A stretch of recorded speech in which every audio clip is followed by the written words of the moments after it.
I'm Deborah. I am the area specialist for Jarvis Properties in the beautiful village of Kommetjie. I live and work in Kommetjie, which is a hidden gem on the Atlantic coastline that offers a unique blend of natural beauty and community spirit, making it exceptionally appealing to people from all over the world. This seaside village boasts a peaceful small-town atmosphere with vibrant local stores, coffee shops, and restaurants. Kommetjie is famed for its unspoiled beaches, including the iconic Longbeach, which stretches for over 8 kilometers and is a hotspot for surfing and beach walks. The dramatic mountain backdrop, pristine dunes, and indigenous fynbos create an awe-inspiring environment that promotes wellness, serenity, and an outdoor lifestyle. Now I've got to go, but I hope you've enjoyed my glimpse of village life.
I'm nature, I'm calm, I'm balance.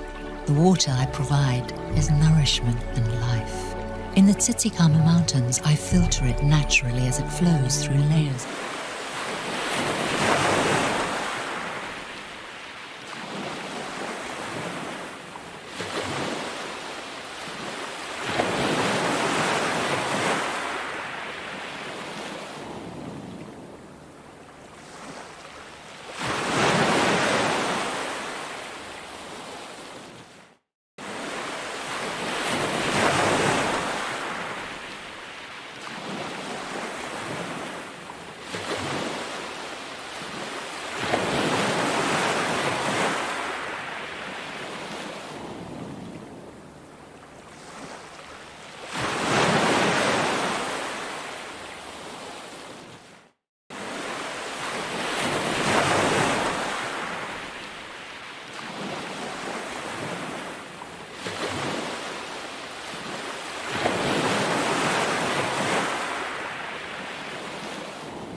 miracles on the planet. I might even surf after we finish today if it stays like this, but I think it's going to be quite crowded personally. But Dunk, how are we looking?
Hi, I'm Deborah. I am the area specialist for Jarvis Properties in the beautiful village of Kommetjie. I live and work in Kommetjie, which is a hidden gem on the Atlantic coastline that offers a unique blend of natural beauty and community spirit, making it exceptionally appealing to people from all over the world. This seaside village boasts a peaceful, small-town atmosphere with vibrant local stores, coffee shops, and restaurants. Kommetjie is famed for its unspoiled beaches, including the iconic Longbeach, which stretches for over 8 kilometers and is a hotspot for surfing and beach walks. The dramatic mountain backdrop, pristine dunes, and indigenous fynbos create an awe-inspiring environment that promotes wellness, serenity, and an outdoor lifestyle. Now I've got to go, but I hope you've enjoyed my glimpse of village life.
Good morning, everybody. Welcome to day 2 of the O'Neill Cold Water Junior Surf Classic, presented by Sea Harvest and supported by Lifestyle Surf Shop.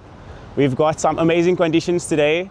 The waves are absolutely pumping, and as you guys can tell, we are looking to start at 8 a.m.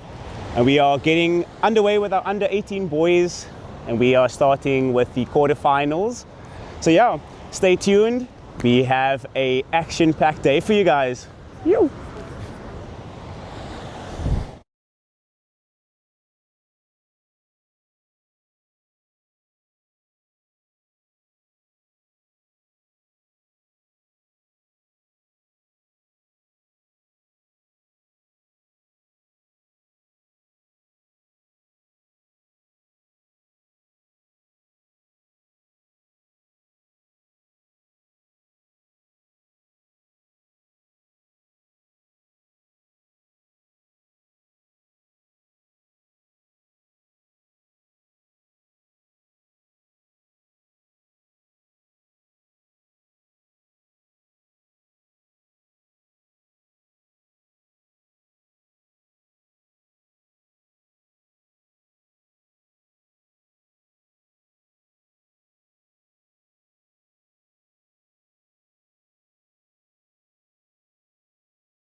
presented by Sea Harvest and Lifestyle Surf Shop. We have kicked off things with our under 18 boys. This is the final heat, number 1. We've got an explosive few athletes in the lineup right now. Introducing our surfers in red, we've got Matt Canning, all the way from Durban. And in white, we've got the local boy Massimo Biens. He lives out here in Longbeach, Komiki. Surfs these waves on a regular basis. In yellow, we've got Tyson Johnson. And in blue, Dylan Jarvis, all from Cape St. Francis.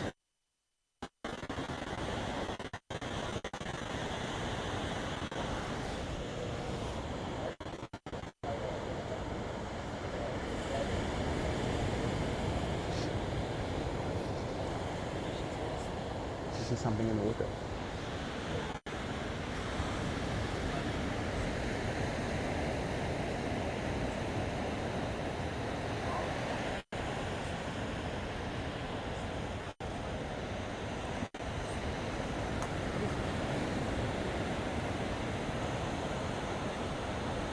Could be a boat.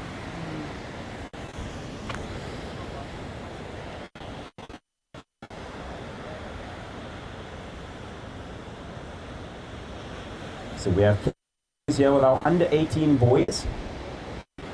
We've got just about 18 minutes remaining, and there was non-stop waves before this heat started.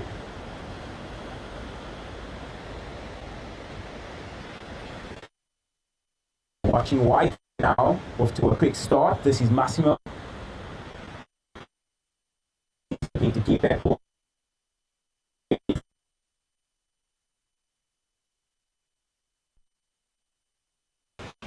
So just 2 turns there for our surfer in white.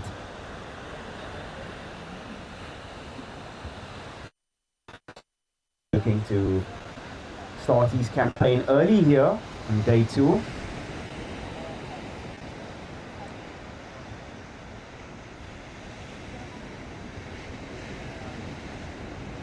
Big paddle out the back. This looks like Tyson Johnson is on the backhand, unfortunately just digging a rail. And watching red, having a look now. Matt Canning, beautiful first turn. This wave has something more for him on the inside and finishes on his feet. So great comparisons now between red and white, as well as yellow. Surfing in blue, you are holding first priority, and surfing in yellow, you are sitting out the back with second priority.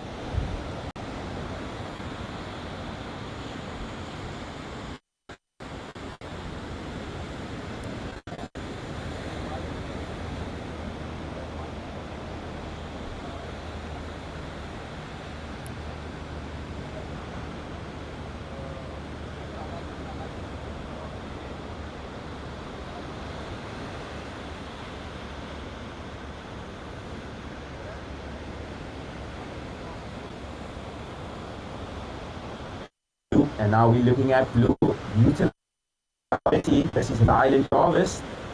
It's a beautiful first turn to start, and a great combo for our surfer in the blue rash vest. White looking to keep busy now. Massimo found an insider to work with and tags this one all the way to the inside. Red out the back. Matt Canning looking to stay busy and back up his opening ride.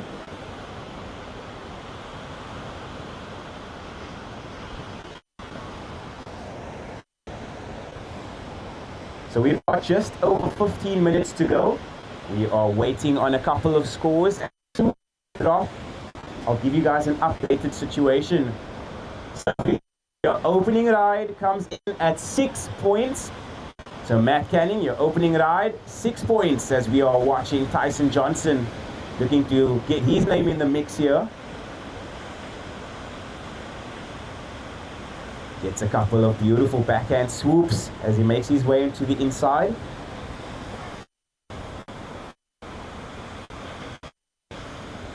So Surfer in red, your opening score, coming in at 6 points.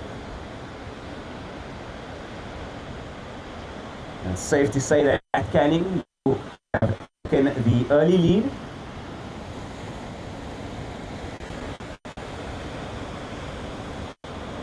So we are still waiting on a couple more scores, and then I will give you guys your updated situation. But just over 14 minutes to go. So just over 14 minutes remaining.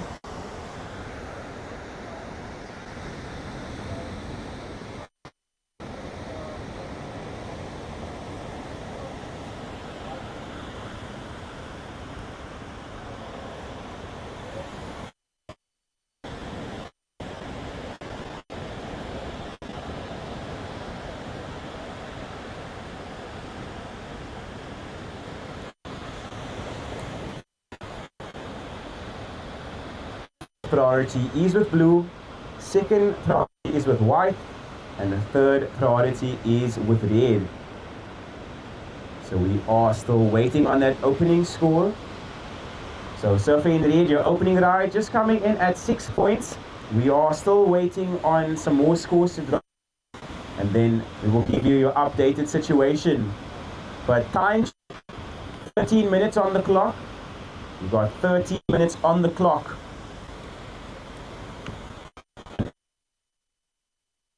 Last wave of red comes in at a 4. So Matt Canning, you have further extended your lead. Massimo, your last ride comes in at a 2.5 into second position. If you wish to take first, you require a 7.67. Island, your opening ride comes in at a 3.67. You need a 0.66 to move into that advancing spot. Tyson Johnson, you are sitting in 4th position. The requirement, a 1.5. You've got just over 12 minutes. Blue, you are holding first priority. Second priority is with white, and third priority is with red. And white having a look at this wave, he found something to work with under prio.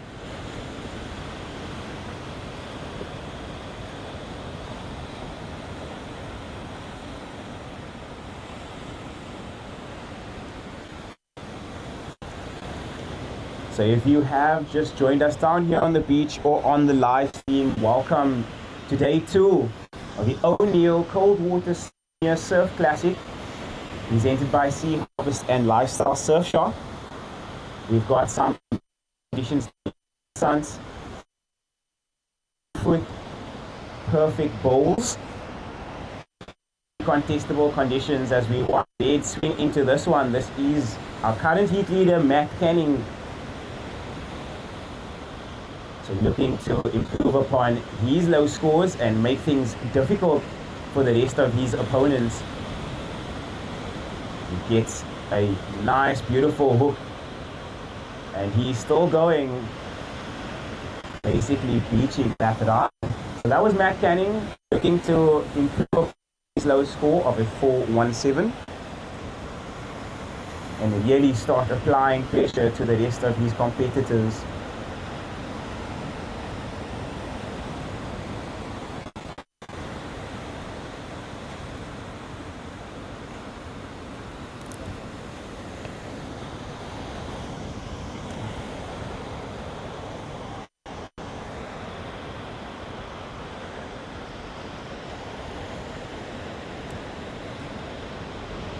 Blue, you are holding first priority, second priority is with yellow, and third priority is with white.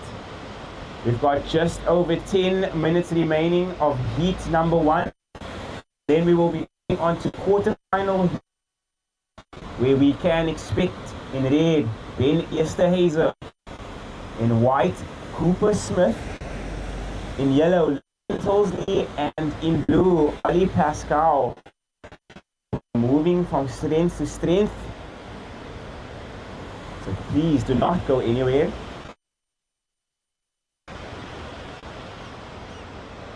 Watching blue now, Rylan Jarvis. This wave absolutely crystal clear as we watch him annihilate these.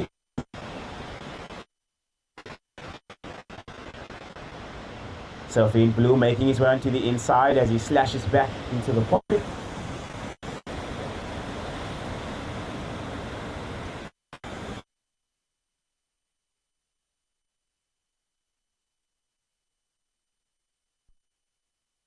Priority. Second priority is with yellow.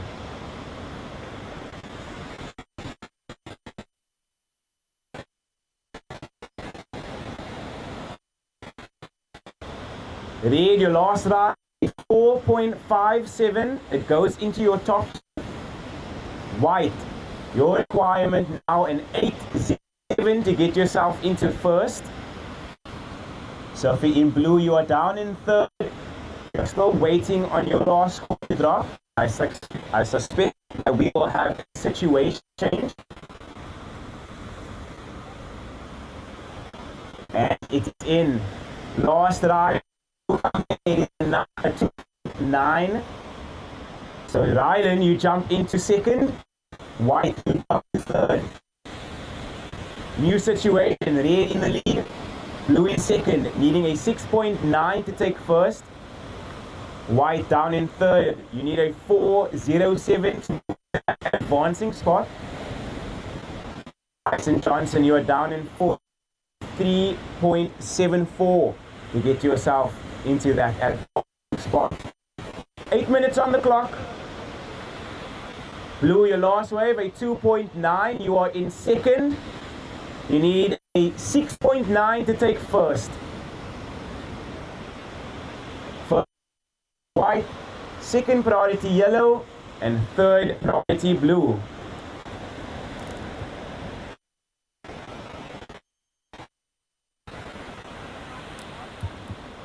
Watching white, this is Massimo. Gets 3 nice turns as waves still opening up for him. So Massimo begins milking this wave as we watch Tyson.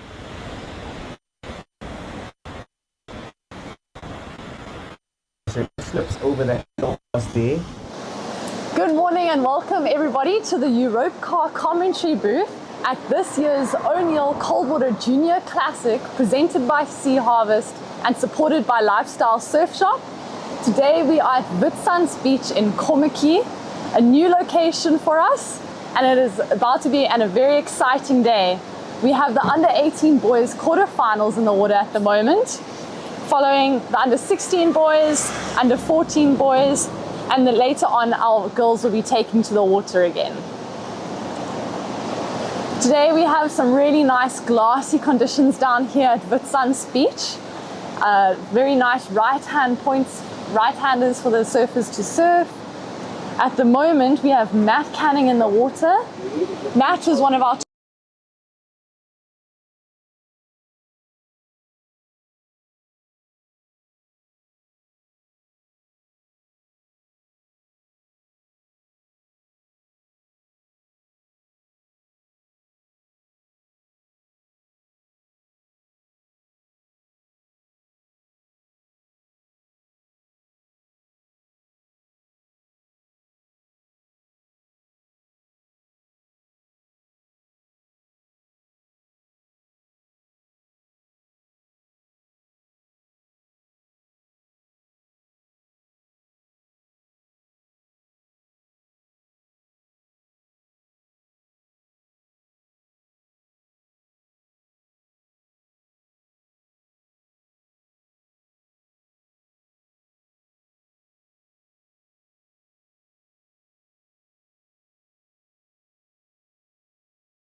cable.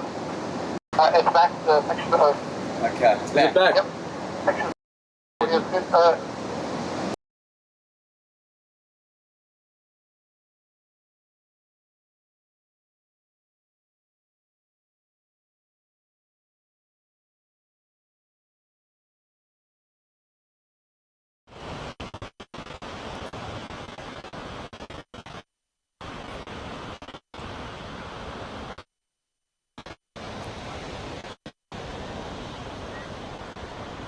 So we are still waiting on some scores to drop. Yes. Surfing White, your last 617. It is enough to get you into second. So Massimo, if you wish to take first, you need a 4.4. Ryan, you drop out to third. Your requirement now a 501.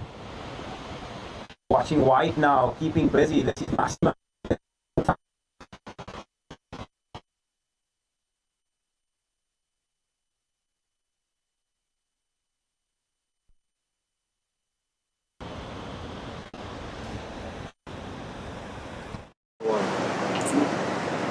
And we are back, giving you an update on our current heat situation.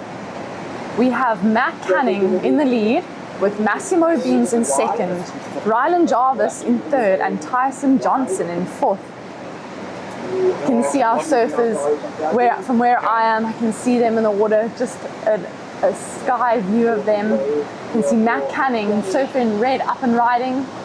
Gets a quick backhand snap there, releases the fins, hoping to get around that section. Unfortunately pushed it a little bit too hard, but it was a very nice looking turn from Matt. The surfers in the water, there's a tight heat between these three. Tyson Johnson, slightly younger, surfing in an older division. Today we're looking at the event criteria. All elements of the judging criteria are applied. Commitment and degree of difficulty, displaying of major maneuvers performed in critical sections. So the judges want to see big turns, critical maneuvers in the part of the wave that is the steepest. And surfers that perform a combination of major maneuvers will also be rewarded, as long as they are performing with speed, power and flow. Powerful, progressive maneuvers will also be rewarded, and that is what you saw Matt Canning do on that last one. He really went quite steep into that section, ditching the fins slightly, but he would have been looking for a little bit more to improve on his situation. And surfers are also rewarded for their commitment to the wave. So if they go for the bigger turns and show that no hesitation on the waves, they will be rewarded. I'm sure that we will see some of these boys looking at performing some aerial maneuvers. A few attempted yesterday, but now as we start hitting quarterfinals and into the later rounds of this division, surfers will need to up their game. 40 seconds remaining. Matt Canning still holding down the lead, with Massimo Beans in second, Rylan Jarvis in third, and Tyson Johnson in fourth. You'll see our surfers from the next heat making their way into the lineup, trying to get into position so that they're ready for the start of their heat.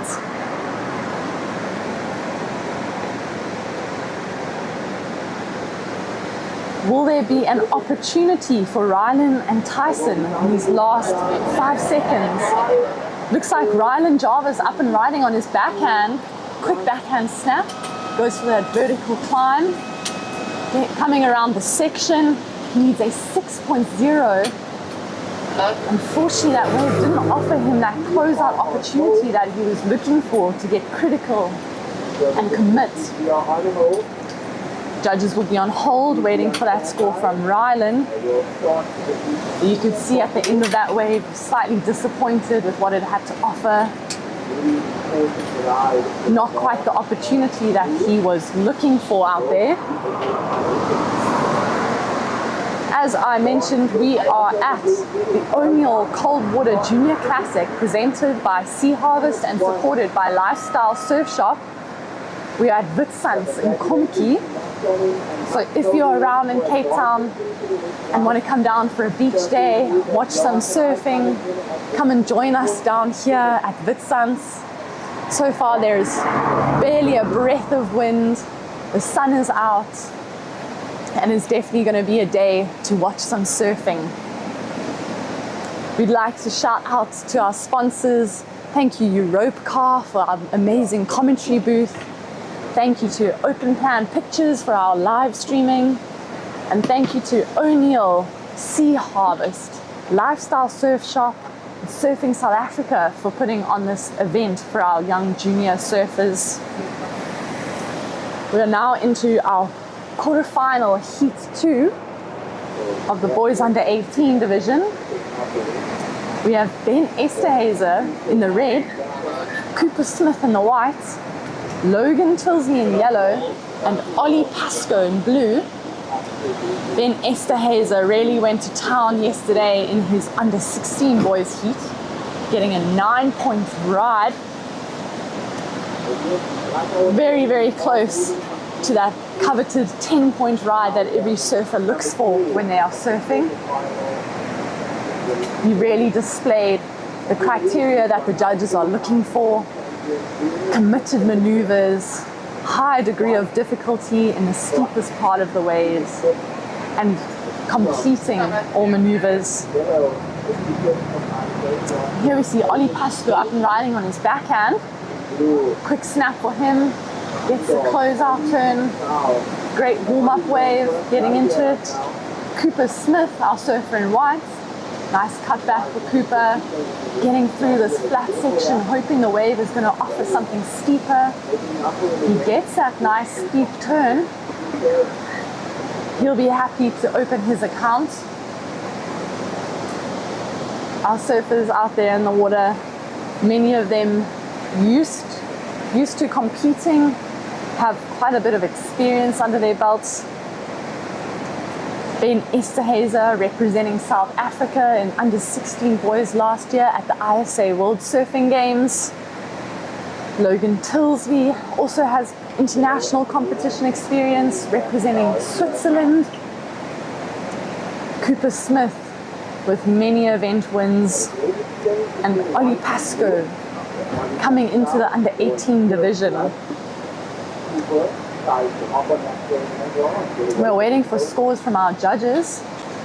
You can see our surfers Ben and Logan choosing a more patient strategy, whilst Cooper and Ollie getting their ball rolling, getting momentum sooner in the heat.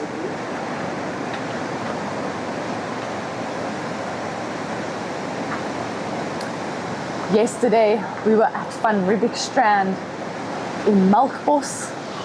Today we are at Witsuns Beach in Kommetjie, and that is the beauty of this event. We are able to move around to the best locations to find the best waves for our surfers on the day.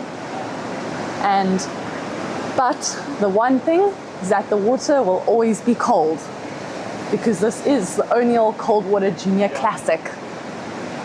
You'll see me in the booth, and every now and then you'll probably see a car coming by, because here at Witsuns, the parking area on the top is very narrow and we are right on the road. So please excuse if you hear any hooting or cars coming by. Maybe some surfers will pop by into the Innerkom commentary booth today, give us some insight into what the conditions are like out there for them. It's very easy to look from here and say what you should do, but when you are in the water in 20-minute heats under pressure, it's very, very different for our surfers. Our surfers will have 20-minute heats And we see that Cooper Smith just dropped a 3.67 for his first ride and a 2.0 for Ollie Pascoe. Surfers feeling maybe a little bit confident having opened their accounts. They will see those as more of a backup wave.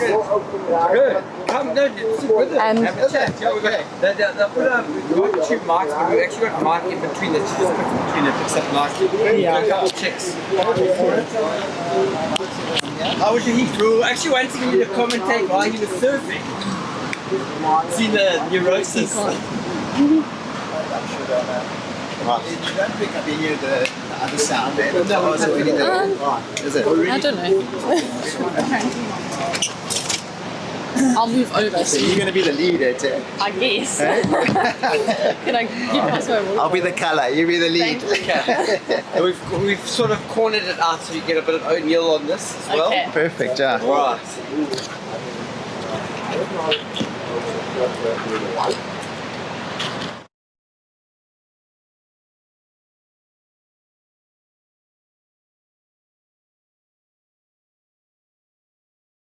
Looking good. And I am now joined in the Europcar commentary booth by Paul Canning. Paul, how are you feeling this morning? Yeah, thanks very much, Tasha. It's amazing. We had a really good day yesterday in the Melbas side at Van Strand, and now we're here in the Kommetjie area at Witsunds. Beautiful setting, you know, all the mountains around us. The ocean is just so blue, and waves are a little bit small. There's a little right bowl here that the surfers are working with, but what the locals are saying is it gets a little bit better as we go through the day. As it gets a bit shallower, this right should start getting nice and hollow. And but yeah, super fun. Some good scores in the first heat. So yeah, off to a good start. Well, obviously some good scores. You saw your son Matt surfing. I'm sure that you get a little bit nervous watching from up here. But you know that Matt has some great experience representing South Africa last year at the ISA World Surfing Games. And as a dad, what is it like to be at these type of junior events? Oh no, it's very nerve-wracking. I'd way rather be surfing myself. It's pretty stressful, but yeah, I enjoy it. It's such a nice opportunity to travel around South Africa and do all these junior events with him. It's very special. He's coming to the end now. He's in under 18, so this is his last year. So I'm pushing my daughter in the under 12s to start get going. I want to stay on this tour with them. We got some amazing locations, world-class locations around the country that we surf at. In all these junior events. So yeah, it's a great thing to do as a surfing family, and yeah, just really enjoy it with them. And here we saw Ben Esterhuizen up and riding. Yesterday he got a 9-point ride in his under 16 division. I'm not sure if you saw that wave from Ben, but it was some beautiful backhand surfing, and I'm sure that Matt was watching thinking, okay, let's push our backhand. I saw him on his last wave. He really did push the fins out, looking for those critical sections today. What do you think the judges will be looking for the most out here in these conditions? Yeah, I think it's just critical surfing, I think it's that first big turn and then making sure that you complete the wave at the end with a big turn. If you're the middle part of the wave, if you're getting a few cutbacks, that's fine, but I think it's that first big turn and then the finishing off strong, and then just staying alive when it's tiny like this. You got to always look like you're interested. As soon as it's very easy when the waves are flat and small to like just lose interest, and the judges pick up on it straight away, and they want to stay excited. So they want you got to really look like you're 100% in,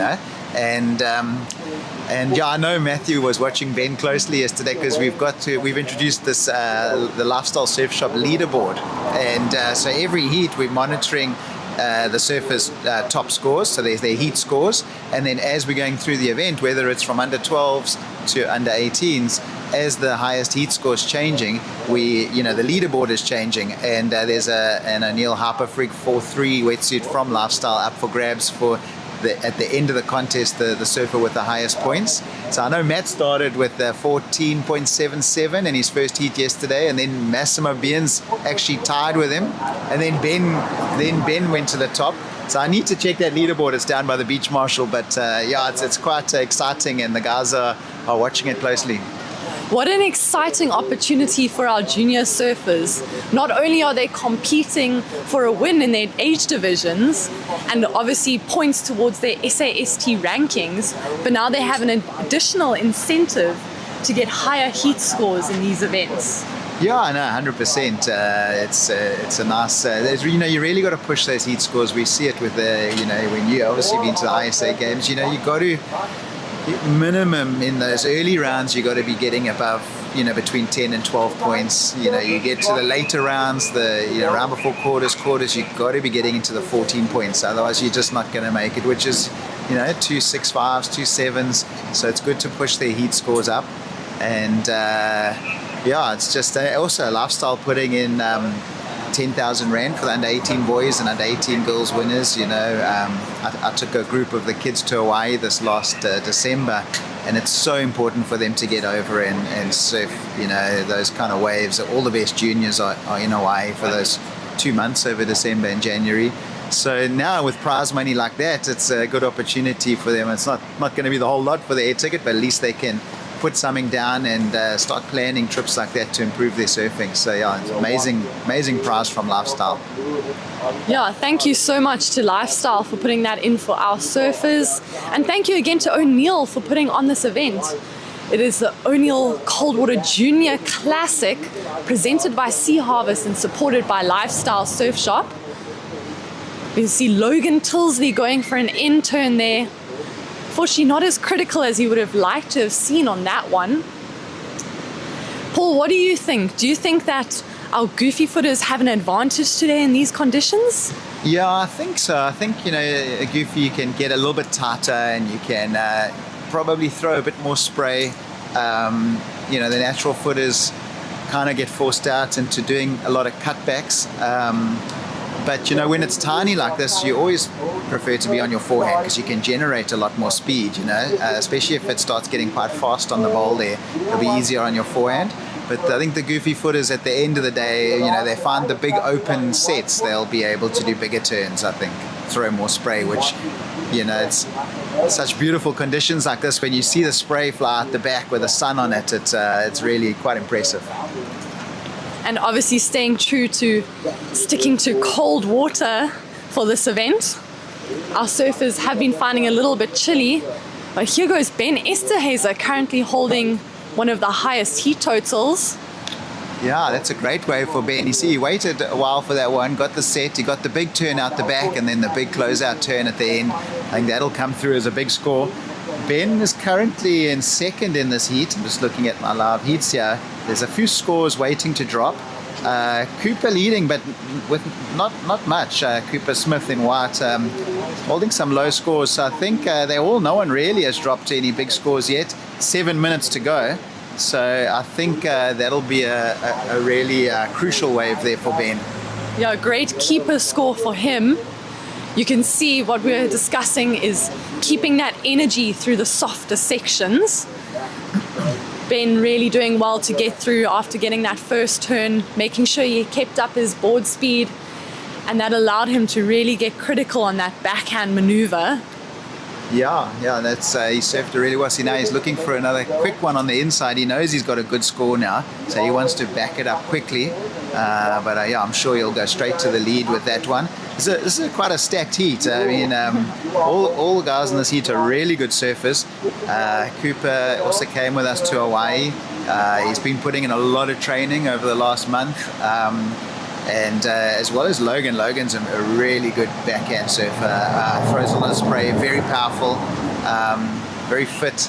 And this is a big heat, and there's it's an important heat for these guys because not only have we started the year on the junior tour, but these events are going to count towards making the SA team. And all the guys in this heat are really, we would obviously love to make it. So there's a bit of pressure on this heat.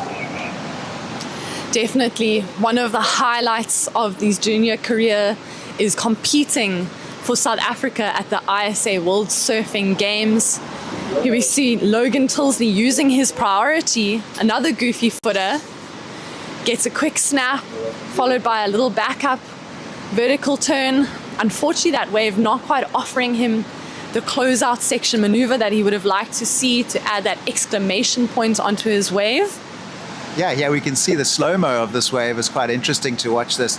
And in these sort of really small bowls, it's kind of like the dairy bowl we got back at Durban. You got to stay like right in that right part of the bowl there, you know. You don't want to be too deep where you hit it, and then you get stuck behind the foam, and you don't want to be too wide, obviously, but there's a very small sort of meter space there right next to the bowl, and to stay tight there, and you got to surf with a lot of energy.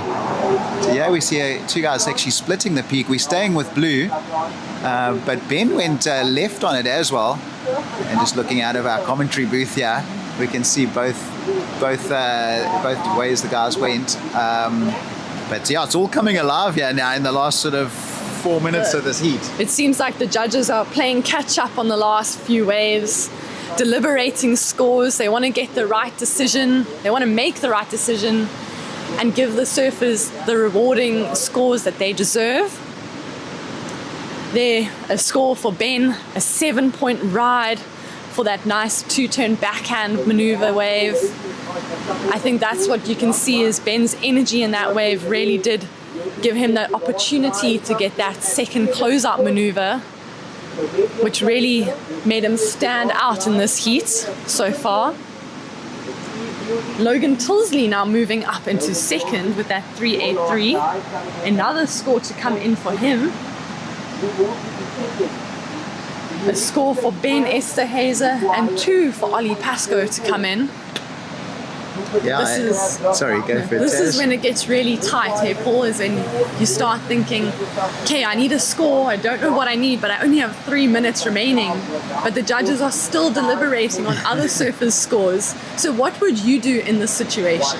Yeah, it gets quite tricky in this situation. 3 minutes to go, you don't really know whether it's better to be, have priority and maybe trying to fight back into the heat, or be fourth priority, but you're actually in first or second. You just got to then kind of sit back and watch what's going to happen. We see Cooper here only needing a 4, but he does have the priority, and 3 minutes is a long time out there. I think there should definitely be another set. So Cooper's just got to, it's not a big score, he's basically looking for 2 turns. He's just got to hope that the set comes, which it should. And the guys in first and second, they really should be trying to just back up their second scores in these last few minutes, because it's going to come down to like fractions of points, So, with Logan, we're still waiting for his scores to drop, and Ben only holding a 1.33, but we'll see what that last wave comes in at. But they should really be hunting along the inside, trying to improve. And Cooper's kind of just got to sit and wait, hold the priority, make sure he's in the right place on the bank, and make sure he's ready when the set comes.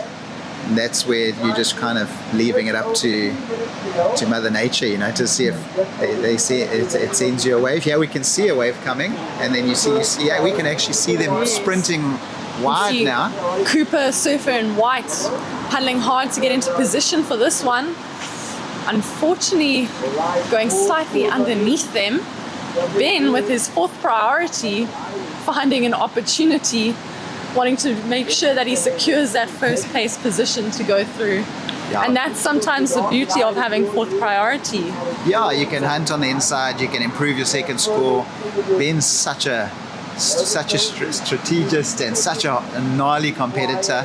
You can see he's come through a lot of school sport, so he's got that real competitive nature, and it'll be hard to knock him out the top spot now. He's got a 7 and a 4.9. So that's a high heat score, getting into close to that 12-point range, which we spoke about.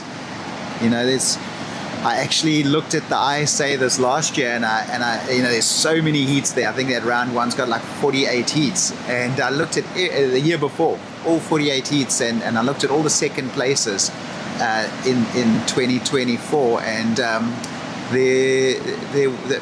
there wasn't many heat scores below 8 and above 10. So like that was round 1, and then you look at round 2, and then it's between 10 and 12. You look at round 3, the later rounds goes 12 to 14. So it's just so important to set that heat score. So say you want to get 10, no matter how you get there, whether it's an 8 and a 2 or a 7 and a 3 or 2 5s, you've got to get there, you know, and Ben's good at doing that.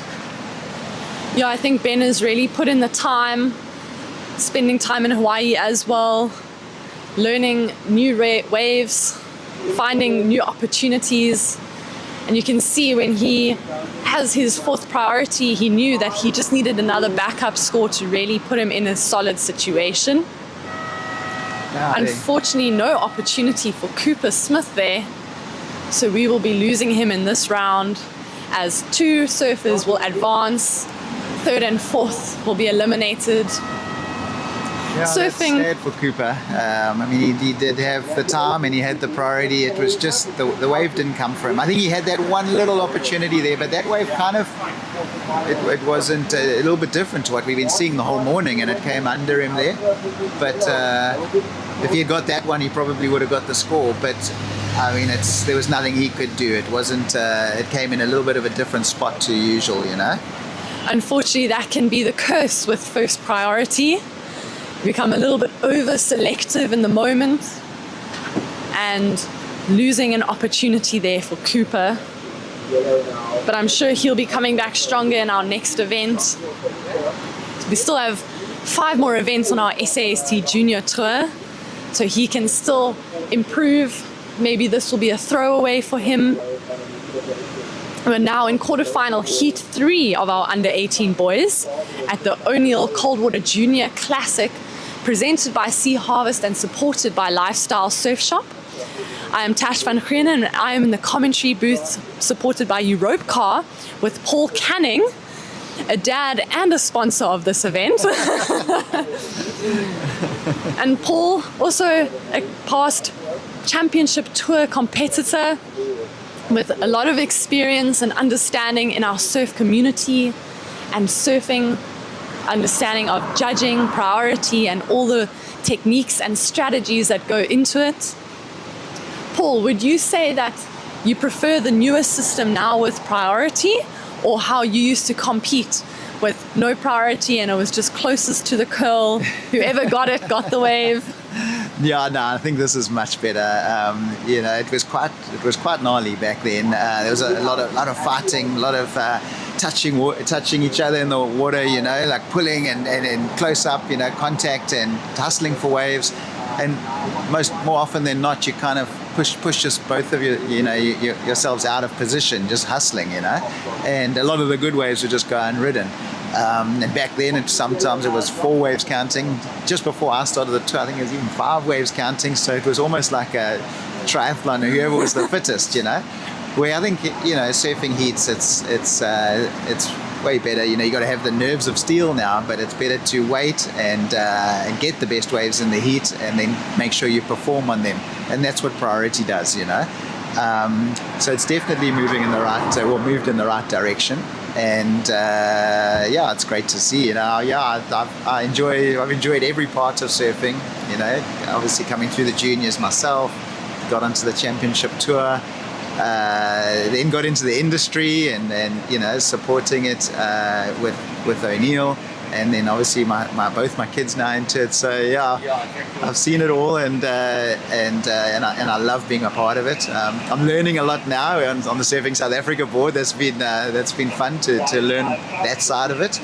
Yeah, I just love it. It's part of my life. It's all I've done since I was 6 years old. So no, I love it. That's great to hear, and it's great to have legends like you being a part of our surfing and helping and supporting our junior surfers.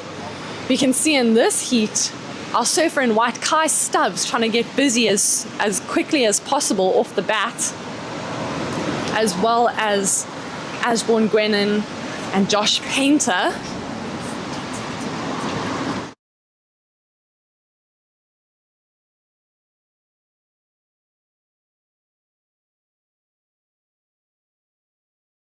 Local knowledge, yeah. Rory's the guy that'll just sit with priority and wait for the best wave in the heat. Often just you know, gets the 8 and then backs it up. You know, so he's the one of those guys with nerves of steel and patience. And he's a really big guy. He's probably up around 90 kgs 17 years old, so he needs to wait for the sets. But when he does get a set, he's really powerful and very impressive.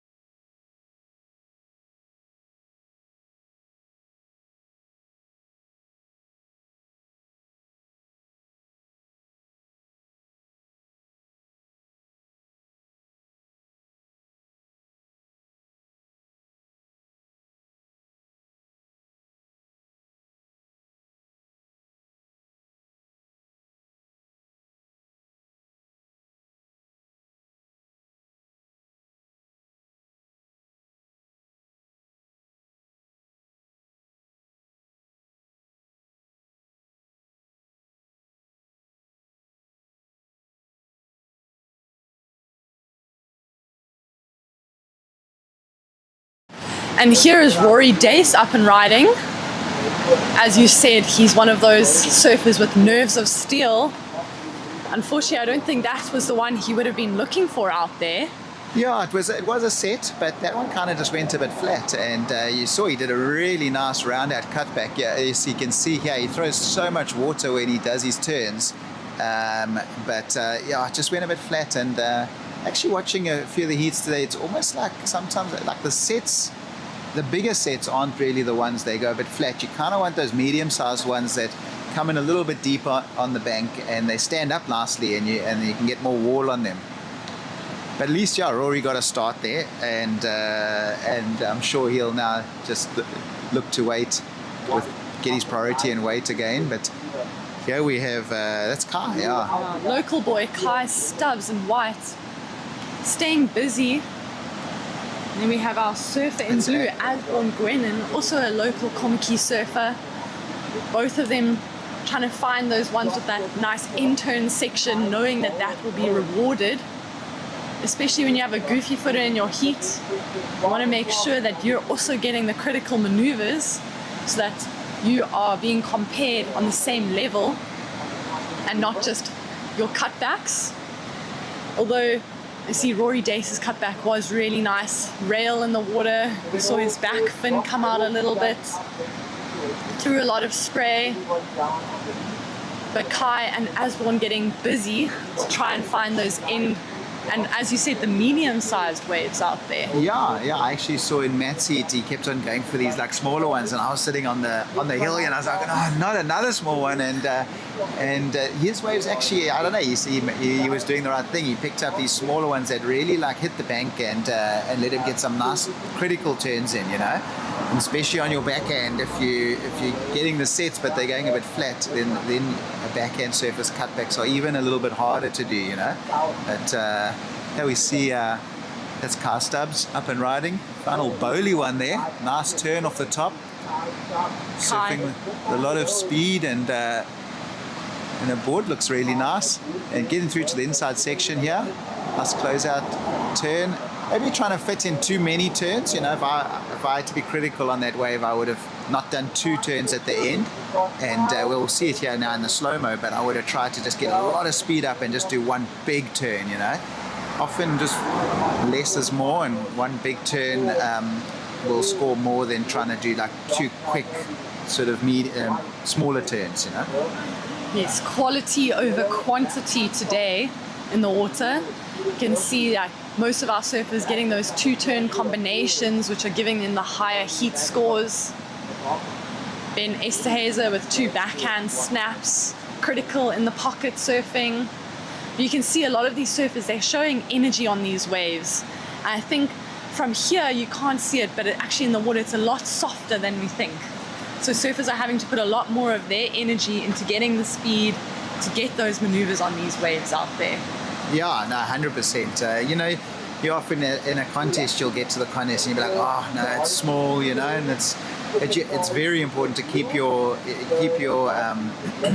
interest up and be you know, in the moment, and it is what it is. It's the same for everyone, and it's the surfers that can stay the most positive and look the most excited and the most enthusiastic to be here, you know, and giving it 100%. And that's blue there. That's actually Ashbourne Glennon. He's a really good surfer. He's also been to a few ISA World Games. Not for South Africa, unfortunately. He surfs for England. I think his parents are from England, but yeah, I think he was there this year, and he's a great surfer. He's one of the standouts at Komiki, and yeah, definitely one of the better surfers in the event. Ashbourne also representing at ISAs for obviously Team England, as you mentioned. But we find that a lot of our South African surfers, we have a high quality group of surfers out here in South Africa. A lot of countries scouting those that they could maybe recruit into their teams. And it, unfortunately for us, sometimes our surfers move on, but it's also great to see that they also get opportunities. Unfortunately, teams are limited to 3 surfers per division. So we're seeing some of our surfers getting the opportunity to still compete internationally, even if it isn't for South Africa. Yeah, it just raises the level, I think, in our local tour, you know, for everyone, you know. So yes, Ashbourne finding another quick one, not even getting halfway out. And see, it was a slightly smaller one, but it's just hits the bank a bit better, and offering him some nice turns there. Oh, and unfortunately, Rory Dace looked like he may have been onto something there, but got caught on the back of that double up section. I think Rory would be a little bit disappointed with that.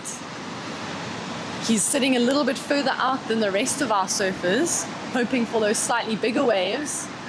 I can tell you now, as one of the taller surfers in the female division, I know what it's like. We want to find those bigger waves to showcase our bigger turns. But unfortunately, sometimes you find that these double up sections are a lot better. You can see our surfer in yellow, that's Josh Painter up and riding, goofy footer. See, looks like he's riding similar board to Geordie Marie out there. Yeah, no, his board's looking nice, and yes, Rory's found a good one. Yeah, see how much spray he throws off his turns, and yeah, 2 nice powerful turns. Nice. That'll shoot him right up. I don't think he was looking for much, only just over a 5. And I'm sure that wave will come in, definitely get the score. Nice critical in turn here. You can see he really pushes into that bottom turn and kicks out his fins. A little bit of a layback posture. And that really does show the critical and commitment to that wave for Rory. Yeah, that was a great couple turns there. See, quite a nice set looking like it's coming through at the back. So yeah, we're getting into the last 7 minutes here to go. This heat's a lot more active than our last heat. What do you think today, Paul? You think we're going to see a lot of this on and off situation? One heat on, one heat off? Surfers going to have to adjust to what they see in their heats?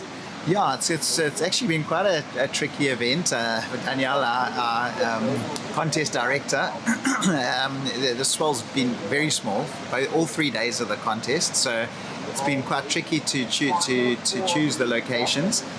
We got some great waves yesterday at Van Strand, and then today we really wanted to run out here around the Komiki area. So I checked it this morning at about 5:45 in the dark, and it was still high tide, and it looked really small, and I was like, oh, it's going to be a hard day. But as the tide dropped, it got more consistent, and everyone's been telling me about this right bowl, this right sandbank in the front here, and they were assuring me that as it got lower, that these little rights would start working. So yeah, and it's an amazing, totally clear skies, beautiful clean water, and a fun little right bowl here. And so yeah, it's been a great morning so far, and I think as the tide drops out even more, it should just improve. And then yeah, it sounds like we're going to be back in the Melbas area tomorrow, which will be fun to finish that side. But yeah, I think it is February in Cape Town, and it was always a bit risky to run an event here this time of the year. The last few years have been small. You can score. I heard last weekend was pumping, so we missed it by a week. But I think, yeah, it's possibly worthwhile looking at moving this event out more, into May. When the big winter swells do start hitting the Cape Peninsula here. But yeah, we were just so keen to get an event going in February, get the tour off and running, and it's definitely contestable, and great to get the tour started. And I know our junior surfers are grateful and happy to have O'Neill sponsoring an event here in Cape Town, as well as to get them going for the start of their SAST year. A lot of them setting themselves the goal of SAST rankings titles, as well as qualification for the South African junior team. We see Rory Dace up and riding again. He looks like he's slightly changed his strategy, finding those inside double ups. His last wave a 6.33, the highest of this heat so far. Yeah, Rory's an excellent competitor. He actually, I think he made the semis maybe in the ISAs 2 years ago in El Salvador. So he's got a lot of experience. He's competed a lot on our junior tour, and he actually gave last year a bit of a miss. I think he chased waves a bit more and tried to do a few more trips and a few more surf trips. He's back this year at the first event, and he's a very good competitor, and it's not often that he doesn't get to the final. So he was always going to be one to watch in this heat. He's moved up to second position now. He might even jump into the lead after that last one. I don't know. He's needing only a 2.67 to go the lead, so he could get that. And then it'll be the fight for the second place. Car Stubbs is right there, only needing a 4.73. You see that last wave of Rory getting rewarded with a 5.33. He's going to feel a little bit more confidence. His heat total now 11.66, close to that of Ben Esterhuiz's, the winner of the last heat. You can see Asborn up and riding. Yo, that was a nice turn. Very nice. So he's in second. He'll just be solidifying it, but unfortunately just not getting the end turn there. That first turn was nice. He looked a bit frustrated there because this first turn was really nice. And if he could have just finished this wave off, I think it would have been a nice score. And that's the game out here today. It seems it's all about wave selection. And Paul, what can you tell us about how important wave selection is in these heats, especially on the smaller days? Yeah, no, it's very important. It's probably the most important thing. And that's where the guys that have got a lot of competitive knowledge come in. They have the patience to wait, and they can identify the right waves. And as we were saying earlier, sometimes it's not really the big sets, that go a bit flat. It's the medium-sized ones. But if you choose the right wave and you just surf it at like sort of 80%, you can often get through the heats. Where if you're on a wave that's not one of the best waves in the heat, you almost have to surf it at 110%, to try and equal out the scores. So, that's what I often say to the guys, like if you get the set and you get the best wave, you can surf it at like 90 to 95% and make sure it's a 7. And then when you're hunting and you're trying to improve your lower score, that's when you have to surf those waves up, and you've got to surf those waves that are really going to give you a 4. You've got to surf them up to a 5 or up to close to a 6, so that you've got to surf them with a lot more risk. And you get the good waves, you can just tone it off a little bit, unless it's towards the end of the heat and you're needing a big score, then you've just got to really push it. But yeah, wave selection is critical, especially when it's small like this. Yeah, and definitely. And yesterday we saw a few aerial attempts from some of our surfers, hoping today that we'll see those surfers going for those more critical maneuvers. What do you think we'll see predominantly from our forehand surfers? Yeah, it's great to see that. I mean, that's really where surfing is going at the moment. It's all going to, those more critical aerial maneuvers. If you don't have that in your bag of tricks, it makes it very hard. Especially watching the international juniors, they're the top guys. They can all do their air reverses and so it's very important to do those and to practice them in heats. You know, a lot of guys practice them a lot free surfing, but they just don't have they don't practice them in heats, you know, which is very different. You're trying to do an air reverse under pressure in a heat when you need a score is very different to, you know, doing them in a 3-hour free surf, you know, with no pressure. So it's great to see the guys trying yesterday, you know, trying those air reverses. Obviously better to try them once you're almost guaranteed to make it through, but nice to try it under pressure too. Yeah, and we have 10 seconds remaining in this heat. Doesn't look like we have much. Looks like Kai Stubbs scratching into one, hoping to get an opportunity. He's really working this wave. You can see he's putting a lot of body force and torque into it. Unfortunately, not offering him what he would have wanted and needed on that last scoring ride. So it looks like we will have Rory Dess and Asborn Gwenin moving through.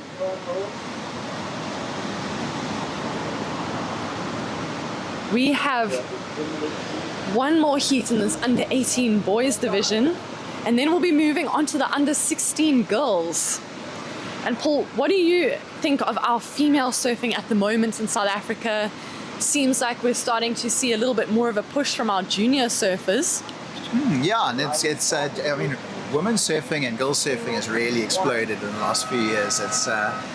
It's incredible to see, and I was just now when I was in Hawaii, that was the one thing that blew me away the most, is just how many girls there are and how well they're surfing. And when we paddle, the guys made some of the friends with a local group there, and there was one girl that became quite good friends with the guys, and we paddled out at like 10-foot sunset, and she just went straight to the top of the peak. And the guys that I was with Matt and Josh and Kieran, they were like, wow, and she just went straight on like a 10-footer, and their eyes were like, man, like they couldn't believe it. But yeah, and then we rented the downstairs section of Erin Brooks's parents' house, so we were able to see, you know, just how much she was surfing, and I was shocked. I mean, the guys were probably getting in 6 hours every day, like either 2-3 hour surfs or 3 2-hour surfs, but I think she was surfing over 8 hours a day. Like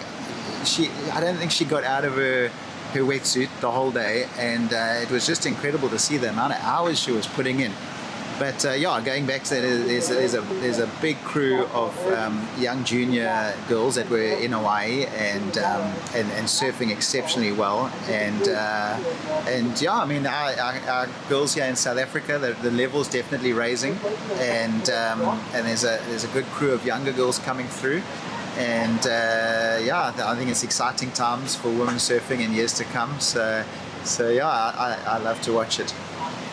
I think it would be great to give some of our junior surfers that opportunity, especially our junior female surfers, to go and surf some more powerful waves. I think sometimes it can be a little bit daunting and scary, but once you start tackling and putting yourself in uncomfortable situations, it becomes a lot easier, especially when you get to an event and then you have to paddle out in 6 foot plus closeouts. So yeah, it would be really great to see our girls getting that opportunity too, but we will see them in the next heat. We are in the last heat of the under 18 boys. We have Kieran Murphy in the blue, Max van Stolk in the yellow, Josh Malherbe in the red, and Finn Murphy in the white. So we have 2 brothers in this heat. And I've always thought it quite funny when you see siblings coming up against each other. The youngest one wanting to take down his older brother, and the oldest brother trying to make sure that his younger brother doesn't get a better score than him. What do you think mentally in these situations these surfers are facing? Yeah, that's going to be fun to watch. I mean, especially with the Murphy brothers, they always, there's a lot of banter, and they always like, I'm sure they're always on each other's case. Kieran's a great surfer. He's also another kid that came to Hawaii with us, and he lives just down the road here at Llandudno. And but Finn's been surfing really well. He surfed well yesterday, and you know, he's obviously the younger brother, so he's gonna really want to prove a point and try and beat Kieran in this heat. And yeah, interesting fact is Royden Bryson's actually I think their cousin or their uncle. Royden's their uncle, so there's a lot of I'm sure they've got a lot of strategic knowledge and competition knowledge, you know. And I think Royden's down here at the moment, so I'm sure he'll be on the cliff here supporting them. And yeah, it's going to be a fun heat to watch. I'm sure Kieran is taking some of that backhand knowledge from Royden. You can see it on these waves, really getting quite vertical on a softer section. I'm sure their mom, Debbie, is somewhere on the beach. Oh dear, we see red and yellow up on the same wave there. That was Max van Stolk and Josh Malherbe. We'll have to wait to see what the judges call, but Max had a yellow priority 3 next to his name. We may see an interference. We'll have to wait for the judge's decision. Meanwhile, Finn finding a little nugget and going to town, knowing his brother's paddling out. Unfortunately, he didn't get that in section. And I'm sure their mom, Debbie, is somewhere pacing on the beach, double the nerves for 20 minutes surf. Yeah, no, it was interesting to see Kieran. He's quite funny. When we were in Hawaii, he was one of the kids that was like, he got his breakfast ready and he had all his like fruit and his seeds and it's a super healthy breakfast and so very, very organized with his food, you know. And he really got into the trip, you know. He really made friends with everyone and enjoyed every surf. Yeah, we'll see how his brother's wave, if the score comes in there. I don't know about that. I don't know if there would be interference with Josh and Max there. Oh, there, yeah, they've called it, yeah. So, you know, Josh was looking like he was trying to get around the section there. I mean, even if Max wasn't on the wave, I don't know if he would have got round the foam, but still, it's too risky to go on a wave if you don't have first priority. So that was a bit of a mistake there from Max. I think in those situations you just need to be overly cautious, especially when you are sitting with a lower priority and you're still waiting for 2 surfers to determine their priority. That's when a lot of confusion may come in. Yeah. Max maybe thinking that Josh had gone left or was too far behind the section. Yeah. And that is unfortunate for Max. That means he has a whole point taken away from him as it is a priority interference. We'll have only 1 wave counting. We see Josh Malherbe up and riding. Unfortunately, overcooks that cutback a little bit. No, that was uncharacteristic of Josh. I mean, when I first saw this little right, I was like, well, Josh is going to be hard to beat in these kind of conditions. You know, these conditions really suit Josh. He's very light, he's very fast and quick, and these little rights coming towards him are going to suit him perfectly. But yeah, maybe on that wave he just pushed it a bit too hard, as you say, and then just got kind of stuck behind there. The wave kind of looked good at the start, and then it kind of petered out a bit. But yeah, I mean, the heat's just started, and he is in second position with no real scores at the moment. Still waiting for Finn's score to drop.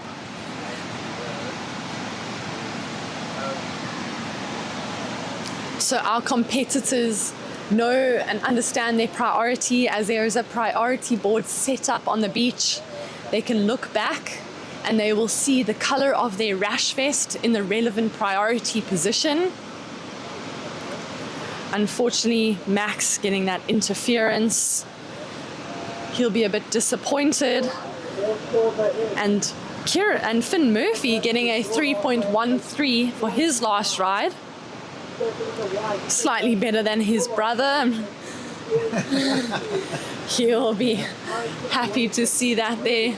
Yeah, it's going to be interesting to see where, you know, if Finn and Kieran do find themselves in first and second into the last 5 minutes. It's going to be interesting to see how they play it out with Josh, because Josh he's a very good competitor. He's won a lot of these junior tours. He's surfed thousands of heats. So he's got a lot of competition experience. But two brothers holding first and second into the last couple minutes of the heat. I'm sure they'll be trying to work together. I'm sure they'll back each other up, knowing that Josh is one of those competitors that can find a score in a difficult situation.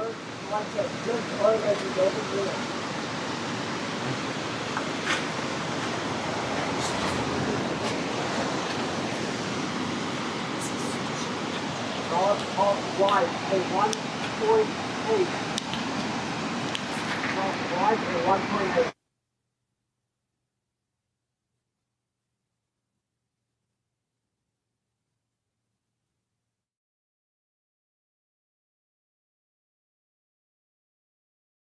.13 and surf in the yellow. Max van Stolk, you're down in fourth. Look for a 9.3.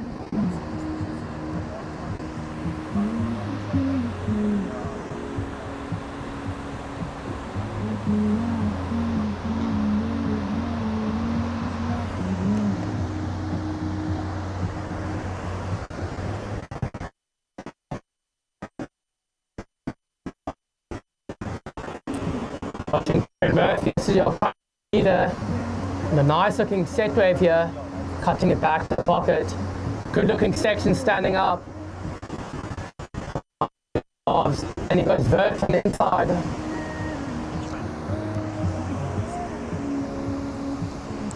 Ten minutes remaining, surfers. 10 minutes on the clock. In the red, second priority is with our surfer in the yellow. Third priority is with our surfer in the white.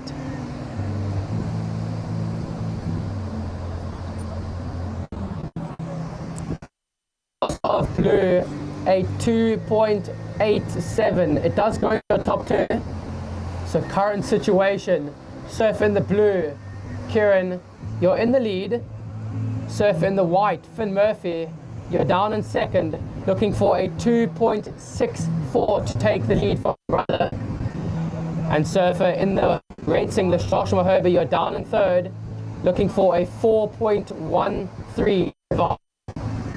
Surfer in the yellow, Max van Stolk, you're down in fourth.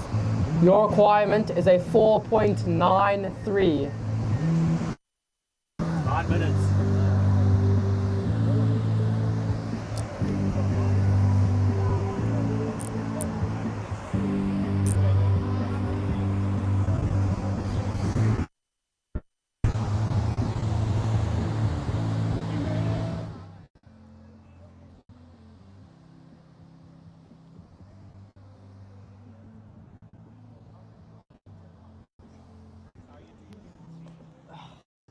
Sorry, I'm trying to get through this. It's so like.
Watching blue, Kieran Murphy, this is your current heat leader. Couple nice turns in his backhand, and he finishes it off strong. That was Surfer in the blue, your current heat leader, looking to replace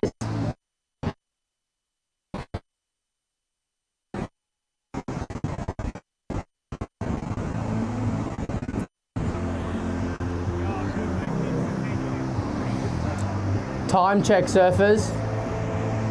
Just over 6 minutes remaining. Just over 6 minutes on the clock.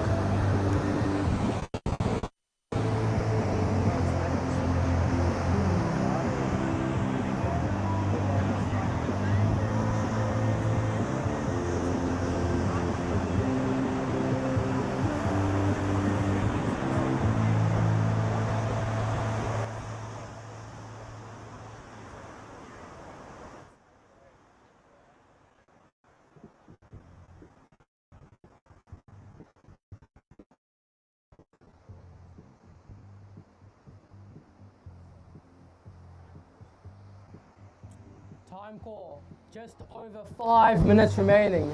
Just over 5 minutes on the clock.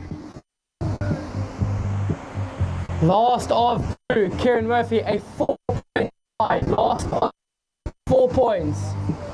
So current situation, blue, you're in the lead. White in second. White, you're now looking for a 3.78 to take the lead. Surfer in the red. Josh Maherby, you're down in third, looking for 4.13. You are holding 30.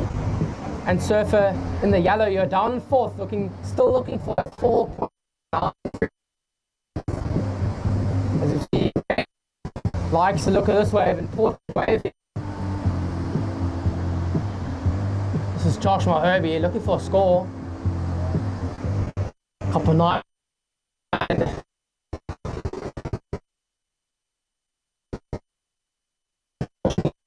On that last move.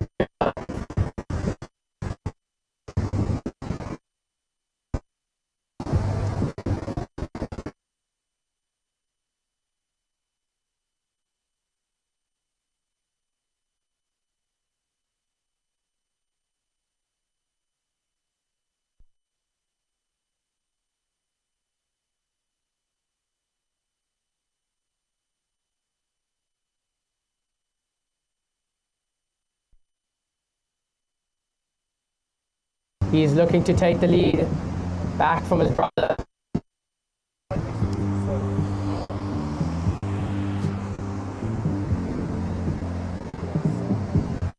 Time check, surfers. Just main.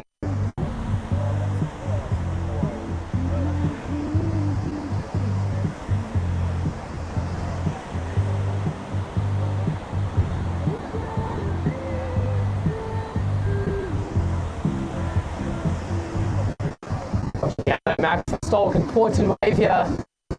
Got there. Oh, unfortunate, just coming a little unstuck there.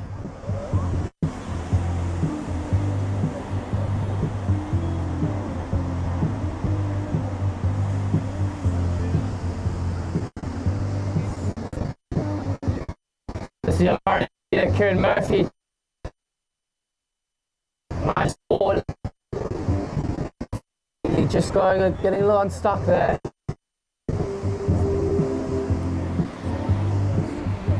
Time check, surfers. 2 minutes and 40 seconds remaining.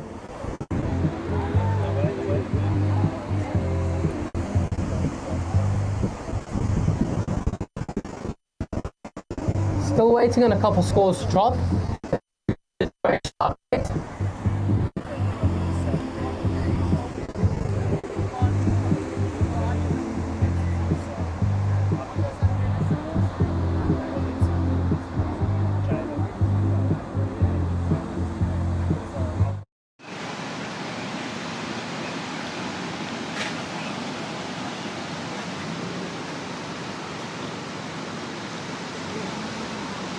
Both Finn and Josh still waiting for their waves. Judges. Really thinking about this one. These are 2 crucial scores to come in. I think even if Josh did get the score, I think Finn's definitely improved. So he would probably stay in second. And that's if Josh gets the score. But yeah, these last 2 minutes, and there's a big set out the back. So probably one of the biggest sets that we've seen. Finn holding priority over Josh. Sure, he'll be looking to see what Josh is going to do. With 1 minute and 20 seconds remaining, it's not that much time. He's definitely lost his priority there. Finn, a big committed paddle, but the wave out the back is breaking. None of our surfers quite in position. Max van Stolk having a look slightly underneath and a bit wider than the other surfers. Looks like our surfer in red, Josh Malherbe, getting an opportunity. It's a nice cutback. You get one more big turn in here. This is a critical turn. He'll make it through to the inside. I think he'll definitely improve there. That was a great transition from Josh over that double up section, just to squeeze in that extra turn to prove to the judges. So that was really just really competitive experience coming down there. You know, Finn had priority, paddled for that average wave, didn't get it, lost priority, and if he hadn't gone on that wave, he would have got Josh's wave at the end there. And I think Josh's wave is going to definitely come in as the best wave of the heat, and might even take him to first.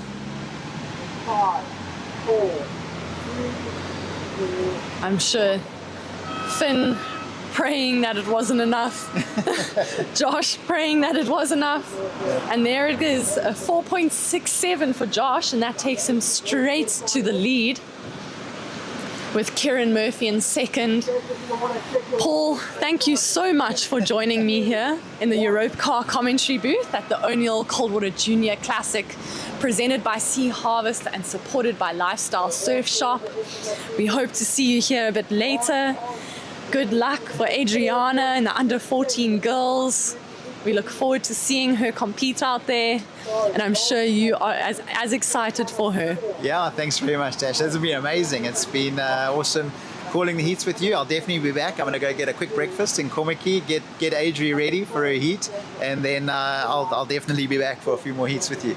Thank you so much, Paul. Thanks, guys.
Kev.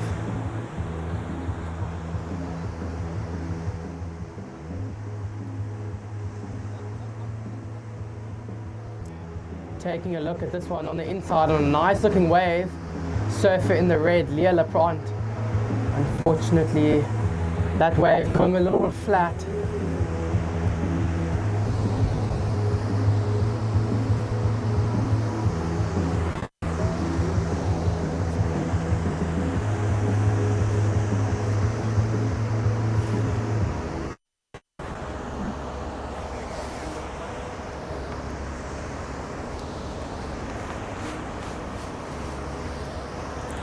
If you guys have just joined in, this is our O'Neill Classic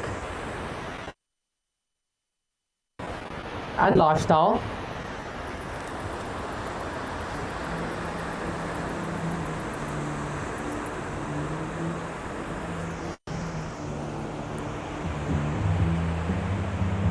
With just under 14 minutes remaining in the heat. Surfer in the red, you're in the lead with a 0.73 and a 0.5. Still yet to see a wave ridden from Surfer in the white and Surfer in the yellow.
This is Surfer in the yellow, Charlotte Cobson on her backhand. First. Hello and welcome back to the Europe Car Commentary booth here at the O'Neill Coldwater Junior Classic, presented by Sea Harvest and supported by Lifestyle Surf Shop. Thank you to Open Plan Pictures for our live stream of this junior surf event. We currently have our under 16 girls quarterfinal heat 1. And that was Lila Aslos that we saw on screen. Great two-turn combo for her. Quite a vicious in-turn to really make her mark on that wave. You can see on our slow-mo, she went nice and vertical. Here we have Charlotte Cobson, local girl from Komaki. Just trying to get a quick backup wave in for her. Currently some small scores on the board, but we will be watching and seeing these girls improve. We are nearly at the 10-minute mark, the halfway mark in this heat. We also have Leah Laprant in the red. Leah from Scarborough, the south coast of KZN. A goofy footer against two natural footers in this heat. Our first and second place surfers will be advancing to the next round. Unfortunately, our third place surfer will be eliminated. Charlotte starting with a 2.5. Still waiting on scores for our other surfers in this heat. See Charlotte Cobson, a local girl from Komaki. This is her first year in the under 16 girls. She would have competed a few times last year, a bit above her age group, but now she has moved into the under 16 girls division. Lila starting with a 7.0. The judges rewarding her for that two-turn combination we saw. Really, really great end turn. She got the board quite vertical and very, very spicy turn, showcasing commitment and degree of difficulty which our judges are looking for. Leah Laprant getting a 4.67, and here she goes, our surfer in red. Needs to try and get over this bump. Unfortunately, can't quite get through that soft section. Leah currently sitting in second. Charlotte Copson in third. You can see there was a bump in front of Leah there.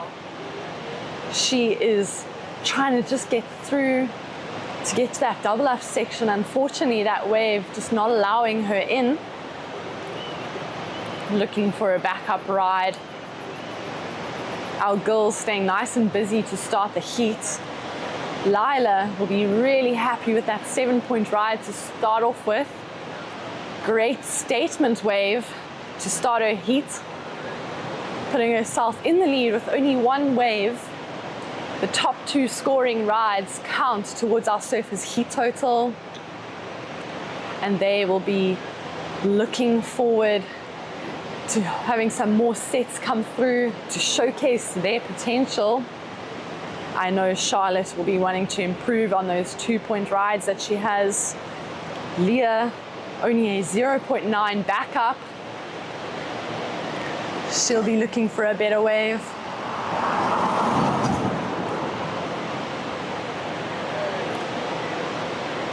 Lila sitting with priority. She's going to wait to find that second wave. When we have priority, that surfer has unconditional right of way. That means Lila can choose whichever wave she would like to go on.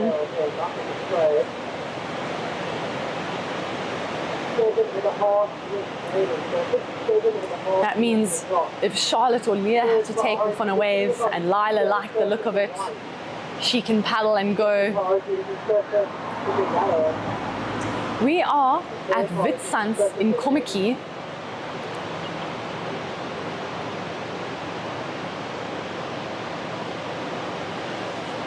Some great 2-foot conditions, barely a breath of wind. Some icy waters for our surfers, but this is the Cold Water Junior Classic. That means our surfers are used to these colder temperatures. Some of them coming from the East Coast, where they've been surfing in bikinis and short wetsuits. Now in their 4.3s. That was Leah Laprant trying to go for a critical backhand turn. Unfortunately, she goes down. Lila up and riding on her forehand. She's trying to look for a backup wave. Nice snap back there. Gets a little speed check, hoping to complete this ride, and she does. Nice 3-turn combo for Lila. That wave had a variety of maneuvers. A cut back, a quick snap, check snap, followed by a closeout maneuver. Judges rewarding that today here at Witsuns. They're also looking for commitment. So surfers putting their all into going for the bigger turns on the bigger, steeper sections. The waves are quite challenging to find the one with the little bowl that will give the surfers the opportunity to get these turns that they are looking for. Lila just increasing her lead, a 5.33 for that last wave. Lila sitting on a 12.33 heat total. And as Paul and I were discussing earlier, our surfers wanting to get higher than a 10-point heat total to feel comfortable to get through their heats. And as they go through the rounds, they are going to want their heat totals to be a little bit higher.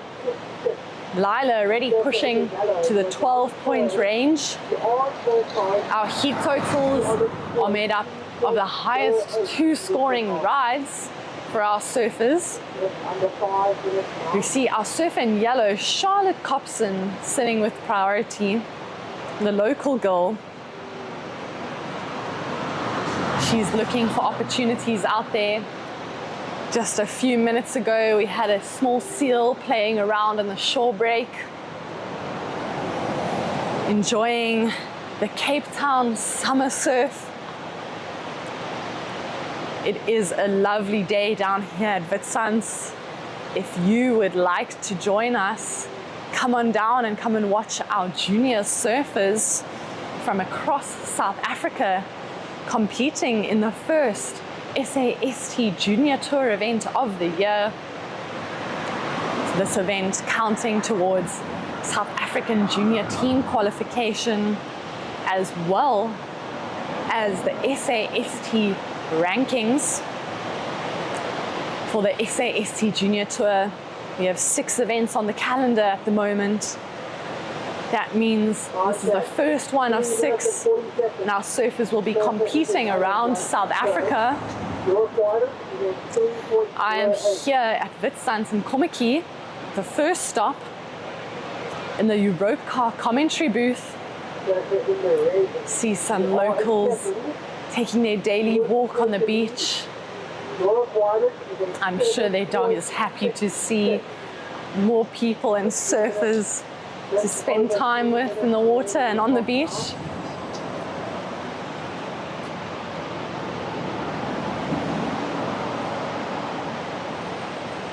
The ocean has gone a little bit slow, so our surfers having to wait. Will Charlotte get an opportunity? She only needs a 3.08 to go into second, an advancing position. Leah will be hoping to get a backup score to increase that requirement for Charlotte. Lila feeling pretty comfortable in that first with a 7.0 and a 5.33.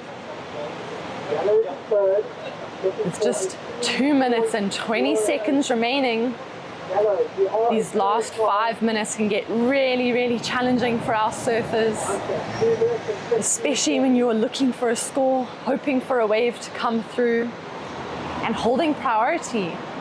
You want to make sure that you are selecting the best opportunity. I can see a few lines coming through.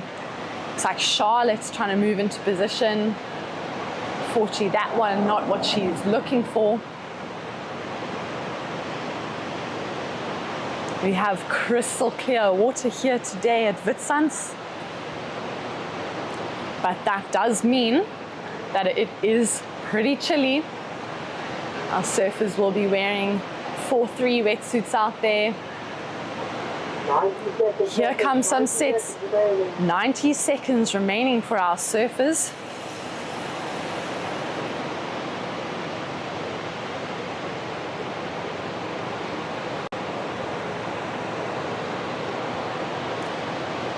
This is our quarterfinal heat 1 for the under 16 girls. And it looks like Charlotte Copson, our surf in yellow, is having a look. Unfortunately, that wave closing out. Feeling the pressure of a minute remaining to get the score she needs of a 3.08. We'll now see Leah move in to get closer to Charlotte. Try and prevent her from getting a wave to get that score.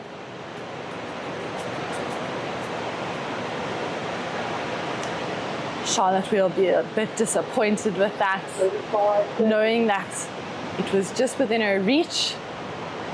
Leah having a nice 4.670 scoreline, unfortunately not have a backup wave.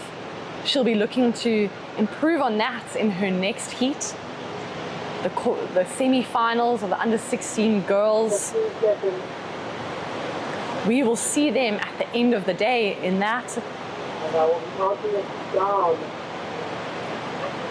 5, 4, 3. Lila Aslos with a dominant performance in this heat, catching 2 waves, and those being the 2 highest scoring rides of the heat. Leah Laprant coming in second and Charlotte Copson in third. Quarterfinal Heat 1.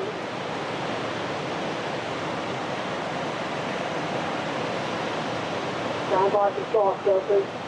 I can give you an update on our judging criteria here. Judges are looking for commitment to the wave, commitment to those steeper sections, combination of major maneuvers. That means those maneuvers are performed with speed, power and flow. And major maneuvers are those bigger vertical snaps, great cutbacks. They want to see powerful and progressive single maneuvers if there is only that opportunity for a surfer. So if the surfer only has opportunity to get one wave, they need one turn on a wave, they need to ensure that they are doing the most with power, speed and flow. They're also looking for a combination of major maneuvers, and that's what we saw Lila Aslos do in that last heat. Getting a nice cutback into a speed check, into a closeout turn. 3 different maneuvers performed on that wave for Lila. I will be handing over the mic to Wayne. We have our under 16 girls heat 2. We saw Camilla Hua compete yesterday in the under 18 girls and progress. She'll be hoping to progress in this division as it is her age division. And here she is up and riding in red. Oh, unfortunately coming unstuck. Camilla really trying to commit to that in-turn. Unfortunately, the wave just not providing her with enough speed to finish that maneuver. As Paul and I were discussing earlier here in the Europe car commentary booth, you have to create your own speed on conditions like today. With smaller waves, there aren't many opportunities for power. So you are the one needing to drive and create your own speed and power to give you that opportunity to get that vertical committed maneuver. And here we see Clara Gerber up and riding. Oh, unfortunately, doesn't quite get the float on that section. Looking to start early. We have our surfers yellow and white, still waiting for a wave. You can see Clara here trying to get her board to get some more speed going rail to rail. Unfortunately, got a little bit high up on that section. Couldn't quite get the turn for Clara Gerber. I am here at Witsunds. I am at the top parking section at the Europe car commentary booth, so I can look down on the waves that the surfers are riding. You can see our views from above. It's slightly different to what our judges are seeing. And here we see Jasmine Fenter up on her backhand. Quick speed check for Jasmine, gets some speed. Oh, unfortunately comes unstuck. She would have liked to have completed that closeout turn. Definitely would have put her in a stronger point situation. She got some really nice speed on this section using the rail of her surfboard. And here you can see she tries to go up into the lip, slightly late. Looks like she was going to get it, but unfortunately a little bit too far on her toe rail. And that is the side of her board that her toes are pointing towards. And just a 1.8 there for Jasmine. Small scores to start this heat. 16 minutes on the clock.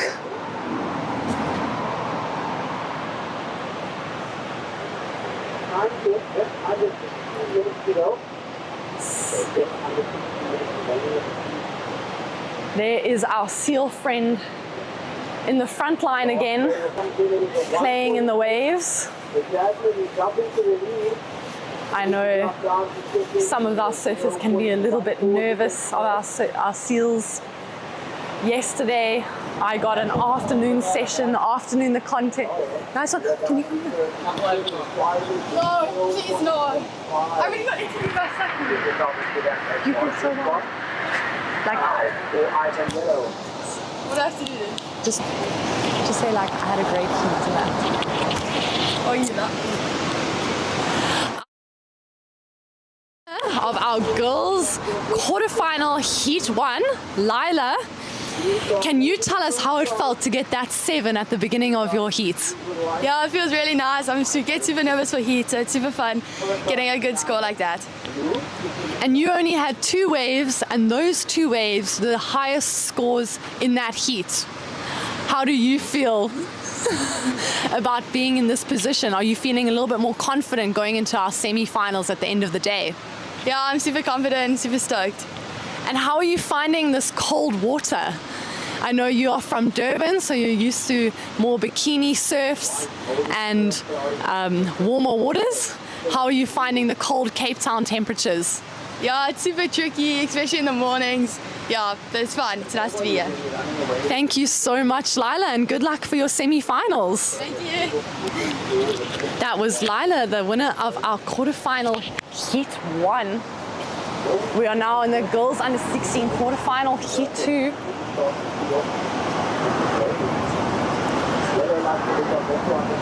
We are seeing Bryn Jarvis up and riding from Cape St. Francis. You can see Bryn wearing the hoodie, the water just a little bit too cold for her. She'll be wearing that to keep her head nice and warm, especially when she duck dives. Maybe a few ice cream headaches.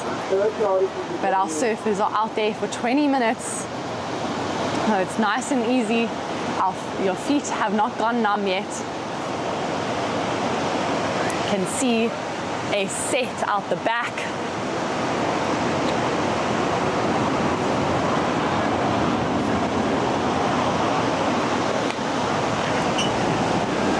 Surfer in white having a look, and our surfer in red. Unfortunately, that wave disappears under them. At the moment, you can see a lot of these waves are doubling up, so the surfers feel like they need to paddle out towards the set, which lands up going underneath them, and they're missing the section.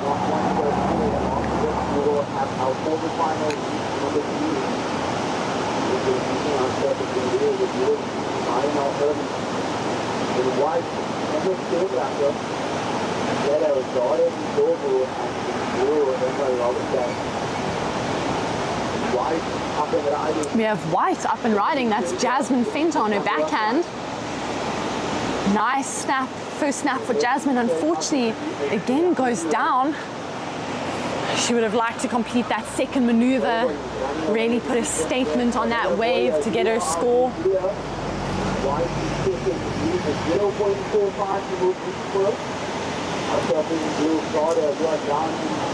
Some small scores for the surfers in this heat.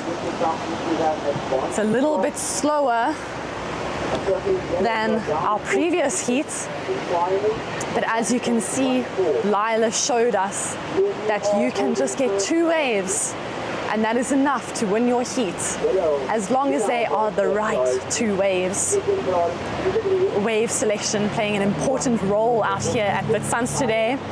And here we see Clara Gerber, just that wave dying out on her. Bryn Jarvis up and riding. Quick snap for her. Unfortunately, a little bit of an over-rotation, and she goes down. Our surfers are seeming to not get their big critical maneuvers in this heat. But here we see Cami here. This wave has a lovely shape. She goes for that critical tight pocket snap, but falls off the back. And this is what I was saying about the waves today. There's not a lot of power behind them. You need to generate your own power. And here we see Jasmine Fenta up again. Oh, unfortunately, gets overexcited on that section. She would have liked to have continued on that wave. You can see she would have got a decent closeout section, but not to worry. There are some opportunities coming through for our surfers. And here goes Bryn Jarvis, a really nice looking wave. Quick snap for her. and she rides out of it. Bryn, also one of our surfers in the under 14 girls division, surfing a year above her age group, challenging the older girls as well as pushing her surfing. I think there Bryn is the one will get a higher score, the highest score of the heat so far with a completed maneuver. She had a nice snap. Bryn, coming from Cape St. Francis, used to surfing the nice right-hand point breaks there, as well as a very fun beach break.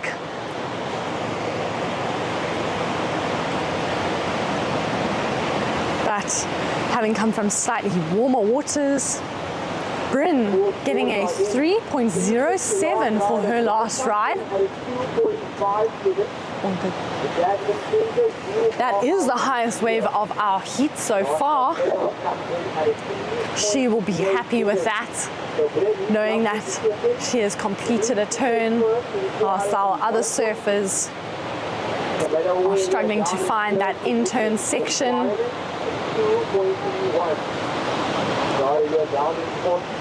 The great thing about this event is that we are surfing so many different waves. Yesterday we were at Van Riebeek Strand in Melbas. Today we are in Witsands in Kommetjie, a roaming venue for our surfers here at the O'Neill Coldwater Junior Classic, presented by Sea Harvest and supported by Lifestyle Surf Shop.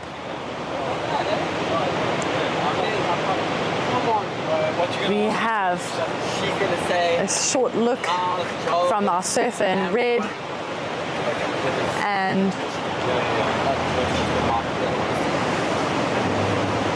Clara Haber, big paddle for her. Unfortunately, that wave not quite standing up. You can see some of these waves disappearing under our surfers. Jasmine Fenter wanting to improve on her lead. Gets a cut back. Oh, this is Bryn Jarvis, sorry. Here is Jasmine Fenter in white. Quick speed check for her. She's going to want to complete that snap, and she does. Here goes Cami Hewer, surfer in the red. Cut back for her. Quick snap. Playing it a little bit safe on this wave. She was really showing some commitment to those steepest turns. Unfortunately, the wave's quite soft, preventing her from getting those steeper turns in.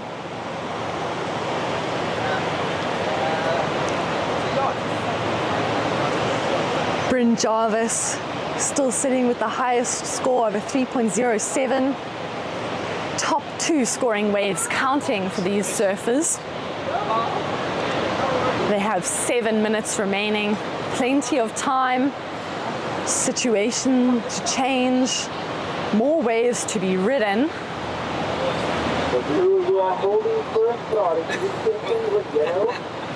Here goes red, Cami here, to get a quick snap. She wants to find a backup wave after that last ride.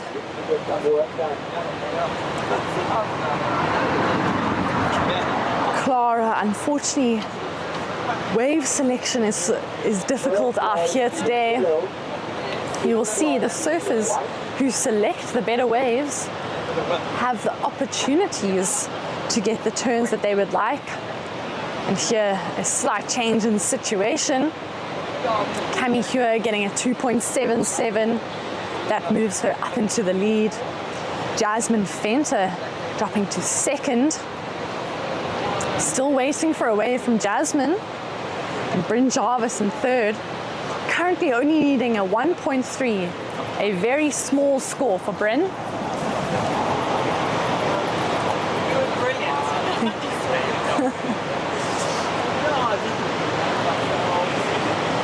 Bryn, our third place surfer, sitting with priority. She will be confident with that, knowing that she has the pick of wave out there. She'll be waiting to select the best wave. And here it looks like our surfer in yellow having a look. Ooh, Just a quick look for Bryn, and there it is. Bryn getting a 2.63 and she's jumping to second. Jasmine a 3.67, now the newest highest wave score of the heat, puts her into first. Cami Hua down to third, looking for a 2.94 to get to second, but she has Bryn Jarvis with second priority or first priority above her, and here goes Bryn, a nice looking wave. She gets the snap. Unfortunately, goes off the back of that one. She would have used her priority there to prevent Cami Hua from going on that wave and getting the score that she needs. That means Cami is now moved into third priority. Cami hoping for opportunities to come through in this last minute, 4 minutes and 20 seconds remaining, knowing that she only needs a 2.94. Here goes Bryn again. She's trying to improve her situation so that to make the requirement harder for Cami Hua. Our surfer in blue with priority, Clara Gerber. She's looking for a 4.87. Always exciting in these last 5 minutes of the heat. Our surfers trying to find ways to improve. Jasmine Fenter up on her backhand. Quick snap back for her. She goes for another one. Cami Hua with an opportunity. She gets the cut back. She is trying to get through to get another snap, and she does. She finds the double up section and a quick foam climb for her. I think that will be improving Cami's situation. She'll be happy with that. 3-turn combination on that wave. Worked hard to stay in the power source, and the power source of our waves are closer to the foam. And here, Clara Gerber, our surfer in blue, up and riding, going rail to rail, getting some speed. Unfortunately, catches her heel rail there. The heel rail being the rail where our heels are closest to, and the rails are the sides of our surfboards. Rails help us to gain speed and perform our maneuvers. So when we say a surfer's really getting the board on the rail, it's very impressive. It means they're getting more speed, able to aim for more higher critical turns, more vertical maneuvers. Bryn Jarvis just getting a quick wave. Cami Hua dropping the highest wave score of the heat, a 4.33. She will be happy with that. That moves her into the lead with Jasmine Fenter in second and Bryn Jarvis in third. This heat has been chopping and changing throughout. Our leaders changing, our second place changing. Our surfer in yellow, Bryn Jarvis, now looking for a 3.18 to go into second. Clara Gerber looking for a 5.41. Jasmine with priority in the last minute and 40 seconds. She'll be looking to improve on her backup ride of a 2.77, as well as preventing surfer in yellow from getting another ride. It looked like a paddle or look for Jasmine Fenter, and unfortunately she loses her priority. That is perhaps a priority error for her. Here goes Cami Hua, quick snap for her. She's going to get over this double up section.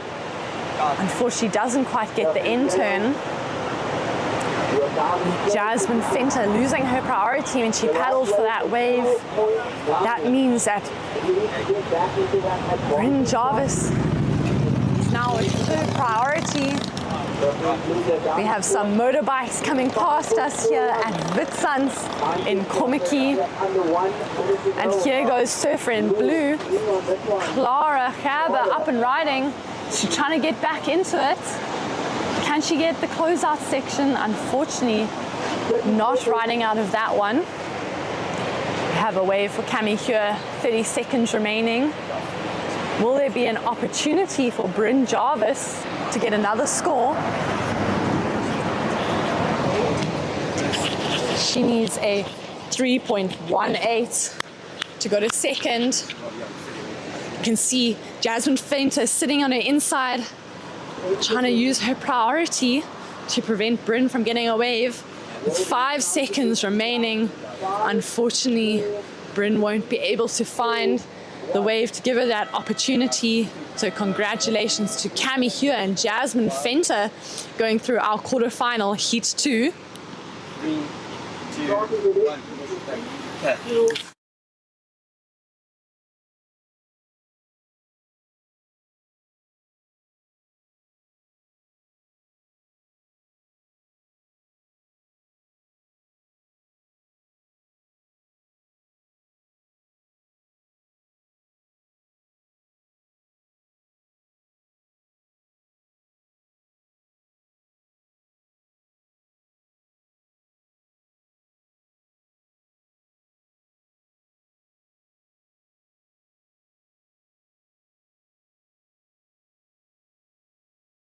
Gonna stand there. Or you- And a beautiful finish for our surfer in head. So Maya Malherbe off to a quick start here in quarterfinal heat number 3.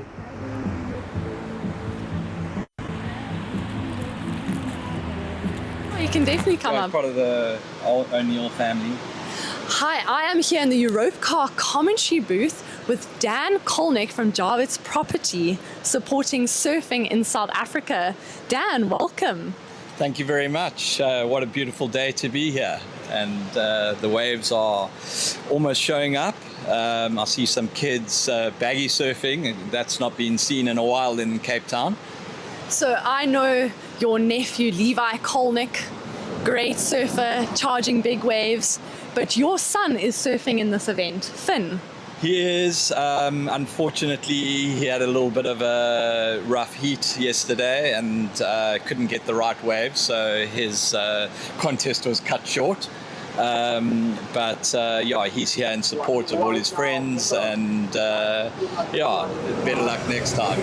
That's great to hear. And I hear he would have loved to be in this heat or in the conditions here at Witsands, because you guys are locals in Kommetjie. Can you tell us a little bit more about the Kommetjie area and what you think it means to be in the Kommetjie community? It's just, there's nowhere like it that I'm aware of.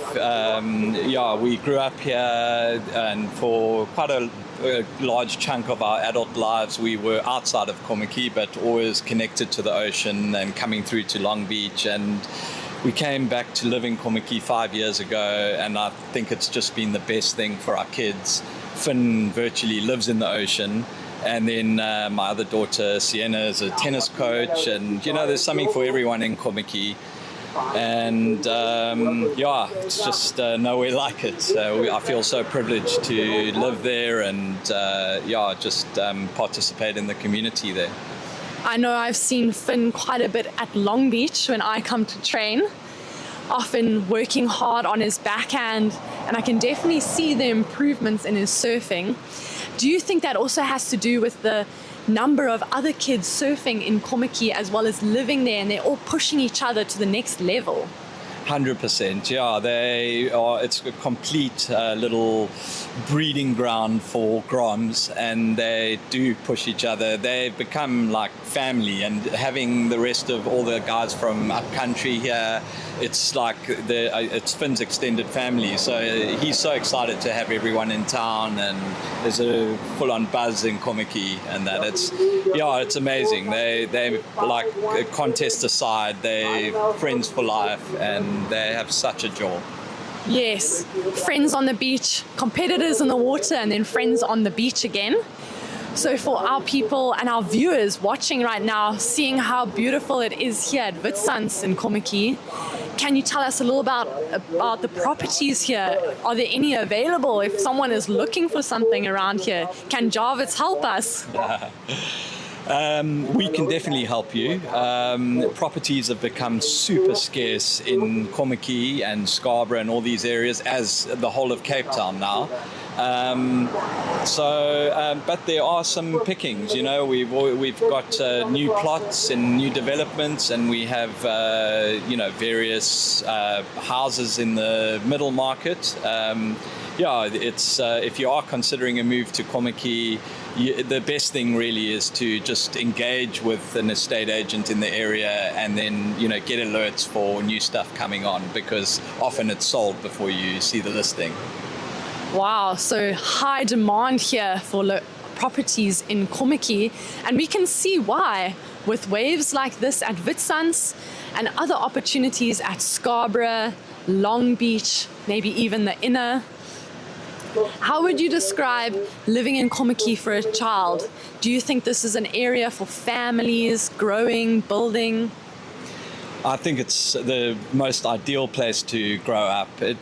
We grew up in a much quieter Komiki. It was just a little fishing village that no one really wanted a part of.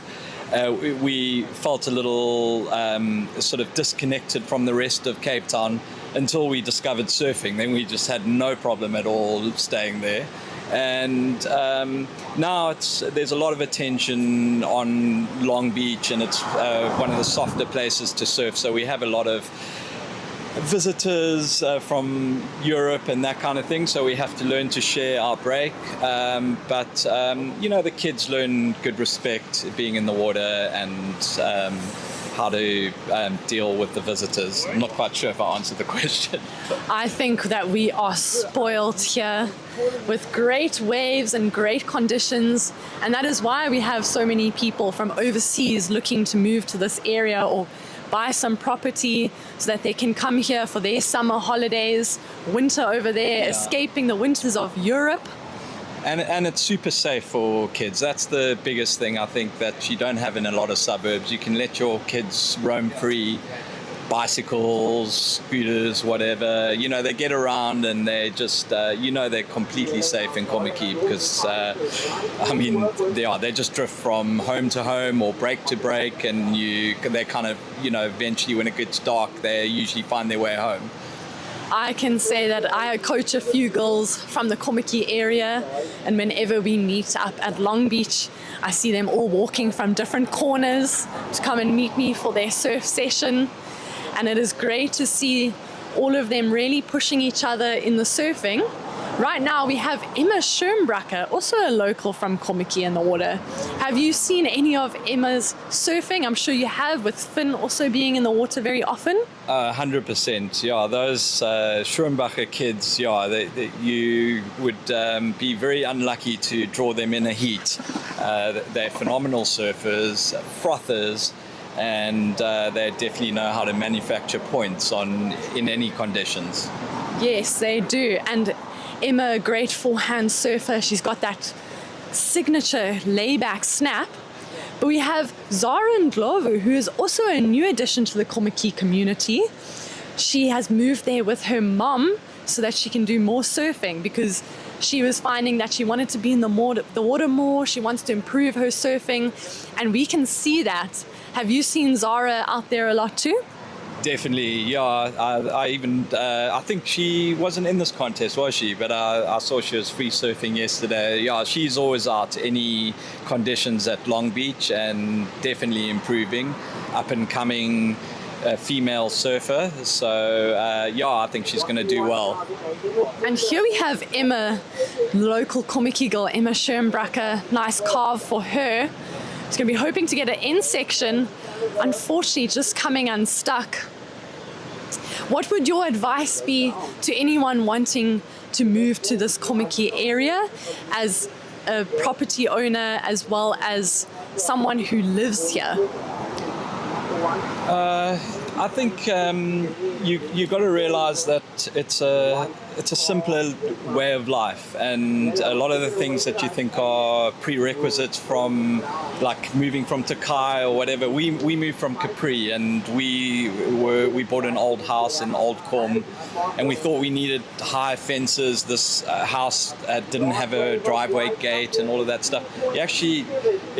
Komiki is super safe, and you don't need a lot of the security that you expect in other areas. So I think you just got to bring an adventure adventurous spirit and a sense of fun, and you'll fit in very easily. Thank you so much, and thank you so much, Dan, for being in the booth here. Thank you to Jarvis Properties for supporting our junior surfing, and we wish you well for the future as well as for Finn in the future SAST events.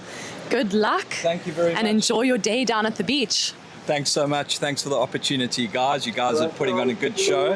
I think you guys should do a little interview with Finn at some point. That'll be fun to watch. Send him up here. Send him up. Okay. Thank you, Dan. Thank you very much. Pleasure.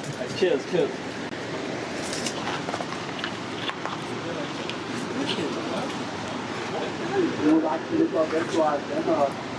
Thanks, Dan. Maria's gone. Completely fine.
40 seconds to go. First priority is with yellow. Second priority is with blue. Will yellow have another opportunity to try and hit this requirement? 30 seconds. So yellow, you need a 5.08 to move into that advancing spot. 20 seconds.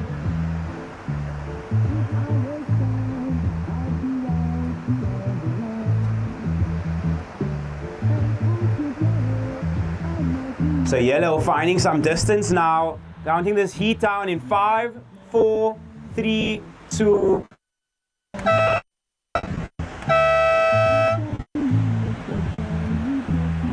Surfers in the next heat, we are on hold.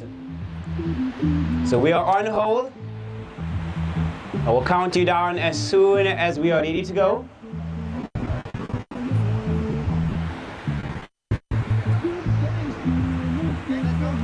Starting the next 3, 2. So what an exciting end of the under 16 girls. Congratulations to Emma for taking out the heat win, and advancing through with her was Maya. So congratulations ladies, we will see you into the next round. We will also be having a change of commentary and welcoming back to the booth my senior colleague, Simon, to take us through his next. So welcome back to the booth.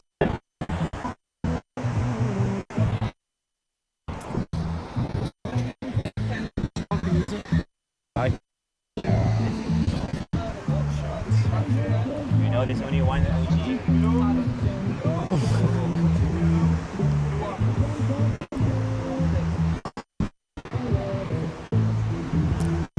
Watching blue, series of nice turns on his backhand. They all surf in the blue, silver and brown, drawing first blood in this heat. This is our under 16 boys quarterfinal heat 1. In the red singlet, Ben Esterhazy. In the white, Carl Wiersma. In the yellow, Ezra. And in the blue, Sylvan.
Watching yellow.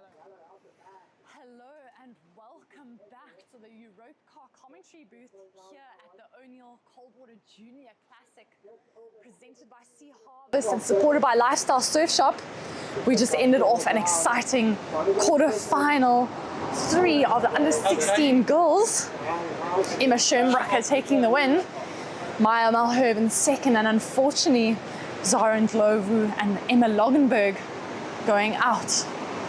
We are now in the under 16 boys quarterfinal. We have Ben Esterhazy in the red, Carl Wiersma in white, Ezra Wainwright in the yellow, and Sylvan Brown in the blue. An exciting heat for our under 16 boys. No scores on the board as of yet. 16 minutes and 30 seconds remaining. We are here in Witsunds Kommetjie with some beautiful conditions. 2-foot glassy waves. The sun is out, it is hot on the beach. So if you are around, come and join us down here. But if you're not, thank you for watching and supporting our junior surfing on the Open Plan Pictures live stream. Thank you so much to Open Plan Pictures for supporting our junior surfing and giving this platform so that friends and family from around South Africa and around the world can tune in and support their surfers. I know our surfers love to go back and watch their replays, maybe hearing some commentary on their waves when they are in the water. All they hear are scores and priority. So we have a beach announcer doing that whilst I am here in the Europe car commentary booth. A very slow start to this heat with 15 minutes on the clock. We have Ben Esterhazy, who we saw surfing earlier this morning in the under 18 boys quarters. And here's Sylvan Brown on his backhand. Quick snap for him, quite cut back, waiting for this wave to offer more opportunity. Ben Esterhazy, our surfer yesterday, who got a 9-point ride, up and riding on his backhand. That is a quick snap for Ben, throwing some spray. Another vertical maneuver. That was a great wave for Ben. He really got that critical turn.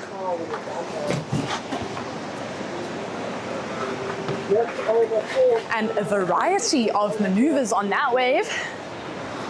That is exactly what our judges are looking for today.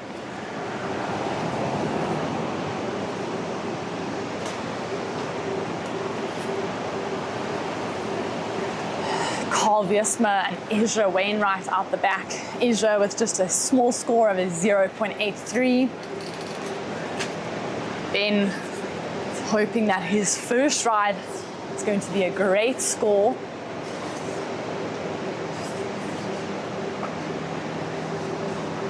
Judges deliberating on that. They will be considering Ben's turns. Very vertical last maneuver, even on a smaller section. He showed some great speed, power, flow throughout that wave. Here we see Carl Wiersma having a look in white. It's up and riding on his forehand. It's a cut back, trying to get back to the power source. He looked a bit disappointed with himself on that one.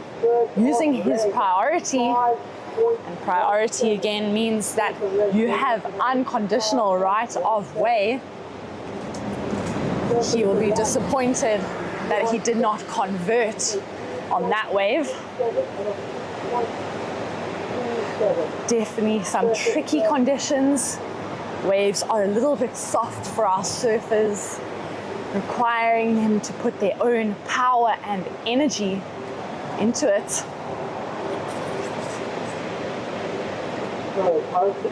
Here we go, surfer in blue. That is Sylvan Brown up and riding his first 2 rides in the 2-point range.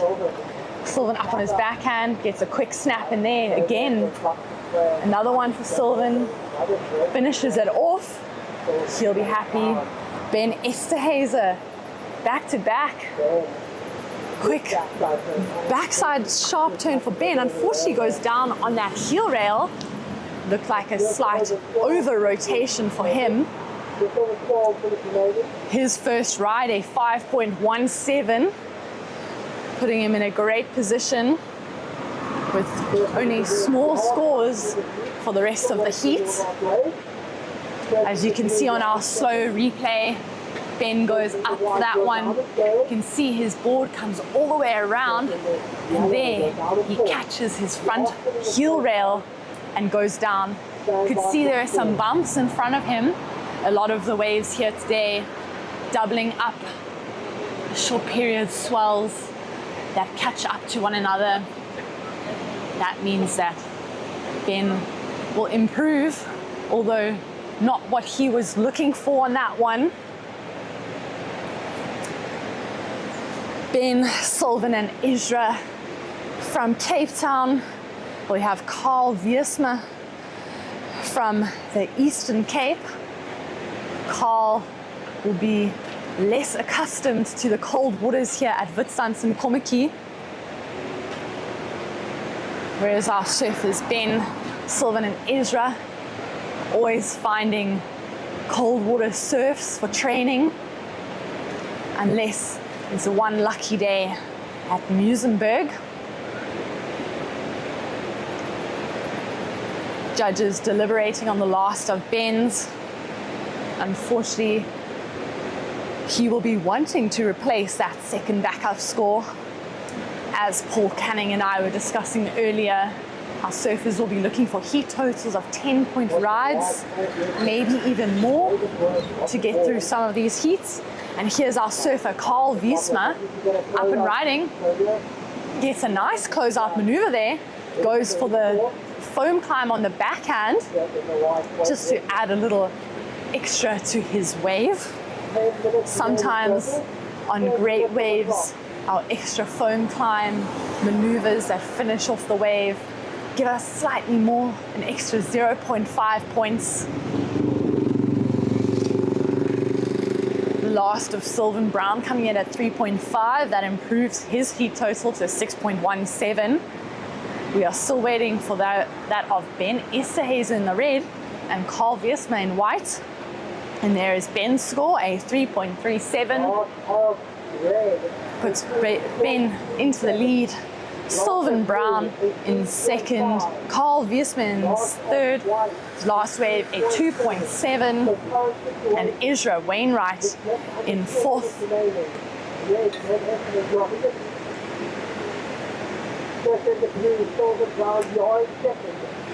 It's a great view from the top here. You can almost see the sandbank which the surfers are surfing off of. Predominantly rights. That means it is backhand for our goofy surfers, forehand for our natural footed surfers. And then we have one or two lefts which our goofy footers have managed to find. But in these conditions, it is great to be on your backhand, smaller, less powerful waves. But you'll see our goofy footers are able to get the more vertical, critical turns that the judges are rewarding. We saw that on Ben Esterhuizen's first wave of a 5.17.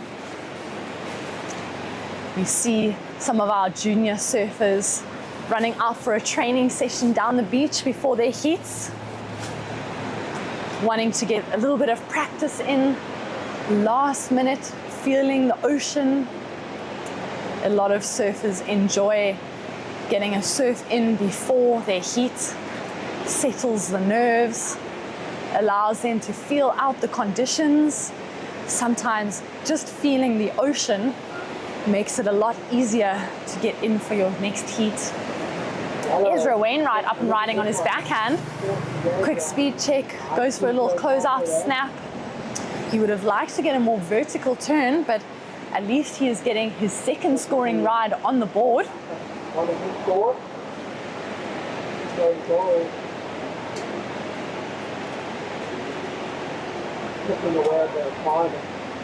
We are down here at Witstands and Kommetjie, and we had just spoken to Dan Kolnick from Jarvis Properties, telling us about the great lifestyle in this area.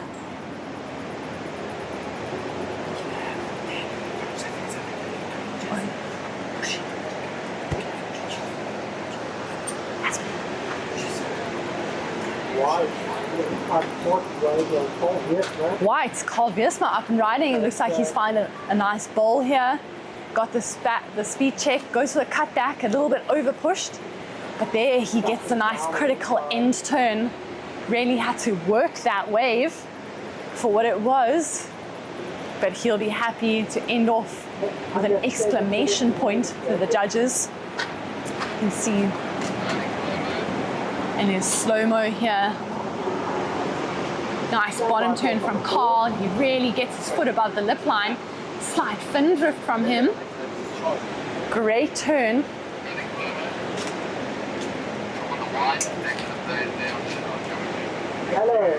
Your off wave was a 2.27. Your requirement now is a 2.9. Waiting for the last of Carl Wiersma. This may change our situation in the water. Carl finding that wave underneath priority. Sometimes our surfers in priority 3 and 4 will find opportunities underneath those with first and second priority. The waves that they leave behind can turn out to be great. We'll see where Carl's score goes and whether his strategy paid off in this situation. With nearly just over 5 minutes remaining.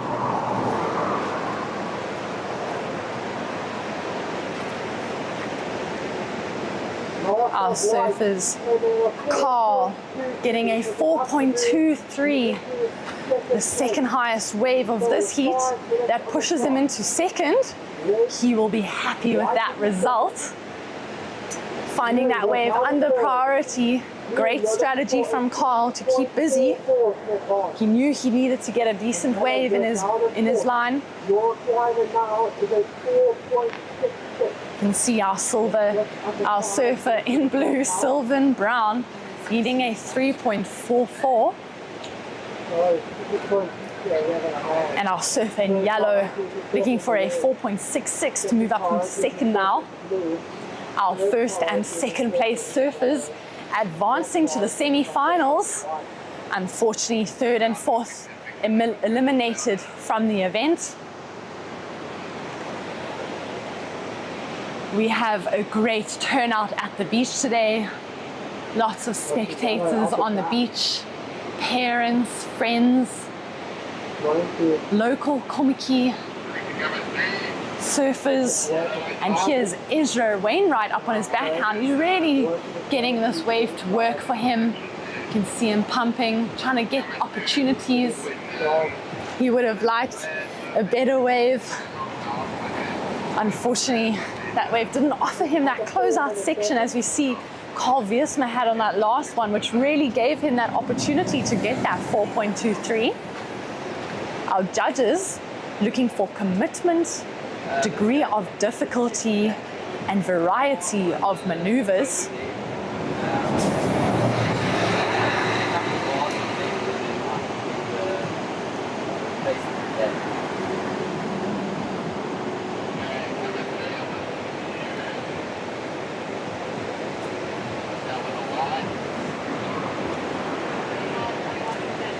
We are positioned at the top here at Witsands Komiki with an aerial view of the surfers quite close to the road. So you'll hear every now and then maybe a few cars hooting and coming by. Surfers as well passing by, getting ready for their heats.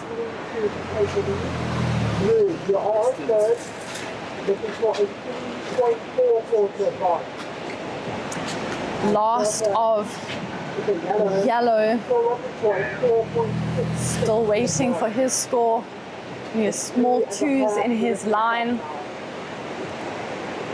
Ben Esterhazy waiting out the back with priority. Ben is a great strategist, surfed many heats, a 4-time South African champion. You will see Ben waiting for the best opportunity he can find out there. He'd like to get that heat total above a 10 to feel comfortable. And you can always see Ben in the water with that bright green surfboard. Here goes Carl Wiersma, again finding an opportunity underneath. He's looking for this double up section. Cut back for Carl, trying to get back into it. He's hoping to get a critical maneuver, foam climb, and great lip line floater. Great wave ending for Carl. Surfed really well. End maneuver was critical. We see Sylvan Brown up and riding. Sylvan also sporting the hoodie. Keep warmer out there in the water, the icy temperatures of Witwatersrand. This wave just didn't offer him that opportunity to get any turns besides that last one. Using his second priority there, he's hoping for more. He's only looking for a 3.44 at the moment, but we're waiting for a score for Carl Wiersma on that last ride with a great lip line floater to end, critical maneuver done with speed, power, and flow.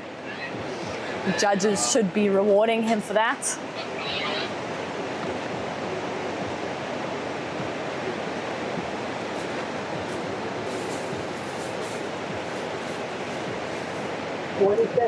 Ben being very patient with 15 seconds remaining, only 2 waves, but that's all he needed to be in first place. As we wait to see. And that is the end of the heat. No more opportunities for our surfers. Carl Wiersma taking the lead with that last ride, a 5.83, the highest of the heat. Judges liking that end 2-turn combination, speed check into lip line floater with a critical landing. Ben Esterhazy dropping down to second. And we have, unfortunately, Sylvan Brown in third and Ezra Wainwright in fourth. Good luck to them at the next SAST contest. We're now into the quarterfinal heat 2 of the under 16 boys. We have Slade Shooter in red, William Neal in white, Travis Turrell in the yellow, and Sibulele Ntosho in blue. This replay of Ben, the end of his heat, attempting, unfortunately, not quite getting that maneuver that was after the buzzer, so it will not count into his scoreline.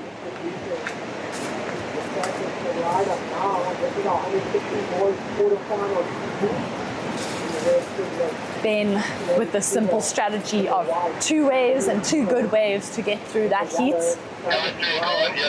Carl Wiersma, a slightly different strategy, staying busy underneath priority and finding those opportunities. Now we have Surfer in red, Slade Shooter up and riding. Some light cutbacks for him. He's looking to see if this wave will give him anything more. Looking for that double up section. He saw what Carl did in that last heat with the critical maneuver at the end, being rewarded.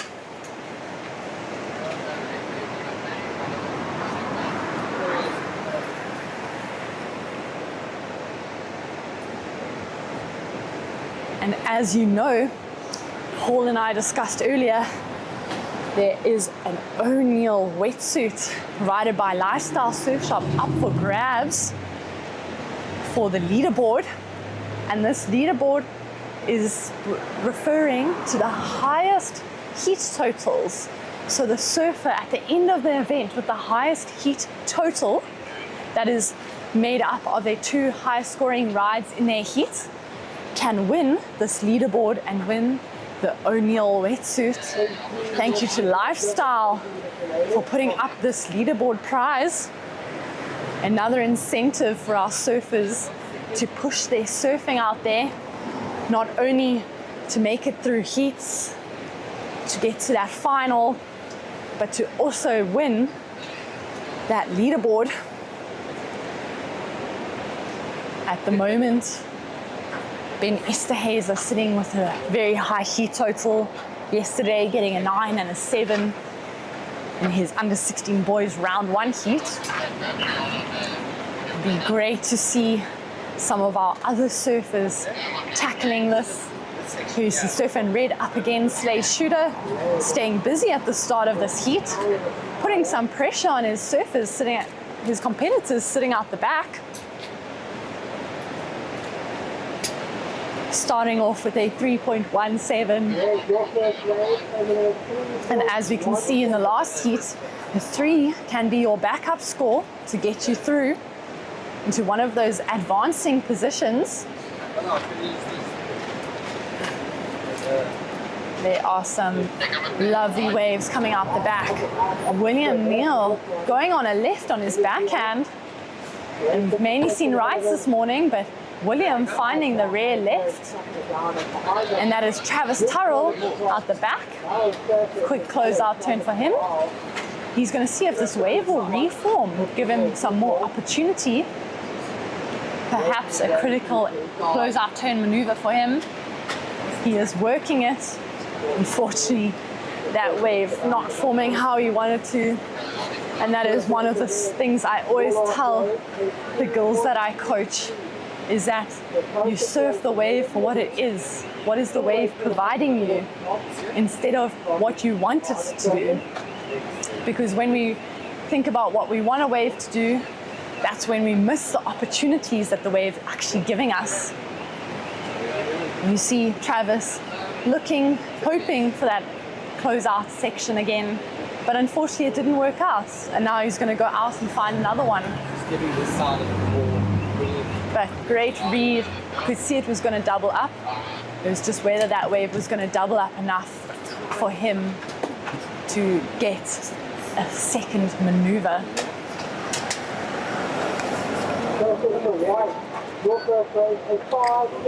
Some local dogs on the beach having fun in between waves.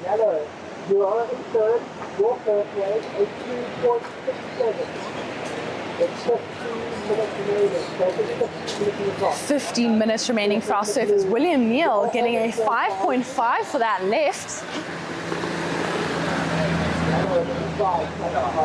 Great decision making for William. Travis Turrell up on this wave, trying to make it work, getting some speed. Quick snap for him. Here he gets into that double up section. A quick little float for Travis. William Neal with a high scoring wave so far, and here he is up again, our heat leader. Fortunately, that wave not providing the section that he was looking for. But as I said, William found that left and he rode it to its potential, getting a nice speed check into a closeout turn. Judges liking his speed, power and flow on that wave.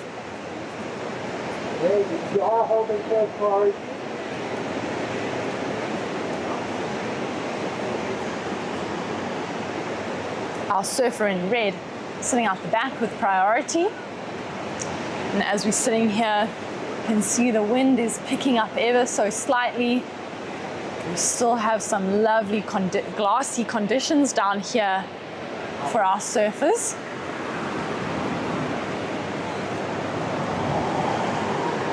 Thank you to those tuning in on our Open Plan Pictures live stream of this O'Neill Coldwater Junior Classic, presented by Sea Harvest and supported by Lifestyle Surf Shop. Also thank you to Innerkom for our lovely commentary booth here at Witsuns in Kommetjie. We are so glad that you are tuning in with us. If you were not able to join us down at the beach today, Travis Turrell jumping to the lead, but William Neal getting his backup score. We see Slade Shooter up and riding, as well as Surfer in Blue looking out the back. That was Sibulele. Slade getting an in turn there, looking for more. Just gets a quick little foam climb, finishes off his wave. He'll be happy with a completed ride.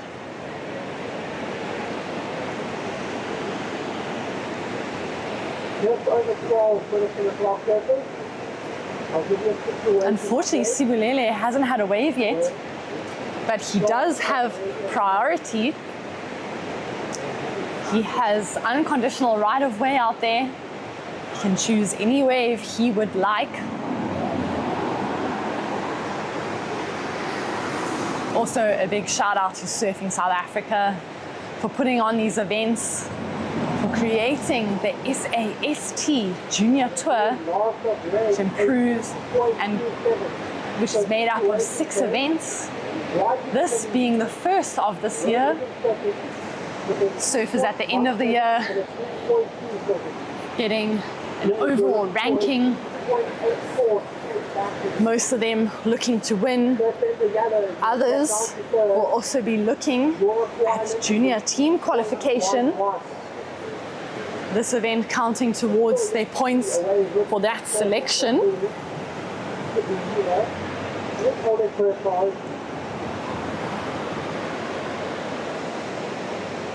We hope to see Sibulele open his account soon, nearly at the halfway mark of this heat. 11 minutes remaining.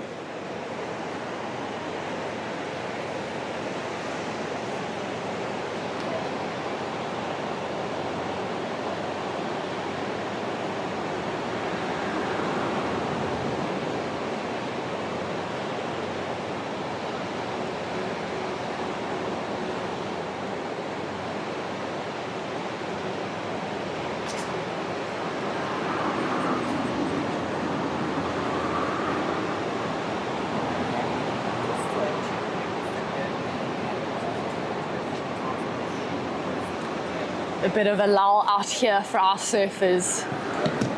Conditions a little bit tricky. Every now and then they have to be patient, wait for some more waves to come through. See Slade Shooter getting a 3.27 for his last wave, putting him back up into that second position. White in the lead, William Neal with that 5.5. But only a small backup of a 1.6. He will definitely want to improve on that. We saw the last heat, Carl Wiersma winning with a 10-point heat total.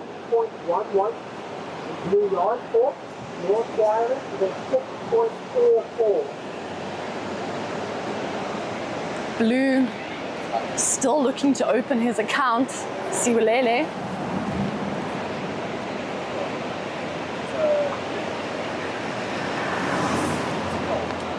We are here at the beautiful Witsands Beach in Kommetjie. You can see our crystal clear blue water and white sandy beaches.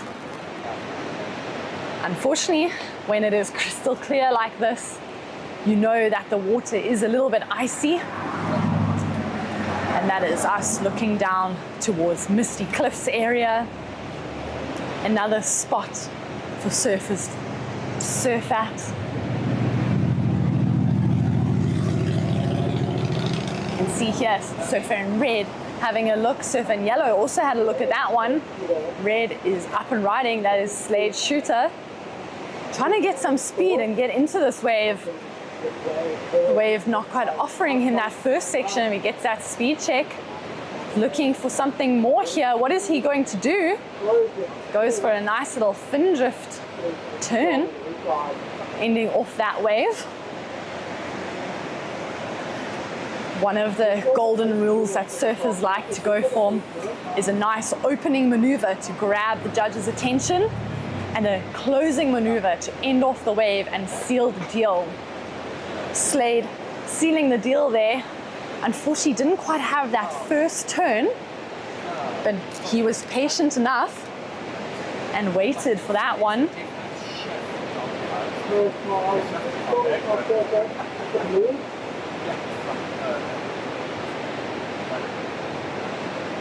Surfer in blue and white, we're having a look.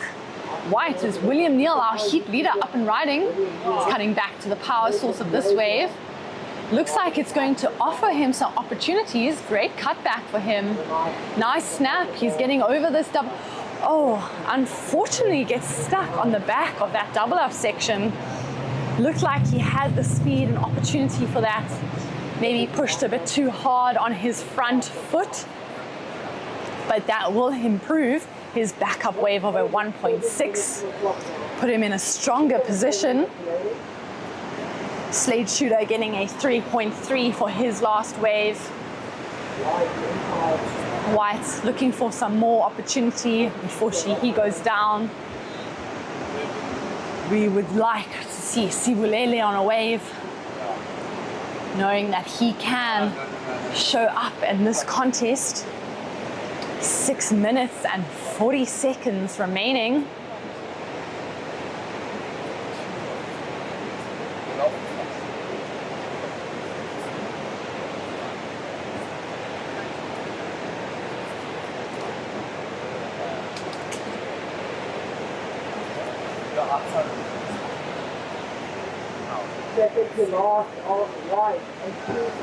Last score of White was a 2.93, so he solidifies his lead a little bit more.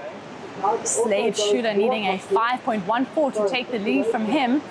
Travis Turrell requiring a 3.24 to go to second, and Sibulele requiring a 6.57 to go to second. Our first and second surfers advance to the next round in this quarterfinal Heat 2 of the under-16 boys. Unfortunately, third and fourth place are eliminated from our competition.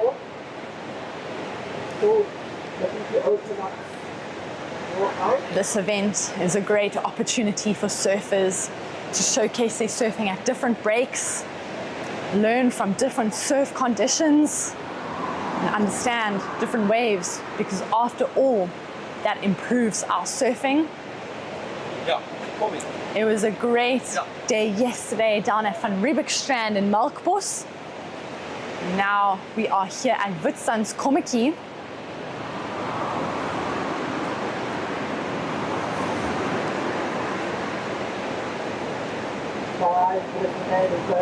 Highly contestable conditions for all of our surfers.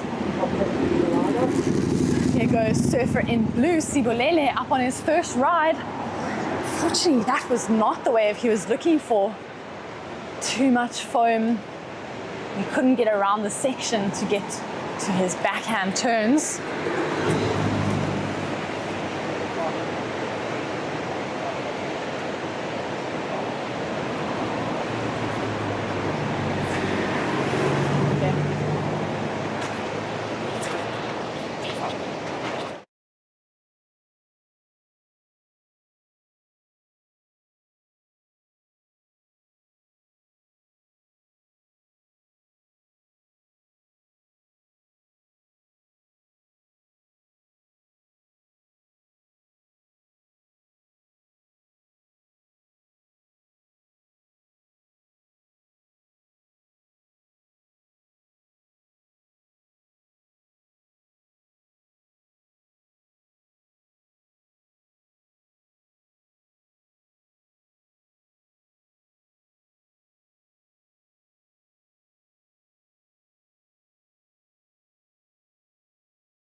And welcome back to the Europcar commentary booth.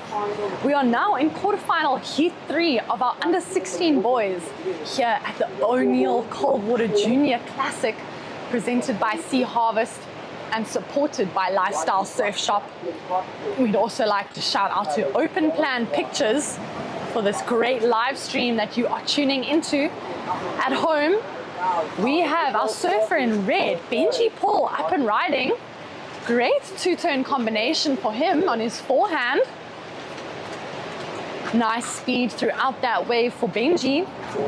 Benji is from Komki area as well as Sebastian Kopsen in white. We have Joel Gonetsky in yellow up and riding. Trying to get some speed, got a little cut back in, hoping for this wave to stand up so he can perform some critical maneuvers. Great rail to rail from him. Quick speed check snap. He gets the closeout. He'll be happy to start his account. Just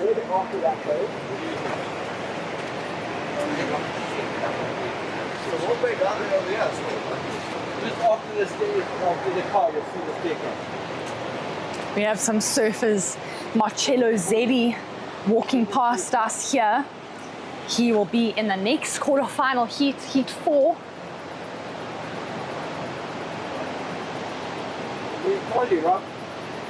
We are at Vitsans in Komiki, which is a great location for surfing, but also for spending a day on the beach.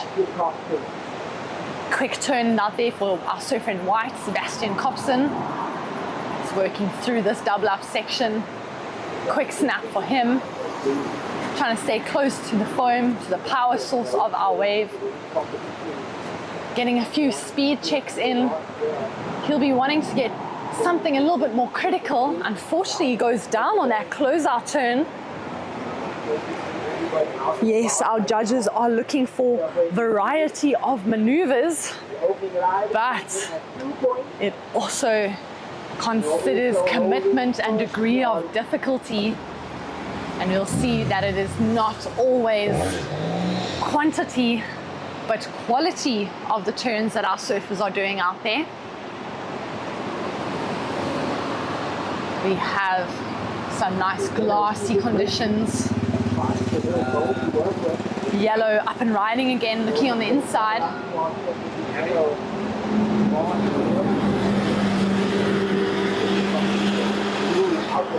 Blue is out the back. Lazaro de Brain. Fortunately, that wave dissipating out on him. You can see from the top here how the sand goes out. To the right of where the surfers are surfing, there's quite a shallow bank to walk out on.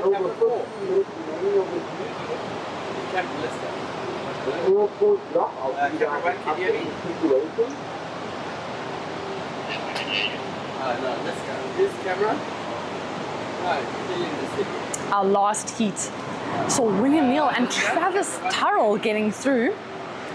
There was a scuffle at the end there. Lots of waves ridden, surfers scratching to get the scores required to be in those advancing positions of first and second. In our current heat, we have 14 minutes and 30 seconds remaining. Joel with a 2.83 to start. Benji Paul a 2.0. Sebastian Kopsen getting a 4, and Lazaro de Brain a 1.27. Sebastian Kopsen having the highest scoring ride of the heat so far. Joel Gonetsky and Benji Paul having 3s and 2s in their line of scores.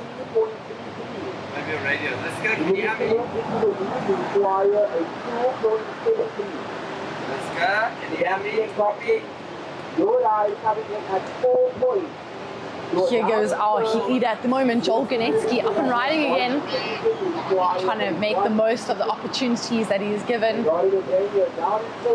Great snap from him. looking for a little bit more. Unfortunately, not quite enough speed on that last turn, and he goes down. You can see the slow-mo here of his previous snap. Nice check turn for him. And as he comes around, unfortunately, you see the wave a little bit softer, not quite offering him the opportunity to get a decent closeout. Surfer in blue having a look. Lazaro de Brain. Quick snap for him. Keeping that board moving in between turns. Cut back, nice rail work for him. Unfortunately, that wave dissipates, not giving him the closeout section, which would provide with a critical maneuver. If I'm on it, I'm going to stay on them and call you for a different camera, and then I'll go back to mine. That would be it. Yeah, that's right.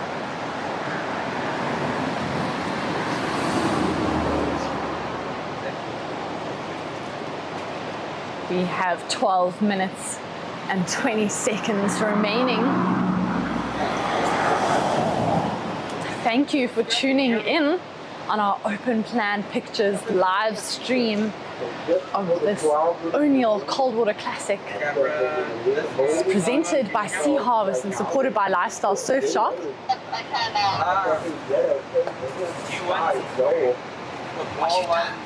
Are you done?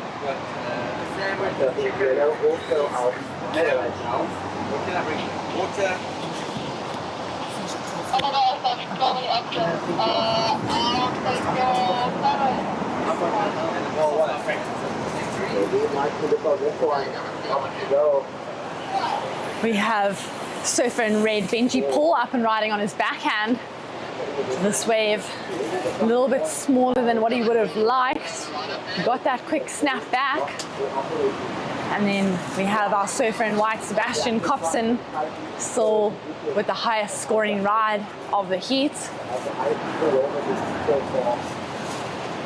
Nice end section for Seb. He gets back into this double up section. Quick snap.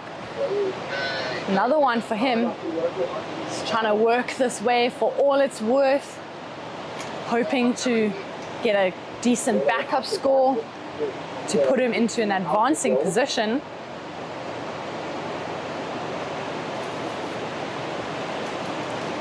Sebastian and Benji would have been surfing a lot down here in Komaki in the lead up to this event, both from Komaki area, pushing each other in the water. Sebastian's sister Charlotte also competing, unfortunately getting knocked out in the under 16 girls, but we will see her in the under 18 girls semis. And then we have blue. That was a quick one for Lazaro de Brain. He went for it. Unfortunately, the wave a little bit softer, not providing much to push back on.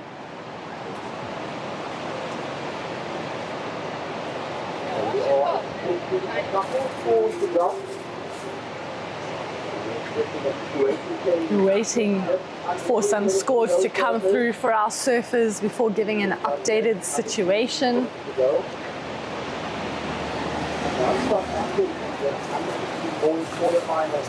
Yellow having a look. That was a scratch for Yellow. White, blue taking the opportunity on his backhand. That's Lazaro de Brain. Two-turn combo for him. Yellow, quick backhand snap. He threw some nice looking spray on that one. We are waiting for scores from all of our surfers. White finding an insider float for Sebastian.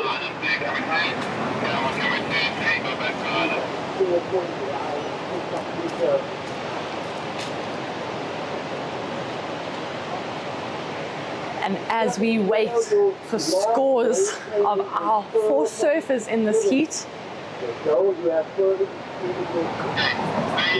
you can see this heat is very active compared to our last heat. surfing hard. Joel Gonetsky getting a 4.67, improving on his lead. We still have 2 waves for Sebastian Kopsen and 2 from Lazaro de Brain before we can get an idea of the situation out there. These boys staying busy. Lazaro back up and riding. Speed check for him. Really keeping that rail busy, moving from one rail to the next. And a great closeout turn for him.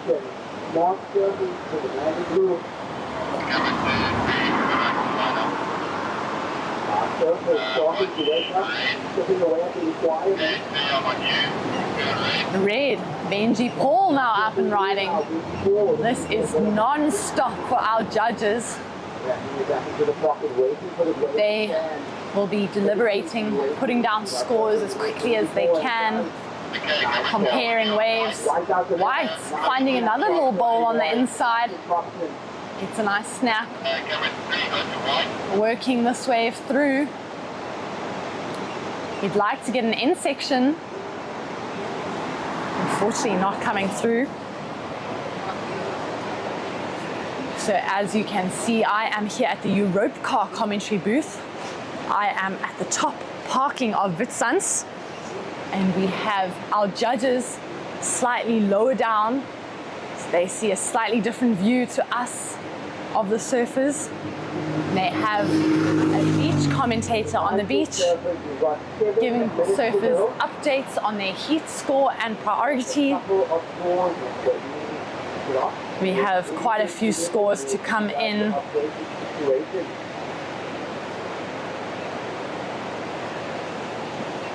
A little bit of a gap, hopefully for the judges to catch up on all the waves that have been ridden. We will probably see some shifts in our leaders. And speaking of leaders, we also have the lifestyle leaderboard where surfers can win an O'Neill wetsuit for the highest heat total of the event. And here's our surfer in yellow, our current heat leader. A cut back for Joel. He's going to work this wave through. He is looking to improve on a 3.23. And there's Blue. Yellow comes unstuck. Blue getting that snap. Looking for a little bit more. Nice little push of the tail. And a clean completion for our surfer in blue, Lazaro de Brain. That nice tail slip drift for him. Got the board quite vertical. And we see that scores are slowly starting to drop in for our surfers. Once all scores are in, we can give an updated situation. With 5 minutes remaining in this heat.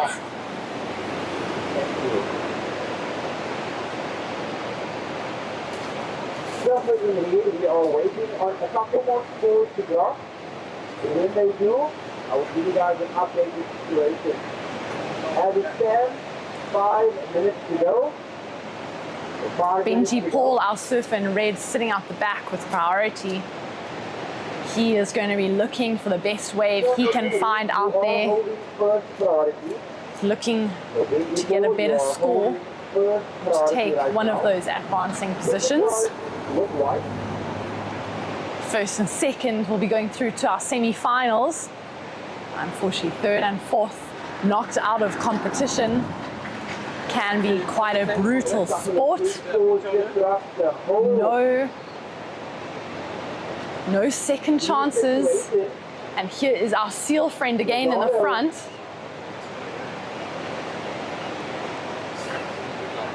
Enjoying the cold waters here at Witsuns Beach in Komiki.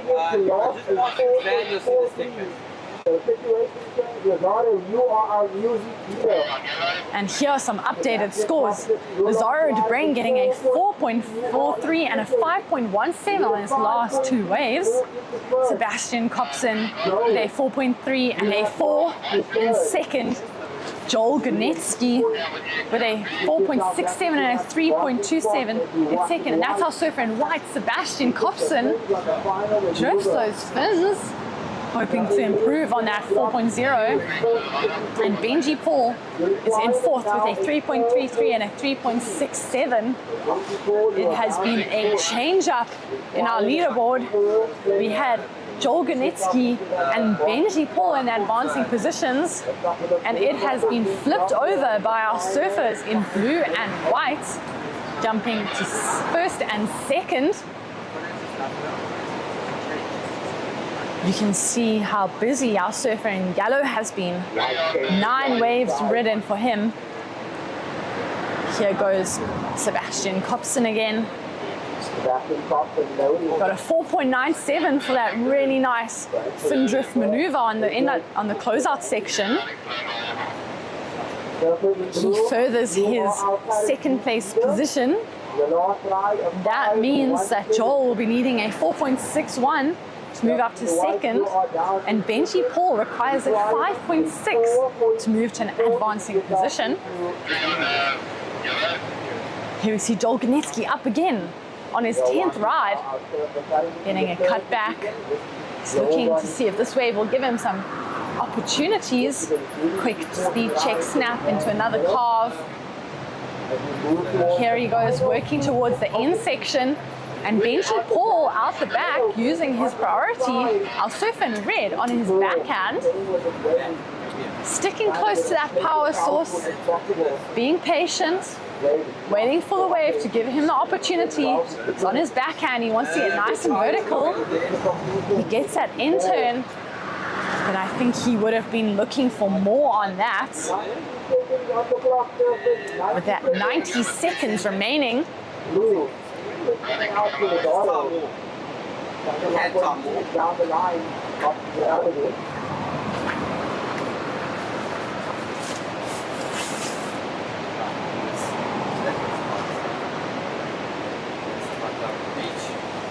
A few waves to come in for our surfers.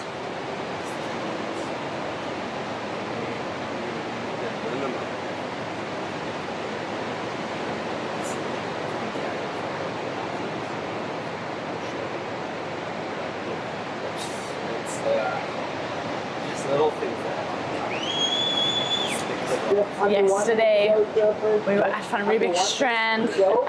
It's known as Van Strand to the locals. Slightly different conditions, but just as icy water out there. You see our heat leader on the back, surfing blue, Lazaro Derdesteen, really getting to work on this one. Unfortunately, comes unstuck.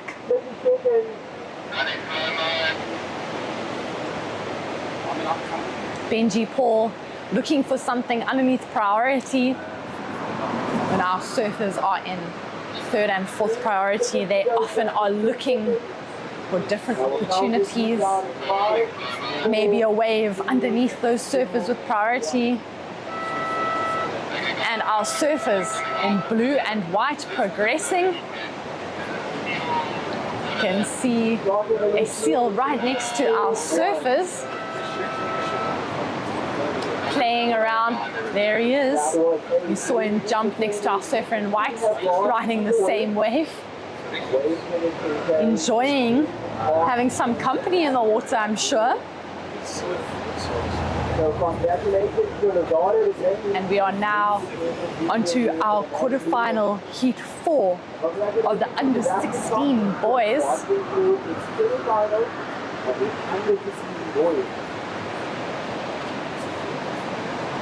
In this heat, we have Valdemar Gwenin in red, Marcello Zeddy in the white, Ryder Bertich in yellow, and Owen Heaney in the blue.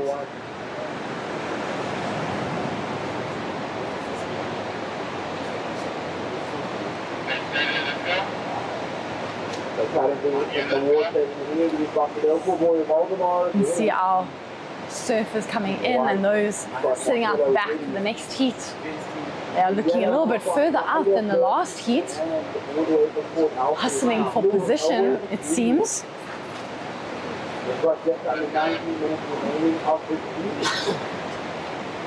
And 5 to go.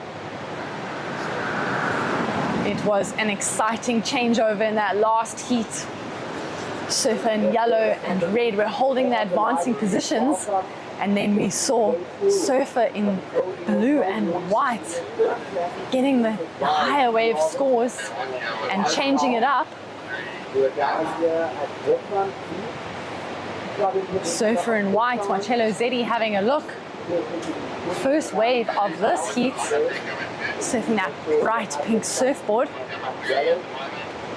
Goes for the foam climb, hoping to get around the section. Here comes nice closeout snap for Marcello.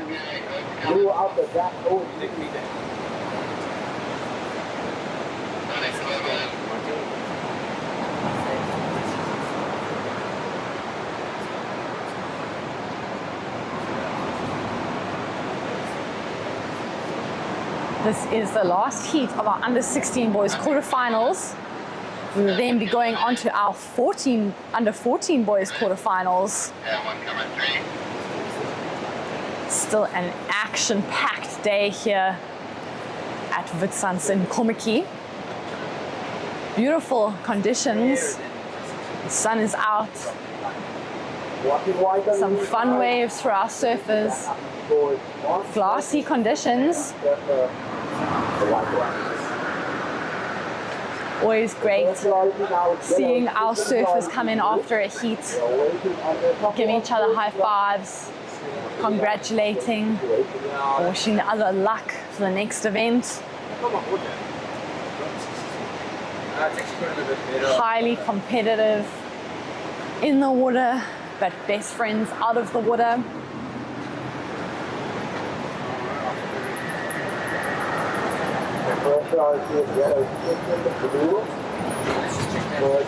You can see our surfers moving in slightly, a little bit out of position, a little bit further out, missing opportunities.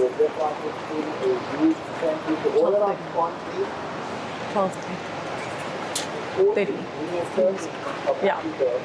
See some of our girls, Emma Schoenbracker and Charlotte Copson, running down the beach, heading for a free surf, hoping to get a few waves. Great to see friends surfing together. Our surfer in red starting with a 4.33. Small set of scores for our surfers in red and blue in the 2-point range.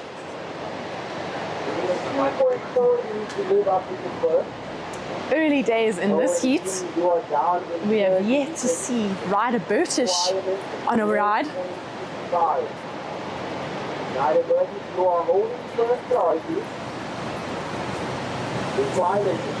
And there he goes, our surfer in yellow. He gets the cut back. One of the smallest surfers in this division, surfing above his usual age division. We will see a lot of our surfers competing in both their current age division and an age division above, wanting to challenge themselves and to improve their surfing.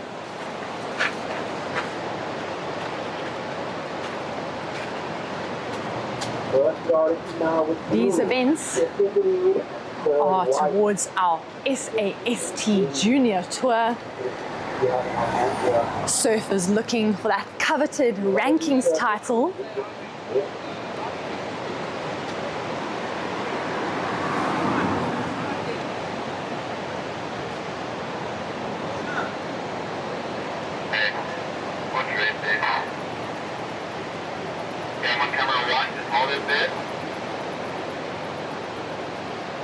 can see infamous rocks in the middle of the beach here at Witsuns, often creating that sandbank that these surfers are surfing off of at the moment.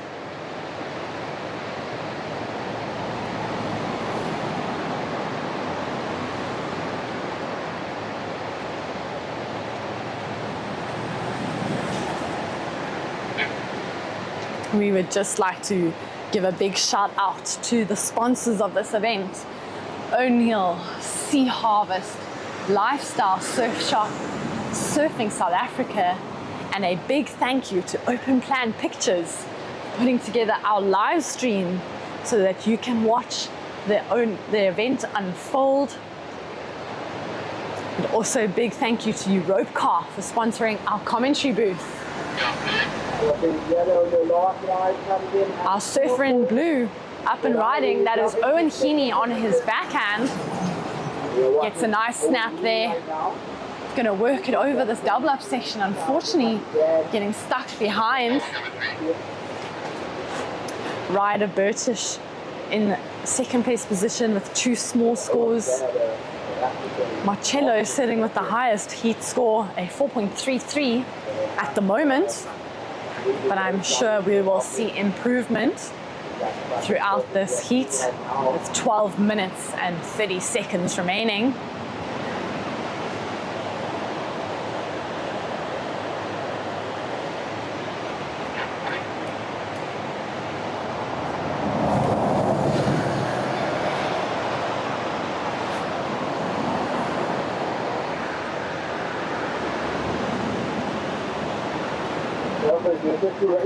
Surfing red, Valdemar Gwennon paddling across, having a look at this one. He's using his priority, and here he goes. Valdemar Gwennon also hailing from Komiki, looking to see if this one will work out for him. Unfortunately, that cut back a little bit forced, and the wave disappears underneath him. Conditions definitely looking a little bit trickier for our surfers. Less of those bowly sections and more waves requiring more speed and energy and flow to keep going. But you are getting rewarded for the end maneuvers. Some of our surfers warming up on the beach. Requiring a 1.89.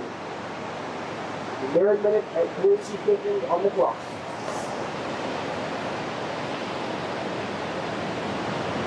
We've got our surfer in yellow in the next heat.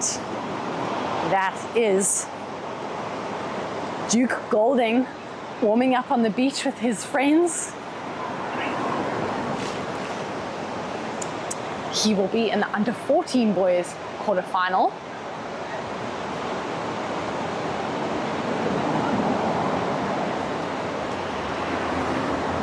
And it looks like there's some waves on the horizon for our surfers. Red, Valdemar Gwennon having a look on the first one. Our surfer in white, Marcello Zeddy, has priority. None of our surfers choosing to go on this ride. You can see some of these set waves closing out the back. It's not quite what our surfers are looking for. They're looking for a wave that will give them some critical sections to complete maneuvers on. We have Ryder Burtish up and riding.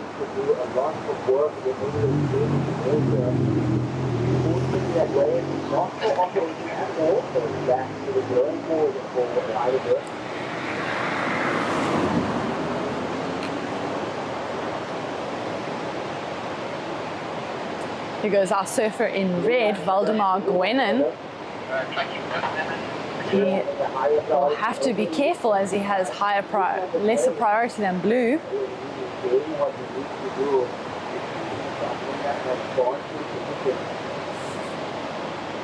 Our first and second surfers will be advancing to the semi-finals.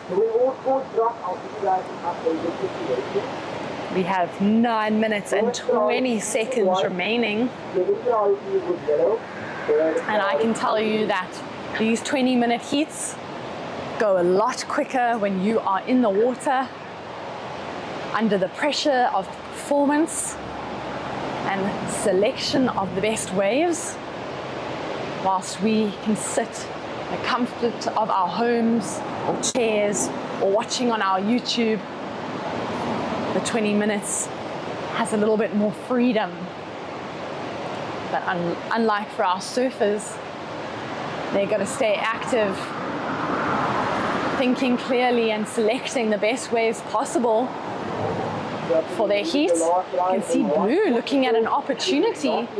Our surf with priority, Marcello Zeddy, didn't like the look of this one, but Blue working it to the inside. It's a nice closeout turn. Threw some spray on his closeout snap. Nice completion. That was Owen Heaney. He's currently sitting in our second position, but Valdemar Gwenin only needing a 1.89 to take that from him. So he will be looking to improve.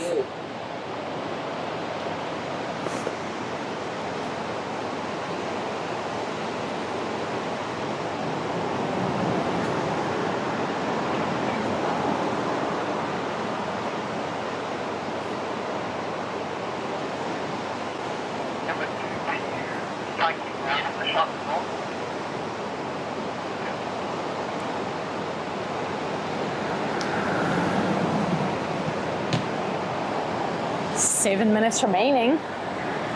Looking to wait for a score for Owen Heaney on that last ride.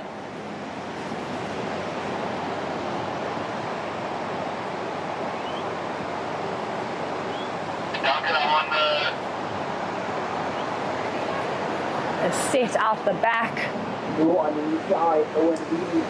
Blue up again. Unfortunately digs a rail on that one. His last ride a 3.6, which puts him into the lead. Our surfer Marcello Zeddy, first place, sitting with priority, being very patient.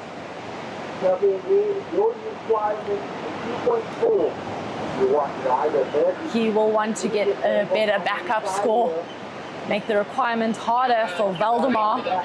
And here he goes on his backhand. Nice snap. The foam climb. He will improve on that 0.73.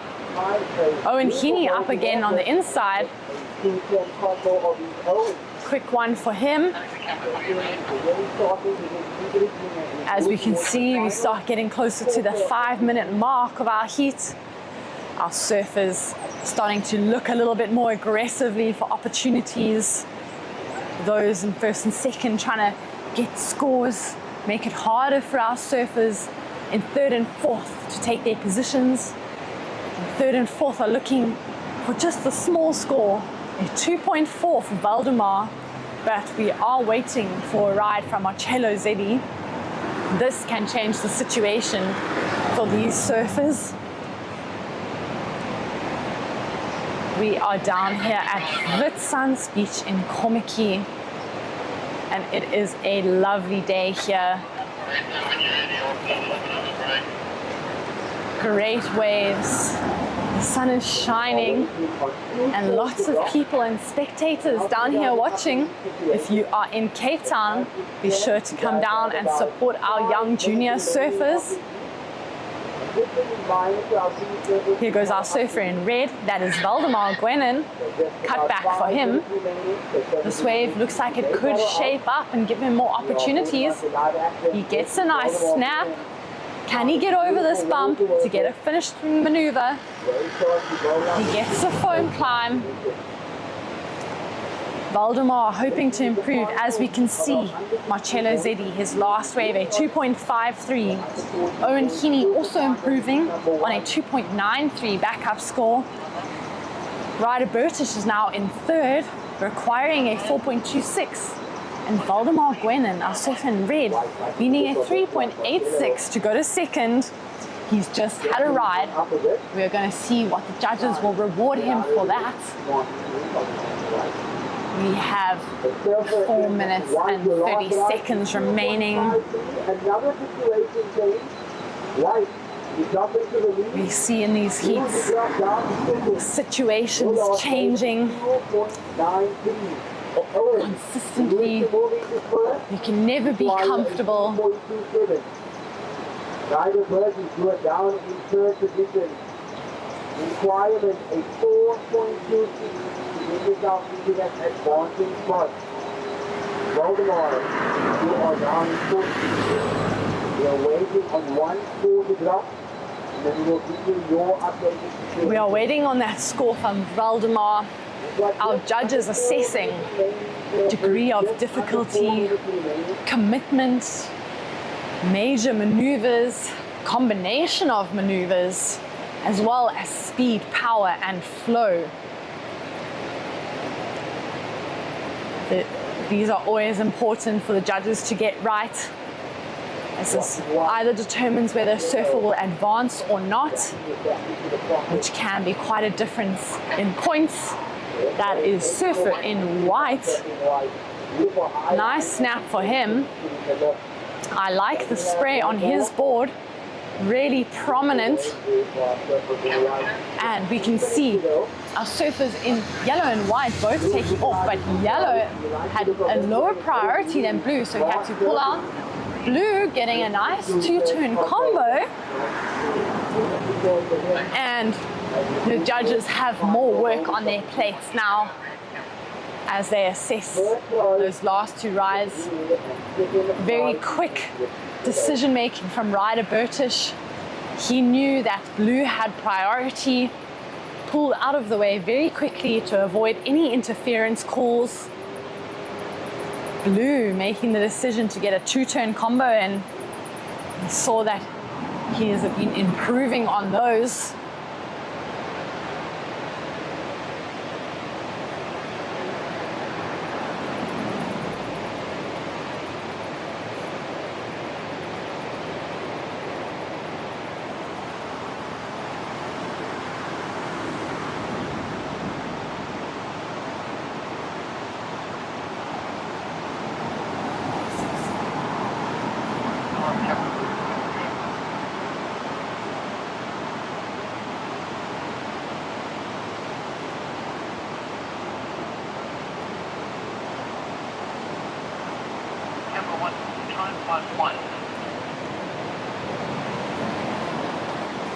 There are some lines coming out the back.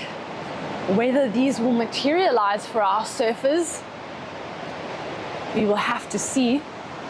With 1 minute and 20 seconds remaining, we are still waiting on scores from the judges, and important scores which can change the situation.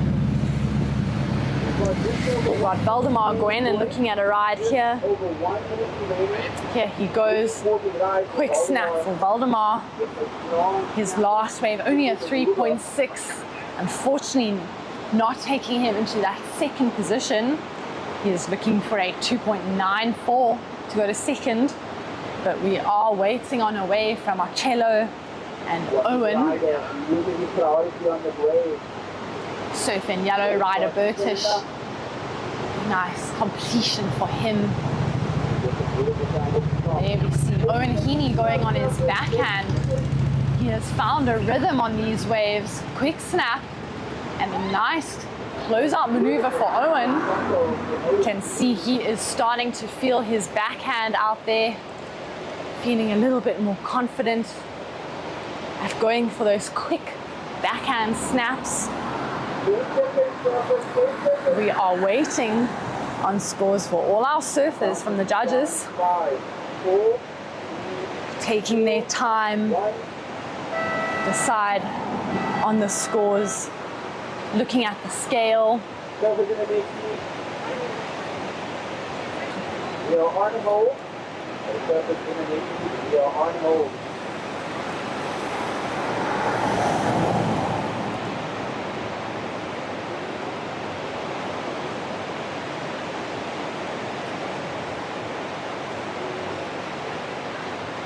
Next heat, and the results are in.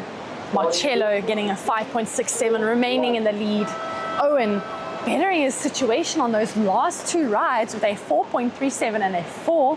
Unfortunately, Valdemar and Ryder Bertish falling out of competition. We are now in the under 14 boys quarterfinal heat 1. We will see Slade Shooter in the red, Liam Bonkolo in the white, Duke Golding in yellow. He is the one up and riding at the moment on that bright board. Quick little snap for Duke at the end there. And then we have Ross Gover in the blue.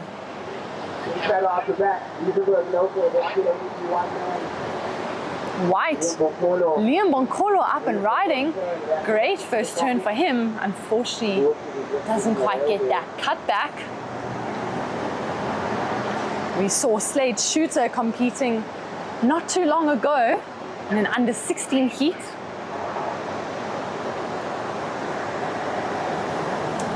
He will be hoping to improve in this heat, as this is his main division, the under 14 boys.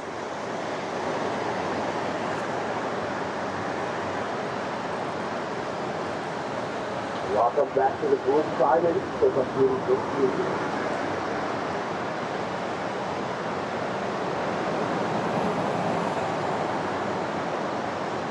I will be taking you through this under 14 boys heat here at Witwatersrand. You can see Valdemar chatting with his brother Asborn, older brother, maybe giving him some insights into what could have been done differently. That is our surfer in red, Slade Shooter up and riding. Quick snap for him, working this one. Nice little snap, and he finishes it off. Probably saw what he could have improved on in his under 16 heat and is using that to improve his under 14 results.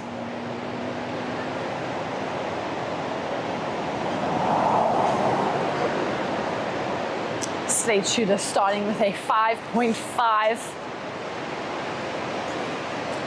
Great confidence booster for him. I am in the Europcar commentary booth here at the O'Neill Coldwater Junior Classic, presented by Sea Harvest and supported by Lifestyle Surf Shop. Thank you for joining in on our live stream, on the Open Plan Pictures live stream. We appreciate your support from around South Africa. We hope you are sharing the link with other families and friends to tune in and watch our South African junior surfers battle it out here at Witwatersrand.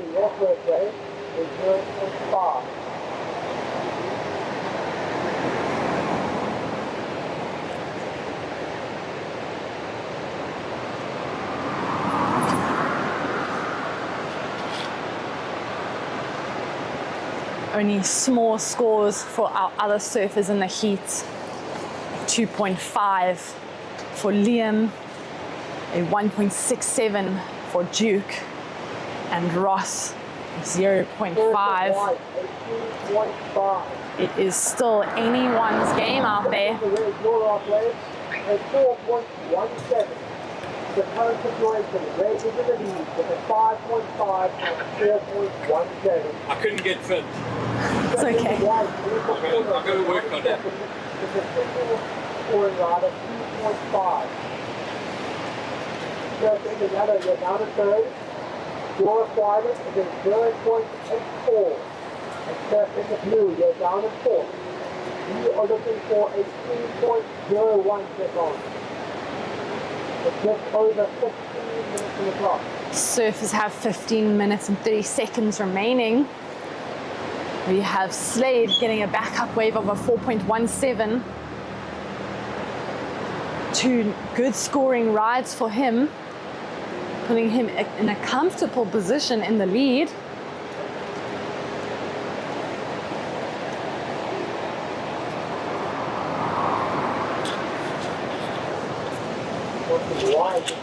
And I have Matt Canning joining me in the booth. Hi, Matt. How are you? How's it going, Tash? Yeah, all good. Oh, it's such a wonderful day down here at Witsunds, and yeah, comp seems to be going good. So yeah, everyone's stoked. Can you tell us a little bit about how your heat went this morning out there? You were first heat of the day again. And how does it always feel to be the first heat in the water? Yeah, it's always a bit nerve-wracking to be the first heat of the day. It really sets the tone for how the day is going to be. Yeah, it was a bit of a tricky heat. There was a lot of glare, but managed to find a couple, and yeah, super stoked to be into the semis tomorrow. Yeah, you've had some great backhand surfing the past 2 days, really getting that board nice and vertical. And your dad was telling me that you've been looking at that leaderboard, the lifestyle heat total leaderboard. Yeah. Where are you at the moment? I think I'm tying second last time I looked with Massimo Benz. So yeah, hopefully I can get a couple more good heats and yeah, go to the top. Hopefully we will see some explosive surfing in the semis and finals. Yeah. It's going to be a big day tomorrow, but we have something more exciting coming up. Your sister will be surfing later today. How do you feel about your sister competing in the under 14 girls? Yeah, I think she's a bit nervous and the water's a bit cold for her, but yeah, it's more nervous watching her surf than me actually surfing, but yeah, hopefully she gets a couple. Yes, your dad was saying he'd rather be the one competing than actually standing on the beach, and I tend to agree with him, especially when we want everyone to do well, to get the right waves. So really well done for your heat this morning, and good luck for Adriana. Yeah. Will you be spotting for her, giving her a few tips? Yeah, I think I'll try and give her a bit of advice before her heat, and then I think my dad will do the rest from there on. That is awesome. She is so lucky to have you guys in her corner. Yeah. And now this is your last year in the under 18 boys division. So it's quite a big year for you. What are your goals this year? I think my goals are just to focus on improving my surfing, do a couple of the events throughout the year, and just really focus on bettering my surfing and hopefully putting all my money towards one nice trip at the end of the year. That sounds awesome. And will that trip perhaps be back to Hawaii, where you were this December? You guys had a great crew out there and a great opportunity to really grow in those more powerful waves. Can you tell us a little bit more about this trip and how it came about? Yeah, kind of came about around this time last year. All of my friends, we just started talking about going to on a trip to Hawaii, and we just tried to make it happen, and eventually everything just came right, the stars aligned, and yeah, we just went on a month's trip to Hawaii, and it was honestly one of the best trips of my life, just with all my best friends, just surfing every day, hanging out, and yeah, we really all pushed each other in the bigger waves, and yeah, all of our surfing improved a lot, so yeah, it was a really fun trip. I saw some of the clips, and it was great to see you guys out there in some challenging, even onshore Hawaii conditions, but I'm sure that when you've come back here, you feel like you have a new read on the waves. Yeah, for sure. Waves are very tricky. It's very, very powerful. It's a very different type of surfing, but it really helps you. When you come back to these type of waves, you feel way more like you have more control over the waves, and it just really helps. That's great to hear. And we have our surfer in red, Slade Shooter, currently in the lead in this heat. Have you seen Slade at quite a few events? Obviously, you've been competing on this junior tour for a while now. Slade coming in the under 14 divisions. Can you tell us a little bit more about Slade surfing? I see he's just dropped a 7 on that one wave, which was a really great explosive turn.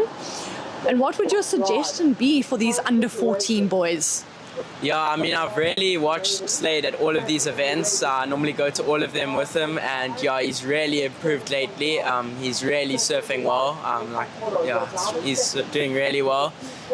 In these conditions, I think it's more of a wave catching competition. I think whoever gets the best wave out there and maybe slows their surfing down a bit, doesn't try to fit too many turns in, and just focus on doing like one big turn, I think that'll get them to the heat. So yeah. That is true. We have seen the surfers with the critical maneuvers getting the better scores, and obviously this morning you as well had those steep vertical backhand turns and the judges rewarding you for those. Would you say that our goofy footers have an advantage out here today? Yeah, I definitely think the goofy footers have an advantage out there today. It's way easier to get tight and vertical on your backhand, and yeah, a couple of the goofy footers have been doing well. So yeah, hopefully the goofy footers carry on going far in the comp, and yeah, just continue to do well. I agree. I'm a goofy footer myself, and I love some powerful backhand surfing. Can you tell us the difference between this wave and the wave we surfed yesterday at Van Riebeeck Strand? Yeah, there's actually quite a big difference. It was a big adjustment this morning with boards and equipment. Yesterday at Van Riebeeck Strand, there was just way more power in the waves. It was like very hollow and it was breaking hard on the sandbank. As opposed to today, it's way smaller and very weak. So I think just managing your equipment and using the make sure you use the right equipment and right boards, that yeah, it plays a big factor. So yeah, just got to be ready all the time. Thank you for that advice, Matt. And can you tell us what board are you riding out here? A little bit about the dimensions. You don't have to tell us the secret sauce for the board, but just a few details. I'm riding a Smith Shapes 511. I think it's about 27 liters. Yeah, it's one of my old faithful boards that I rode like every day in Hawaii, but yeah, it was feeling really good these past couple of days. So yeah, I just stuck to that board, and yeah, it's doing me well. That's great to hear. Often our surfers need to make the right decision on boards, and you can see when you're out there on the wrong board and the difference it can make to your surfing. Thank you, Matt, for all your insights into that.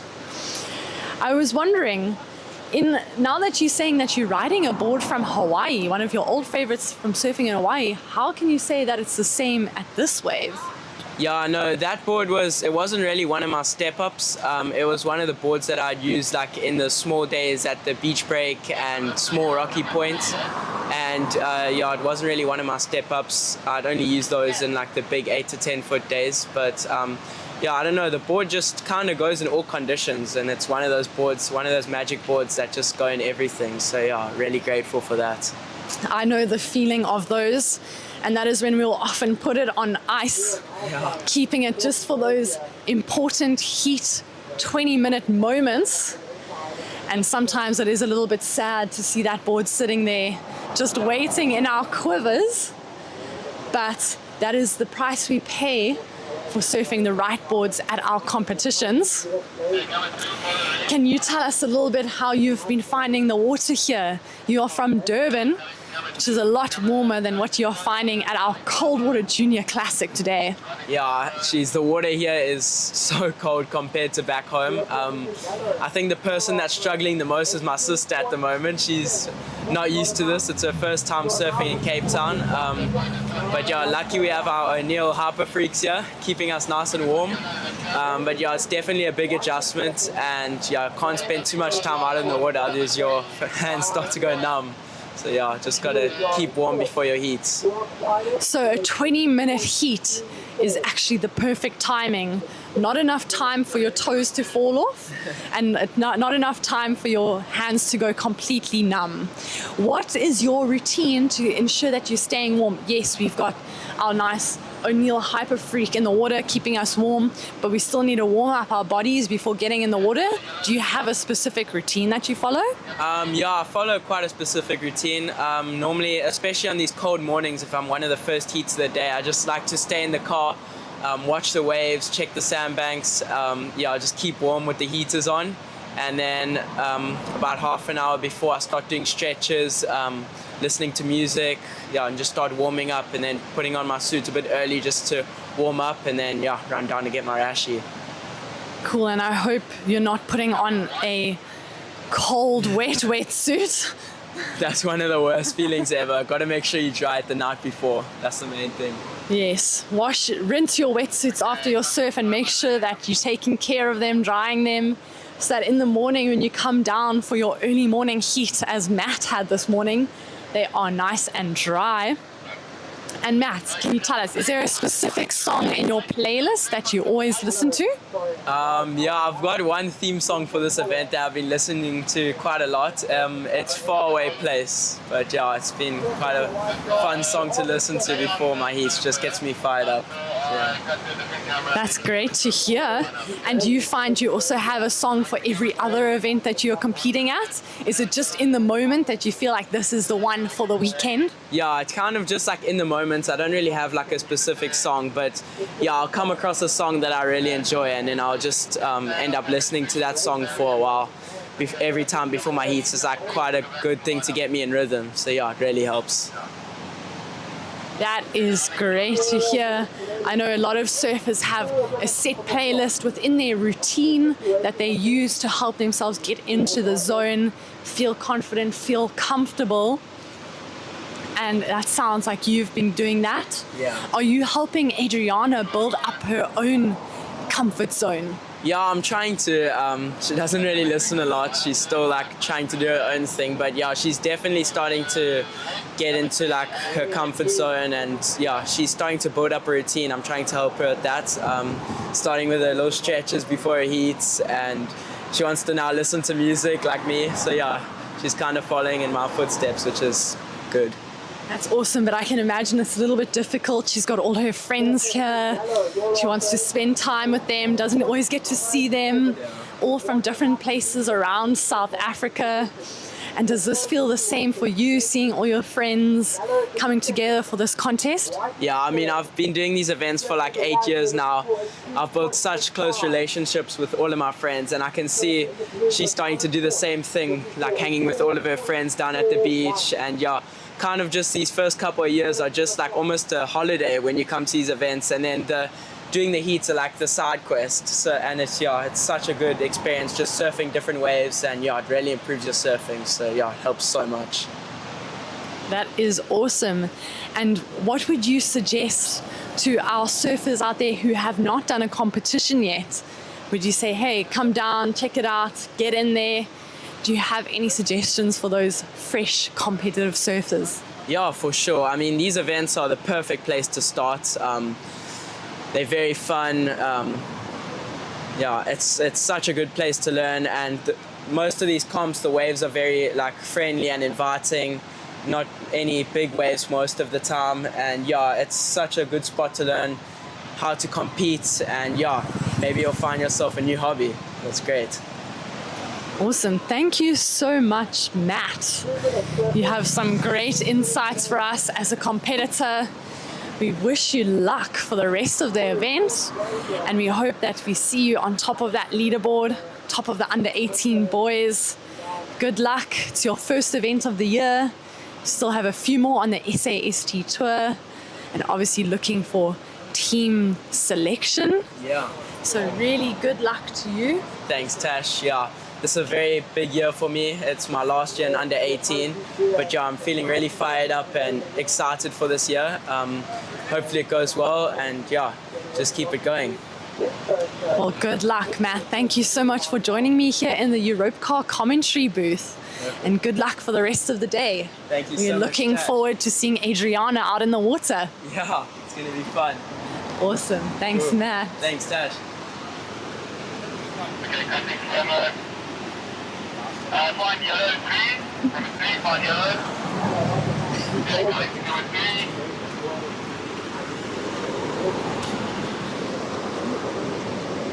Okay, thank you. Collecting number 2. You on off the side. I think he's going to have another break and go and show and Zedi. We're supposed to be on after him now. Oh, I'm sorry. Do you want another break? I can also go on I just came out from the toilet because I needed to. I was holding the fort here while it's been gone. Thank you so much for joining us on the live broadcast. I'm going to be down on the beach announcing, and I will join you back in the booth in 2 heats time. Enjoy the rest of the action. I had to take this.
press it for one, slide it, right?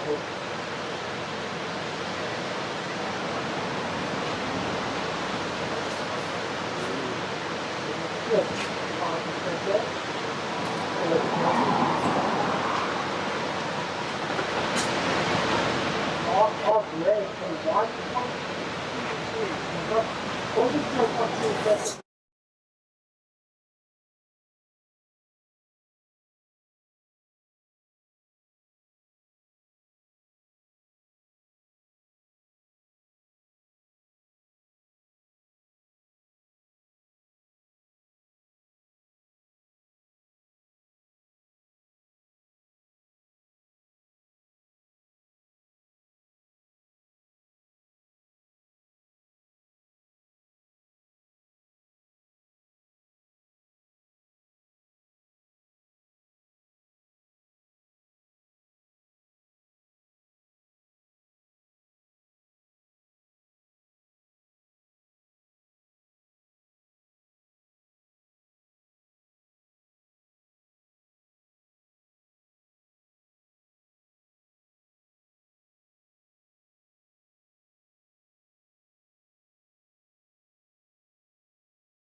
ride a 3. Your second ride a 5.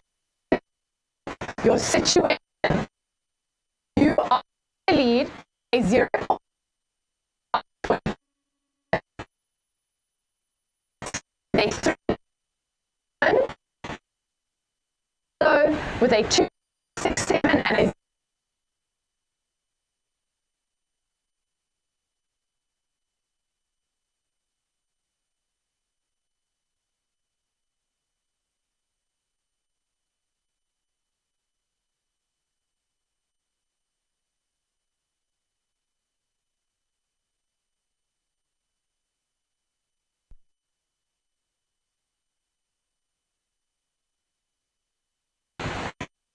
Tyler Brown, yellow, your last ride a 2.1, pushes you into second place.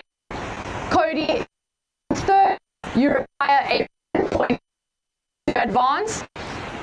In blue, you require a 4.17.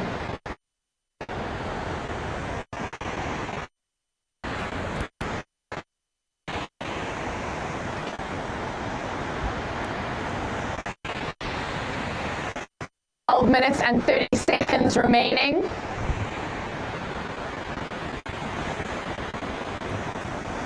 Quick one for our surf in blue. White, Cody Painter up and riding.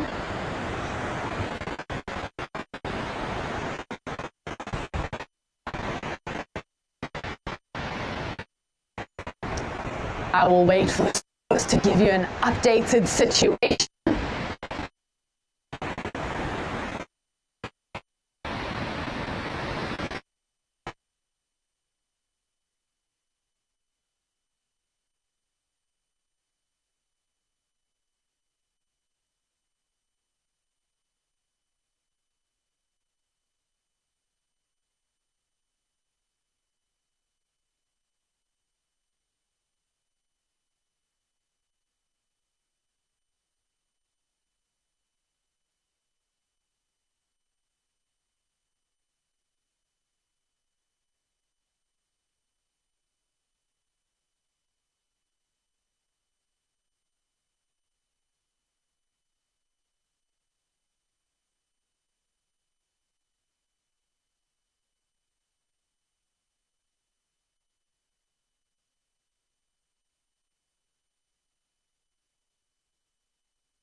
Yellow.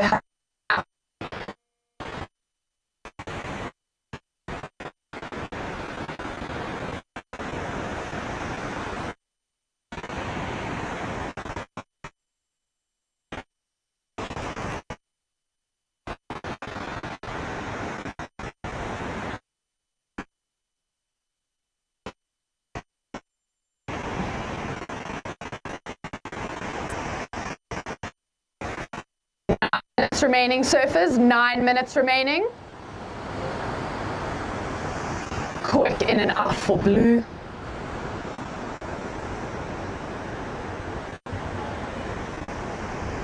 This is red, Ethan Schoenbracker up on his backhand.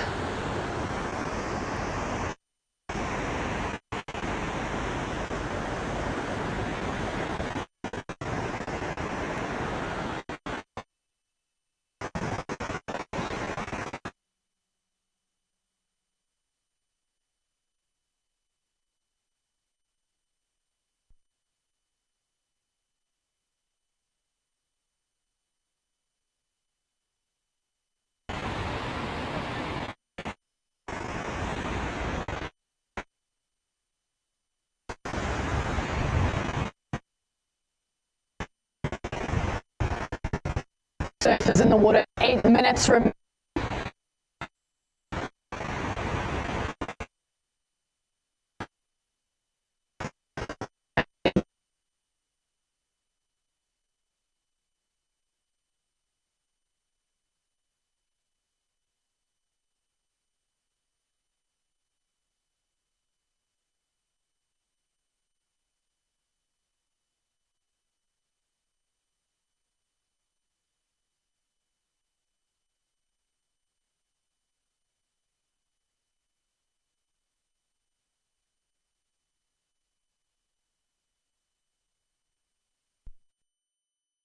Audio is down there, but doing right. Short, Second camera one. Chris just changed it. I don't know what Chris just came up now to switch it off. I don't know. Just change it. I'm gonna take it, put it down there.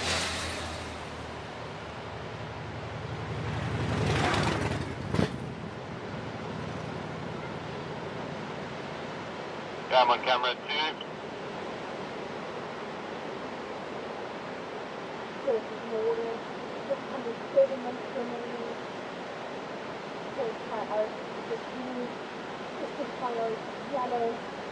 Follow 3 there, camera wide.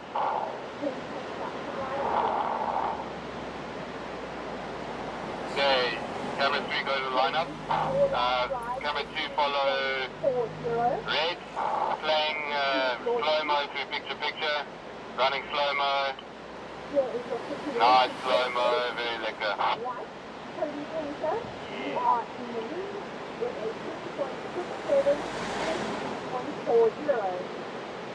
Okay, going to camera 2.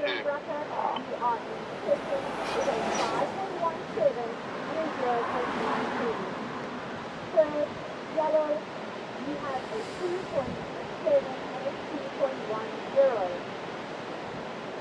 Yellow, you need a 3.44 seconds. Blue, you are in 4th. Camera 2, focus on the back line. Camera 3, get ready for the first surfer. There's a set coming. 5.43 seconds.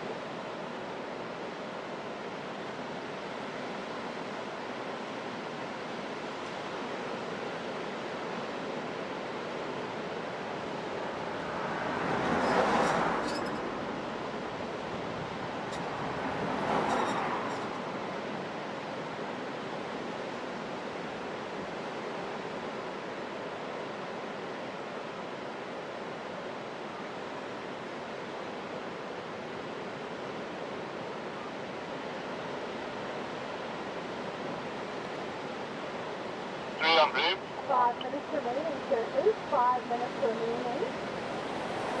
Last stop yellow, a 1.6. Okay, watch white. Not going into your front. Watch blue. So, I'm looking for a 2.44. Okay, red. Blue, you are maybe white. Okay, camera 3 on you, on white.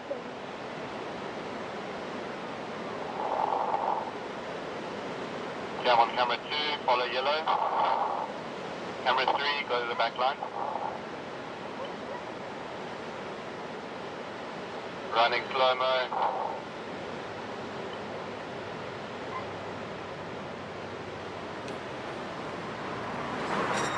Okay, watch red.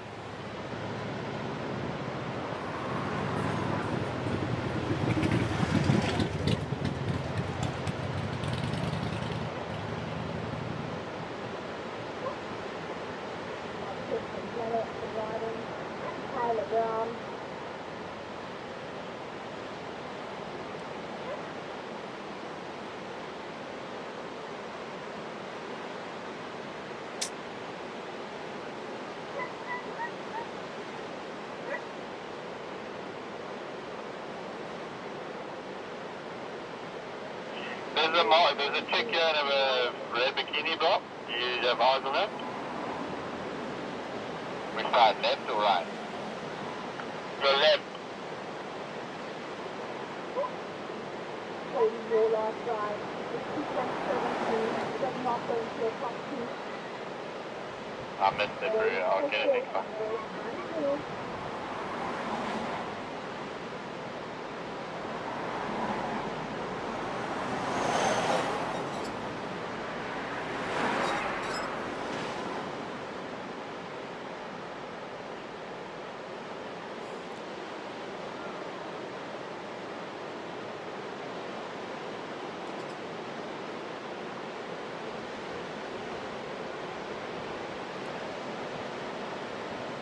Yeah, follow it.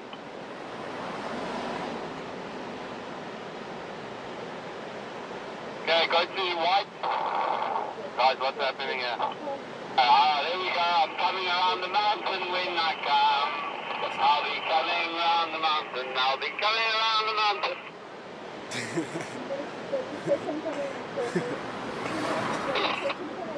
Let's go, just focus here. Focus on yellow. Fana, go to blue. Okay, I'll let go. Your last ride is 2.67. Waiting for another four doors to come through. And that is a 3.5. Lost of red is... Try and zoom out a little bit, please. You move up into the lead. Cody, you are now down in second. Okay, let's go, just listen here. Let's go wide, zoom out, and Fana, you're going to zoom in, but I'll tell you when, Fana. Go good.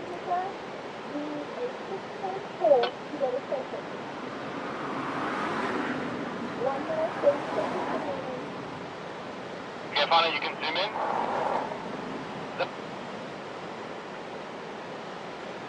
Okay, camera 2 is Fana is now on the close-up.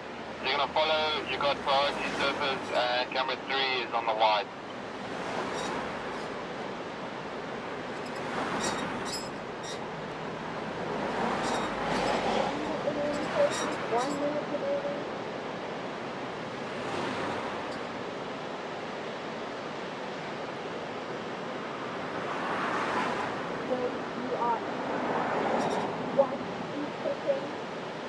Yellow, you answer. This time on 4.4, very second. Blue, you are in fourth.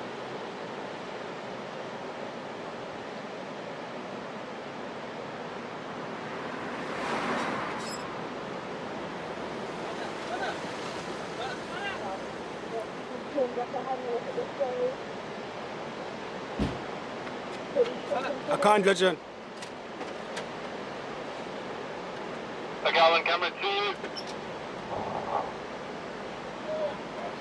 Camera 3, go to yellow. So I'm on zoom in. I'm on zoom in. 5, 4, 3, 2, 1.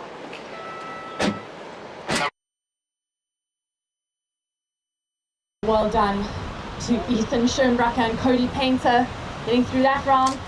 Our next heat, I'll be counting you down in 3, 2, 1. Welcome to the order, our under 14 boys quarterfinal heat 4. In the red, Tom Pearson. In the white, Lazaro De Brain. In the yellow, Letabo Monteto.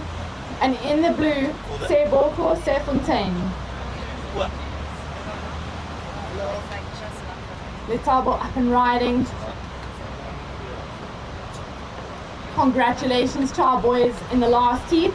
Ethan Schoenbracker taking the win with Cody Painter in second. Unfortunately, we lose Tyler Brown and Pete Peterson.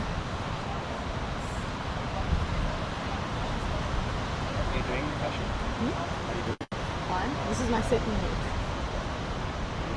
Pardon? Are we doing two? Yellow, your first ride, a 1.33.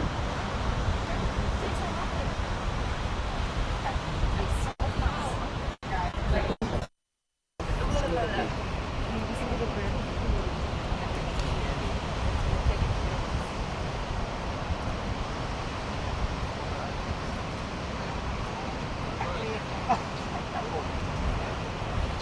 those of you just joining us down at the beach, welcome down to the O'Neill Coldwater Junior Classic, presented by Sea Harvest and supported by Lifestyle Surf Shop.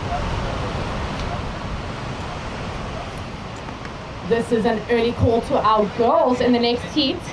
Under 14 girls semi-final heat 1. Maya Malherb in the red, Adriana Canning in the white, and Emma Logenberg in the yellow. You can collect your rash vests.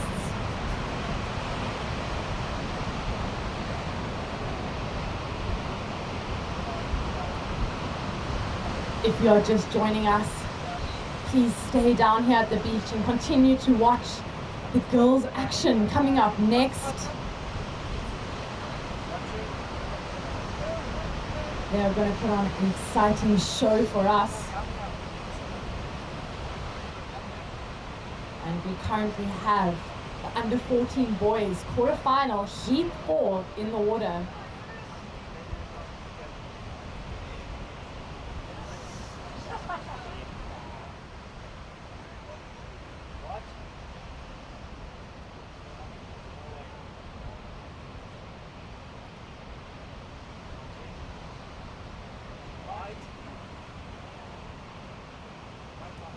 That is our surfer in white, Mazzaro de Brain, up and riding.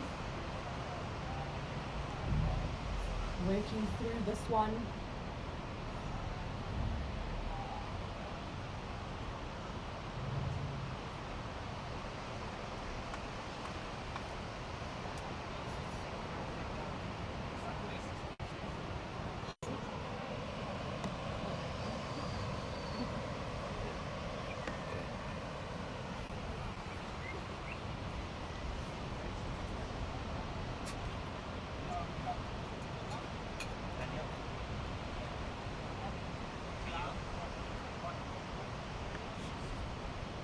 "16 minutes and 20 seconds remaining, surfers. 16 minutes and 20 seconds remaining.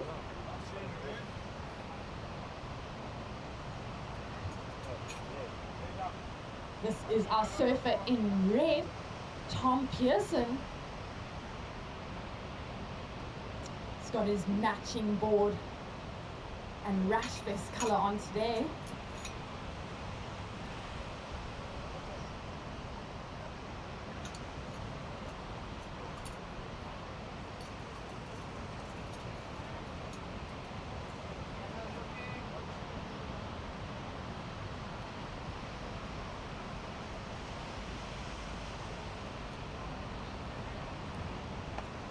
Waiting on scores for our surfers in red and white.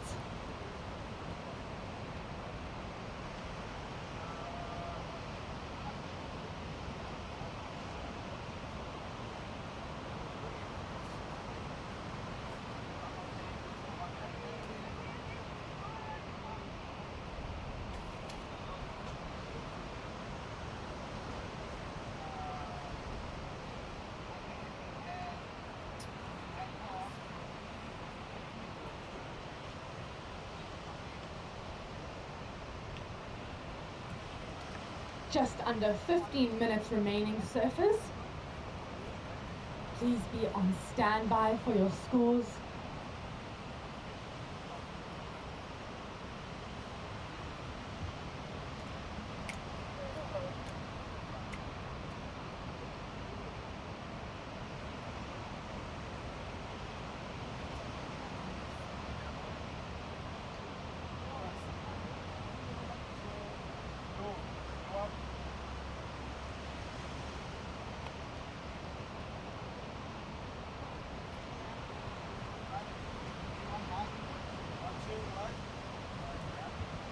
We saw Blue on his first ride.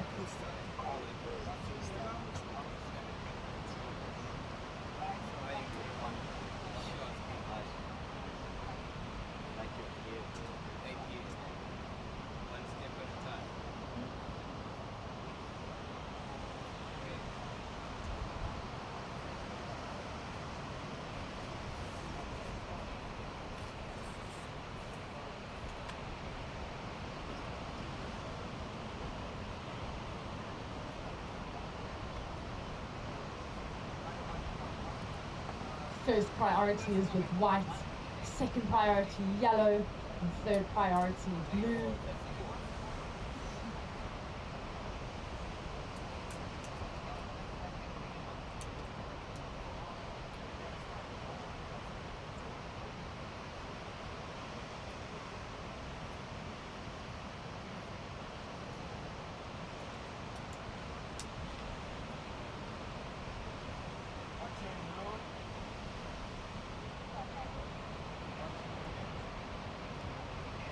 Blue and red both having a look at that one.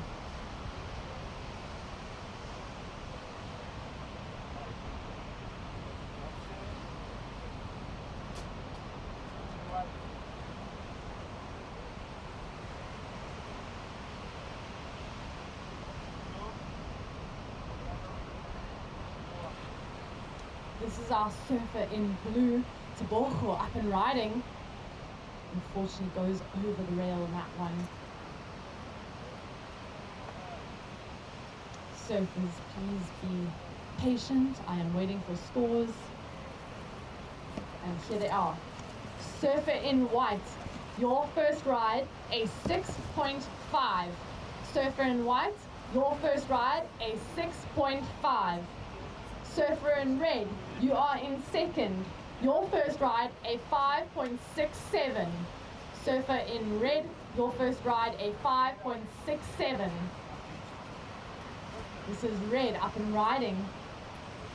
Blue, you are in third with a 1.4 and a 1.17. You need a 4.28 to go to second. And yellow, your first ride, a 1.33. You need a 4.35 to go to second.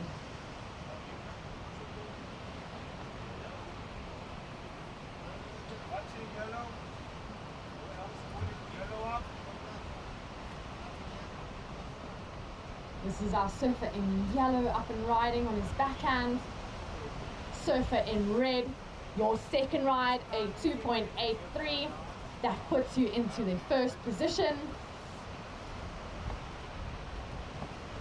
Red, you are in the lead with a heat total of an 8.50. Surfer in white, you are in second with a 6.50 heat total. You need a 2 to take the lead. Surfer in yellow, you are in third. You need a 4.98 to go to second. And surfer in blue, Chicken or beef? You are in fourth. You require a 5.11 to go to second. I don't know what he got, but I think you should. You chicken. I think. But I'll just give you a chicken and we'll figure it out as we.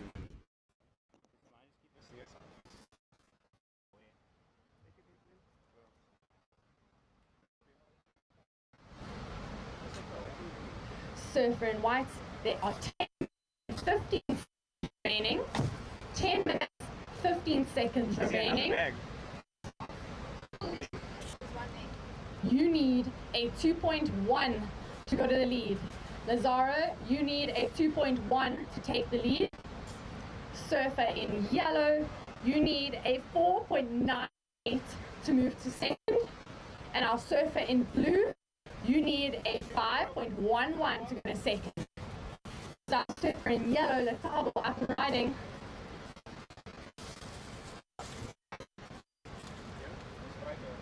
See white's taking off at the back. Orange grain.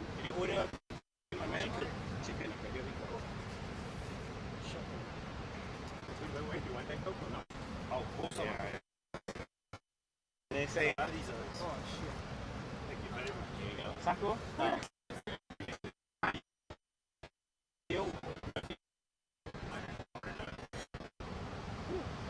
Bro, you know there's a couple.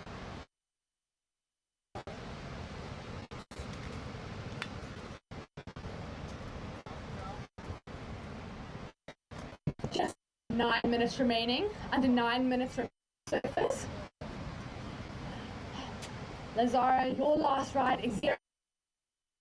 You are in set. Here is your situation update, surfers. In surfer, you a 5.6 and a 2.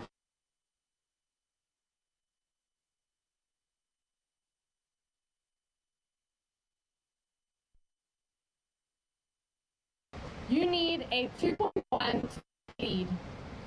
Surfer in yellow, you are in third with a 1.33 and a 1.53. You need a 5.75 second.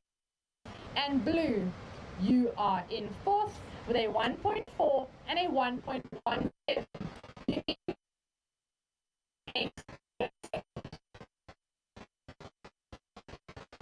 First priority white, second priority red, third priority blue.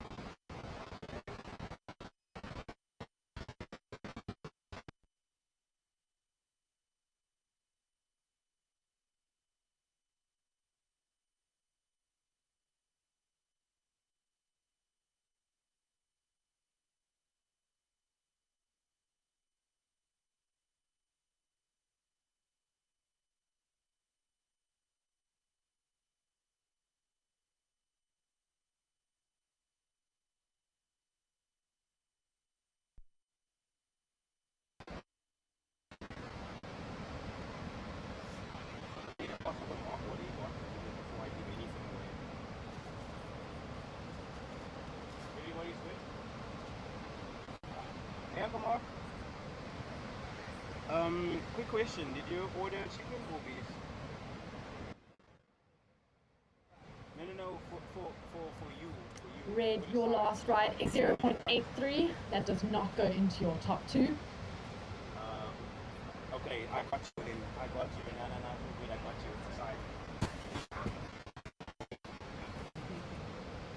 Sorry, come on. Bye.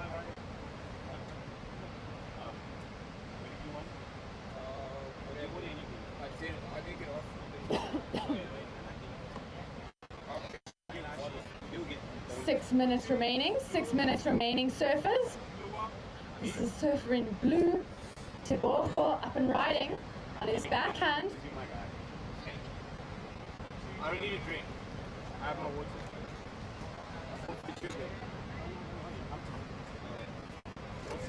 Surfing red having a look.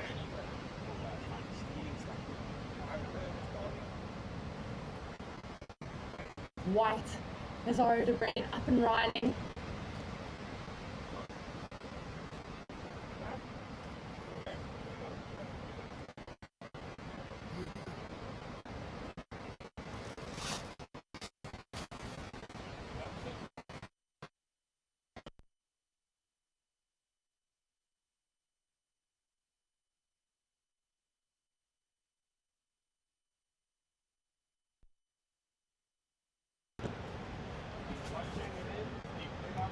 Red, Tom Pearson up and riding.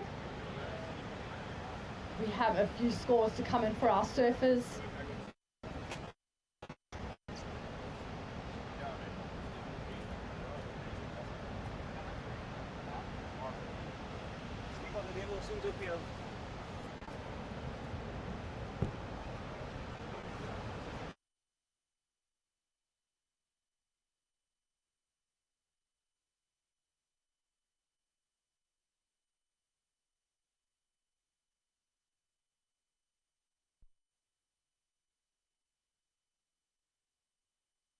Give you an updated situation once the surfer in red score and blue score come in.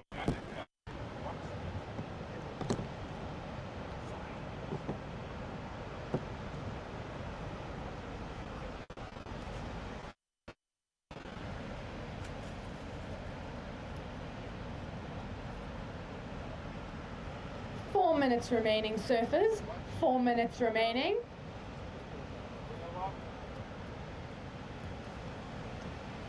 Yellow just missing out on that one. Updated situation, surfers. Red, your last ride, a 4.23. you are in the lead. Surfer in red, you are in the lead. Your last ride, a 4.23. Surfer in white, you are still in second. Your last ride, a 2.83. You need a 3.4 to take the lead. Surfer in blue, you are in third with a 1.4 and a 1.73. You need a 7.6 to go to second. And surfer in yellow, you are in fourth with a 1.33 and a 1.53. You need a 7.8 to take second. 3 minutes remaining.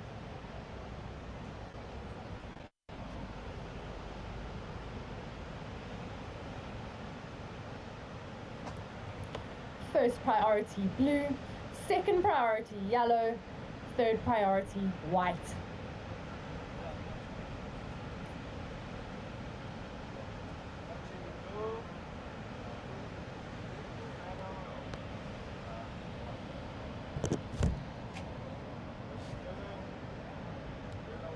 This is our surfer in yellow, Letabo up and riding.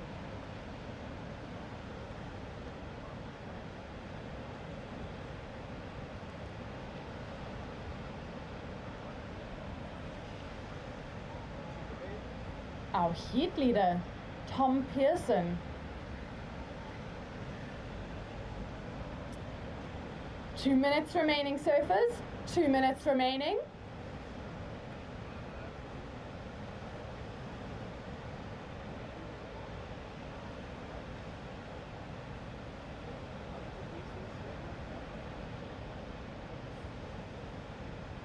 Right.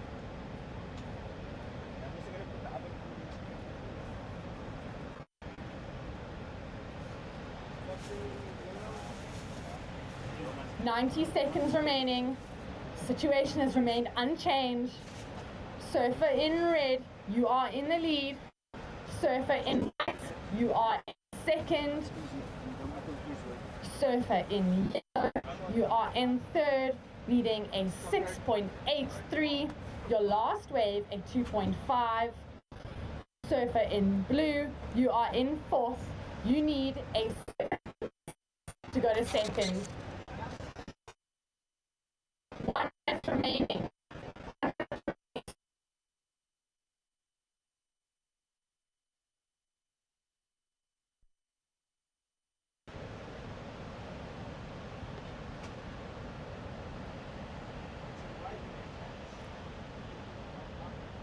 This is white, Lazaro de Brain up and riding.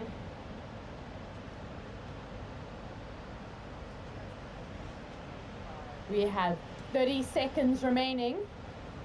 30 seconds left on the clock.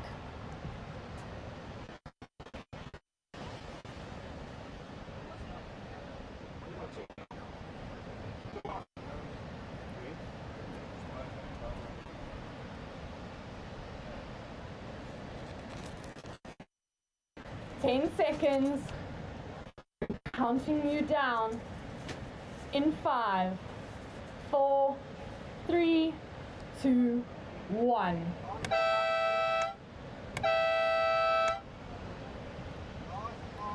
Surfers in the next heat, please wait, please be on hold.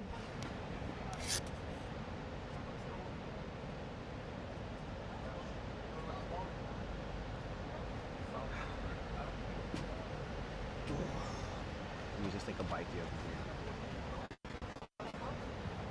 Heat in the water. I'm counting you down in 3, 2, 1.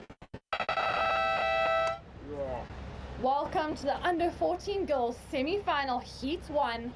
Introducing in the water in red, Maya Malherb. In white, Adriana Canning. And in yellow, Emma Logenberg.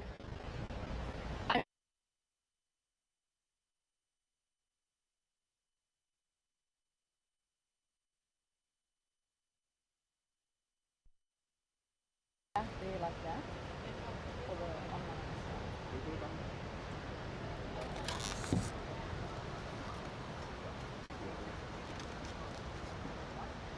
Is that what they say? Yeah. Well, they had it today, so I put it there. It's fine.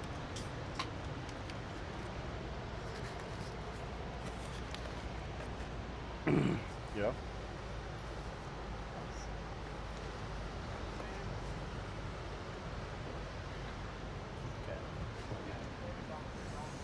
Good, you sorted? You have everything you need? All good.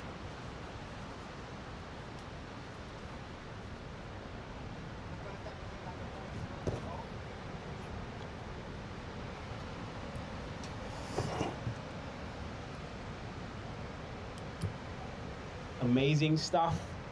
So we are now into our under 14 girls semi-final heat 1. And this is going to be an exciting heat. 18 minutes and 20 seconds remaining of this heat.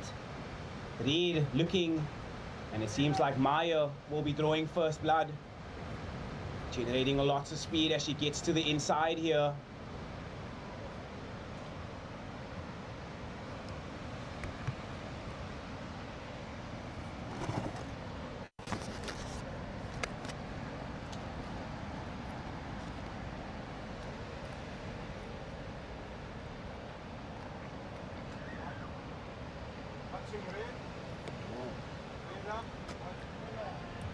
Watching Maya Malherbe.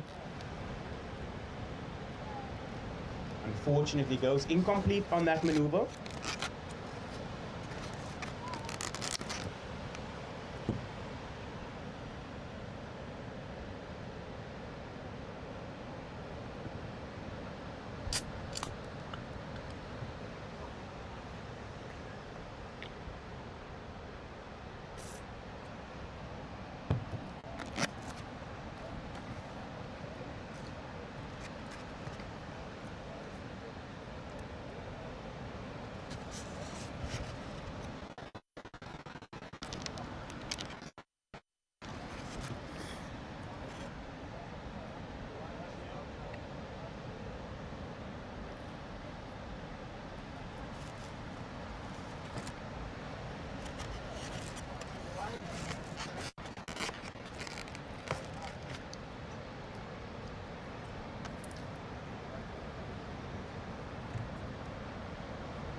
So our surfer in red, our current heat leader, not leading.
1 and...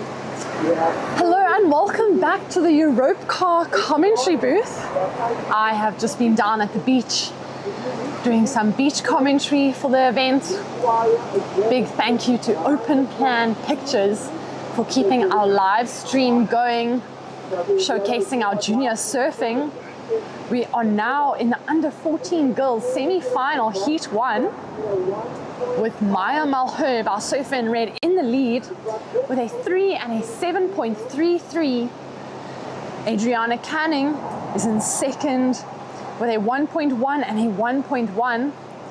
Emma Logenberg in third with just 2 small scores of a 0.67 and a 0.63.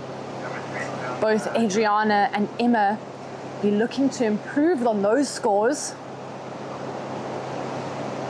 But our first and second surfers in this heat will be progressing to the next round, or should I say the final of the under 14 girls. Unfortunately, third being eliminated. It is great to see these girls competing. You may also see some of them in the under 12 girls, like Adriana. I spoke to both Paul and Matt earlier, her dad and her brother, and they were quite excited to see Adrian competing in the under 14 girls, an age division above. A little bit more nervous watching than being in the heat themselves. We are here at Witsands Kommetjie.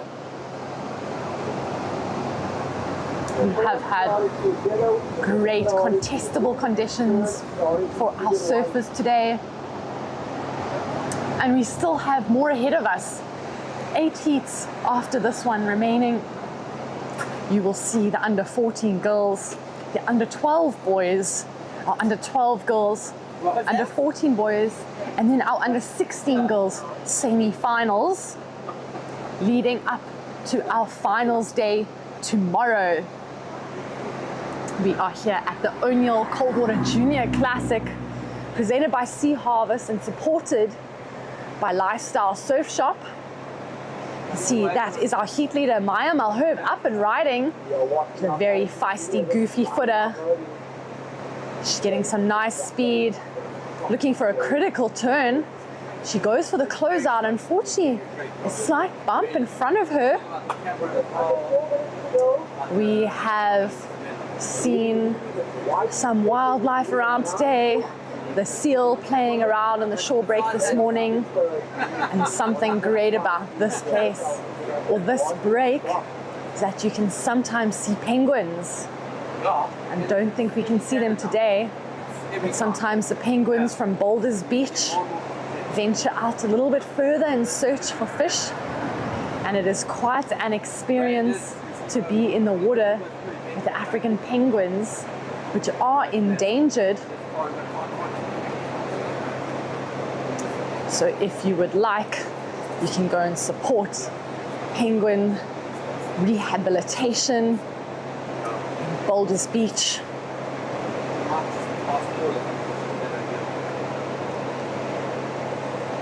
You can see our surfers, Adriana and Emma, a little bit deeper. That looks like Emma up and riding, a little bit slower. She was hoping to get that closeout turn. She is only looking for a 1.53 to take that advancing position away from Adriana. A 0.93 for her. She's going to need to get a slightly longer ride with a completed maneuver to be rewarded for that. You can see our crystal clear water here at Witsands.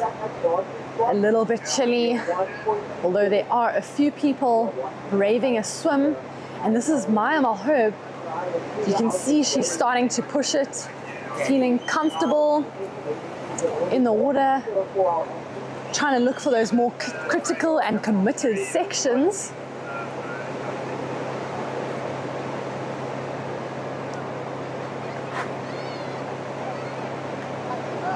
Those in the next heat, please stay wide.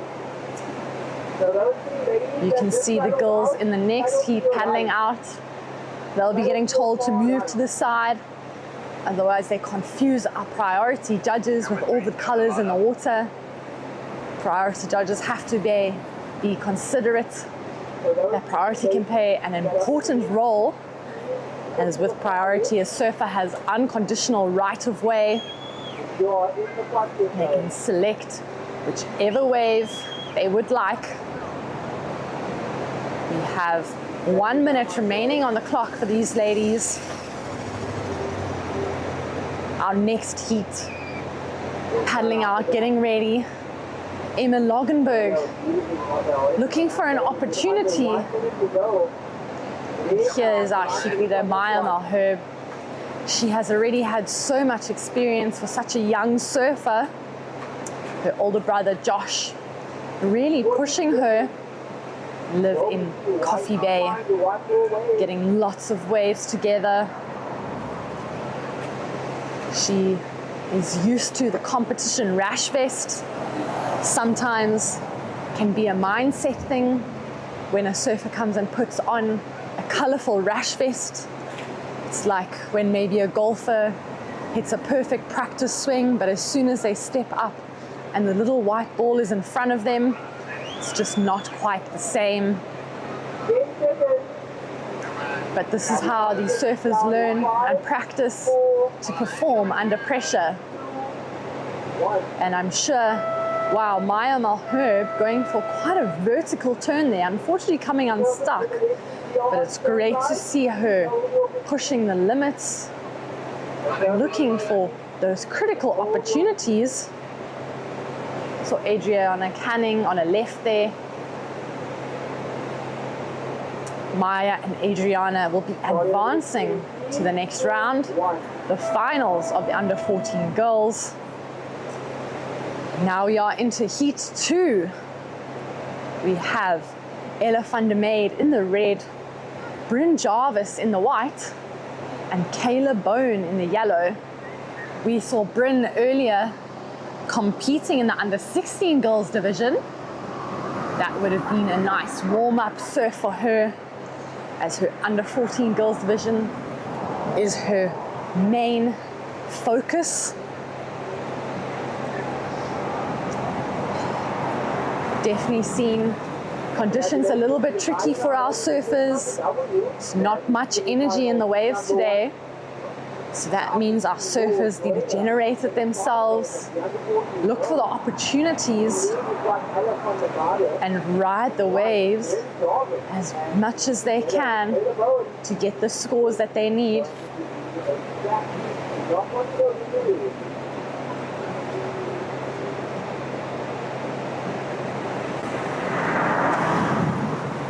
We have also seen the set slow down a little bit, which means surfers need to become a little bit more selective on the waves they're choosing.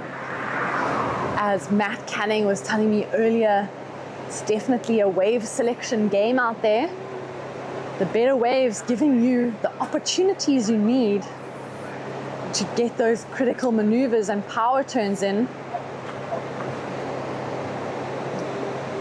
And I'm sure these girls would have been watching the heat before, learning from their positioning. And the surfer to take off, that was Ella. Unfortunately going down a little bit late to that one. This is our surfer in yellow, not quite getting her takeoff either.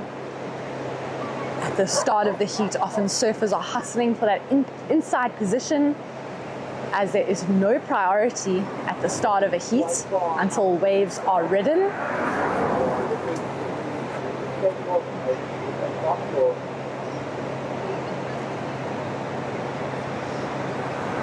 What that means is surfers are going to be trying to position themselves at the closest to the curl, so the usual surfing rules apply. But now that both surfer in red and white have had a wave, we see a Surfer in yellow had priority, but unfortunately committed to a paddle.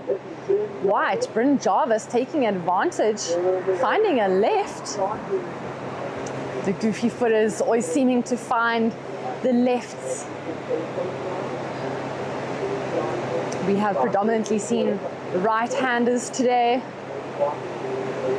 but if there is an opportunity, we know the surfers will take that. Here goes our surfer in red, Ella. Quick snap for her, unfortunately that one fading out. Looks like our surfer in yellow having a look. That is Taylor. Unfortunately that way of closing out, but she's going to stick with it. Unfortunately can't get through the section.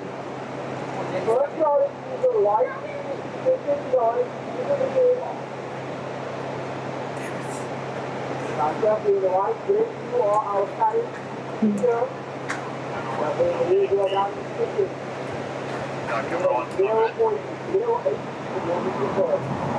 want to say a big well done to the girls in the previous heat. I can see them walking up the beach.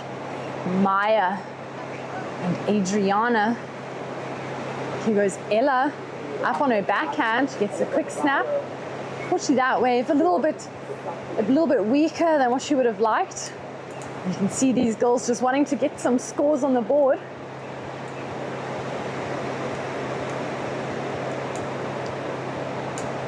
Some of them new to surfing competitions or new to this under 14 girls age group.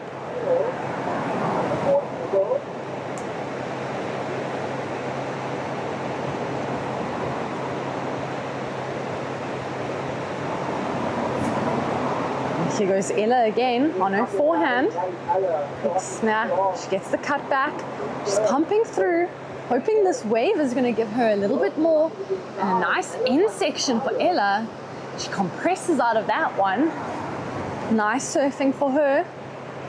She will be happy. Will be the highest score of the heat.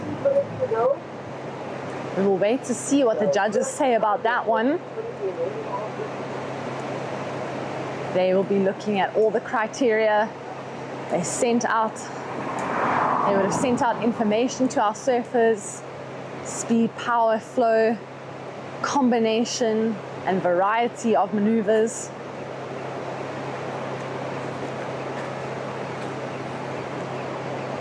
Keep it on that back bit from it.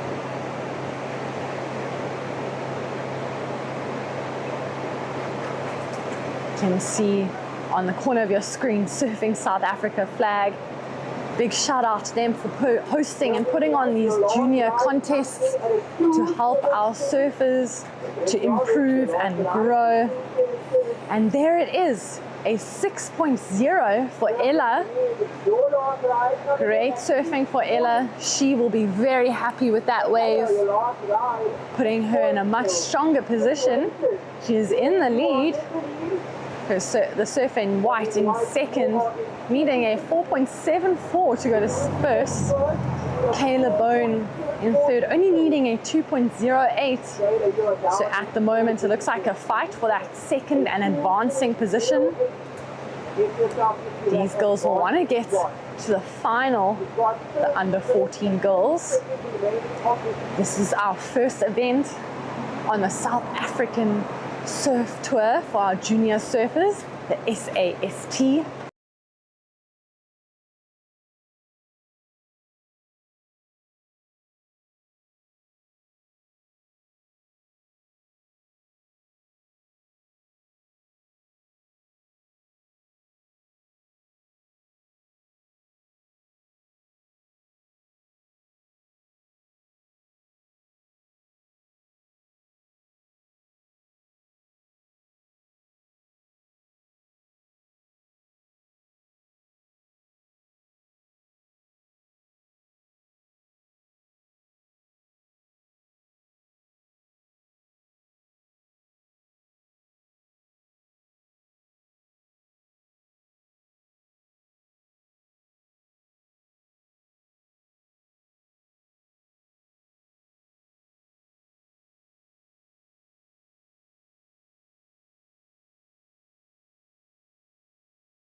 Our surfer in red with a 6.0.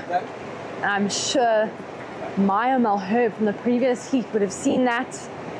Seeing that Ella, maybe some tight competition for her in the finals. Ella gets through. Always great to get one of those bigger scores in your scoreline, especially in conditions like today, where wave selection really does matter.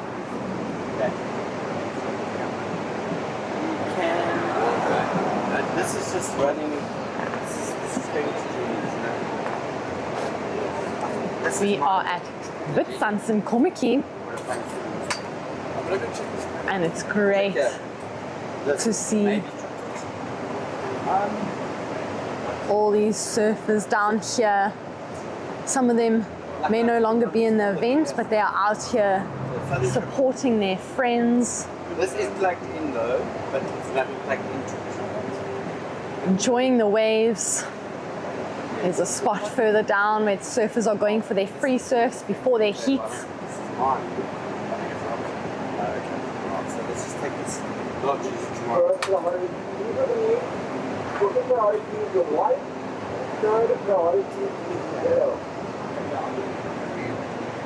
Parents also down on the beach. Thank you to those parents for supporting their kids in their junior surfing career.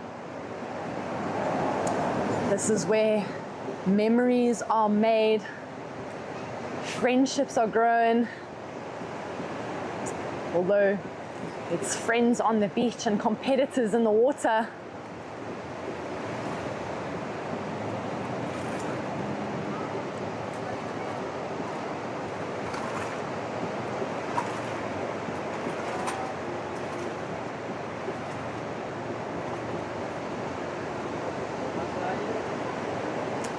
We see a bit of a lull, but it looks like there might be something for our surfers. Our surfer in red sitting with priority. She's going to use it on this one. Unfortunately, can't quite get it into that, but that definitely would have been a great scoring ride for her. She will lose her priority there because she committed to the paddle for that wave. A surfer can lose priority either when they catch the wave or if they show a committed paddle to the wave, and that is what Ella did. So unfortunately, she is down into the third priority position. Bryn having unconditional right of way. And you can see that was Bryn paddling again. Another priority error for our surfer in white. You will see that Kayla, our third place surfer, who only is looking for a 1.05, she now has priority. She's going to want to move in a little bit. She doesn't want the same thing to happen to her that happened to both Ella and Bryn. Going to want to make sure that she's in the position. So it looks like there's a scoring potential coming through. Here she goes. Unfortunately, she just misses that wave. Ella taking opportunity and doesn't quite get onto that one. A bit too far on her heel rail. Fortunately for Kayla, priority has gone back to Bryn with just 5 minutes remaining, over 5 minutes remaining. Here goes Bryn on her backhand. Nice snap from Bryn. She will improve on her 0.60. That will make it harder for Kayla to get into the second position.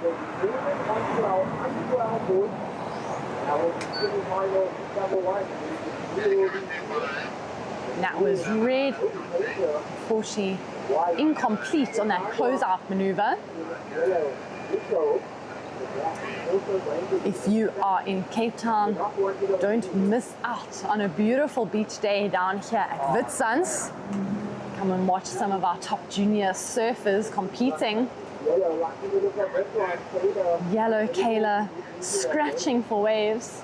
She knows she doesn't need much, but unfortunately for her, Bryn will be improving her situation. We have 5 minutes remaining in this heat. Red in the lead, white in second and yellow in third. I am going to be moving back down to the beach commentary. Thank you for joining me in the Europcar commentary booth. I am Tash van Grennen, and I will see you in 2 heats time. Enjoy the rest of the action in this under 14 girls semi-final. Here goes Ella, surfer in red.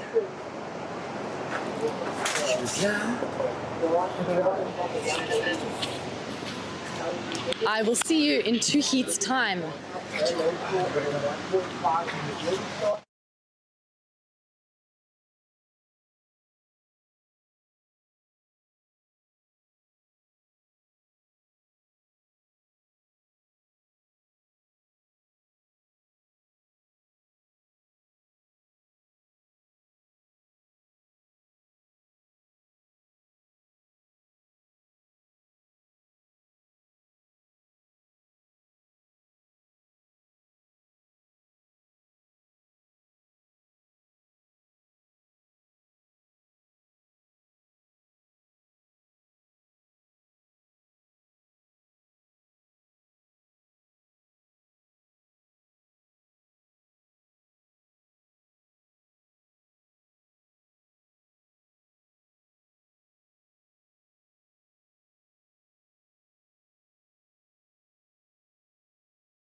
Cody Painter up and riding.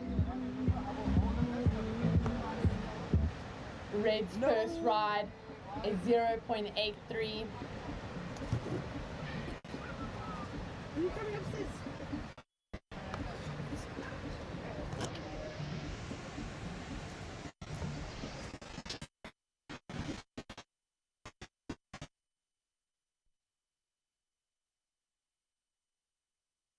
Guys, just do a mic check on camera on the.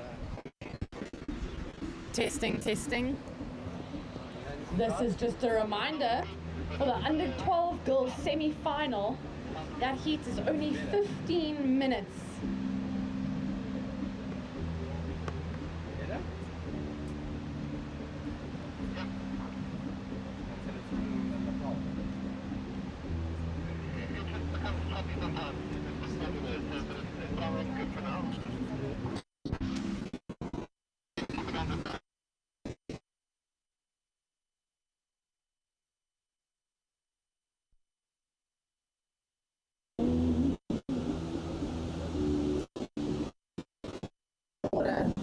Just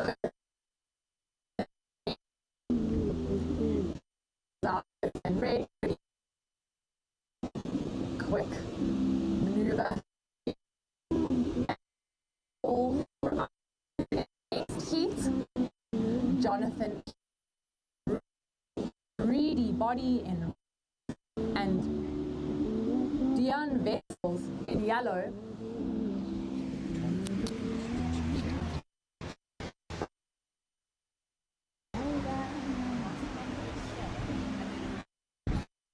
They want to try it. Right, yeah, let me know now. Avatanga, your first ride 0.7 and your second ride is 0.77.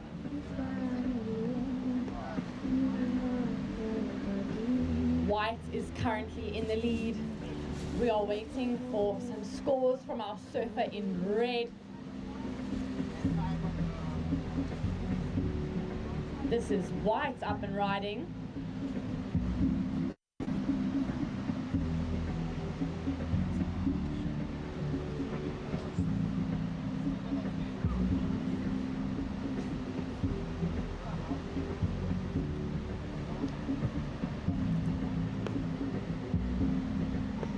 Cody Painter, your second ride a 5.0 and your third ride a 2.67.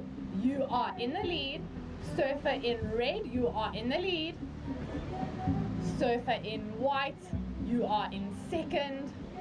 And we saw surfer in red giving way to our surfer in yellow there. This is Nico Mavin. Red, your last ride, a 2.67. And your second ride, a 5.0. You are in the lead. Surfer in red. Surfer in yellow. Your last ride, a 1.03. You are in second. Surfer in yellow. You need a 6.64 to go to the lead. Surfer in white.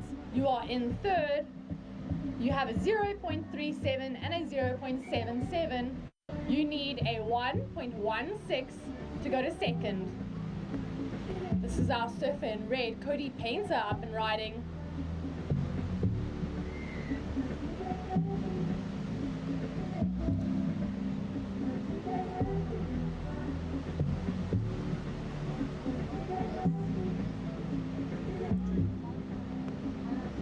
White, Avetandwa up and riding. He gets his finishing maneuver, working it through to the inside.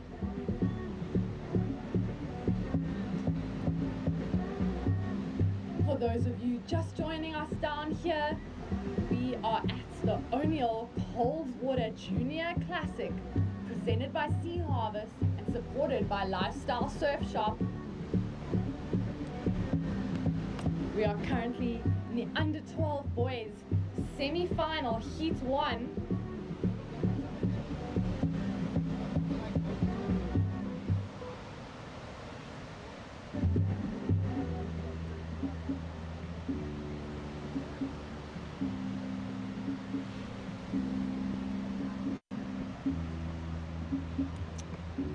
Waiting on scores from last of white.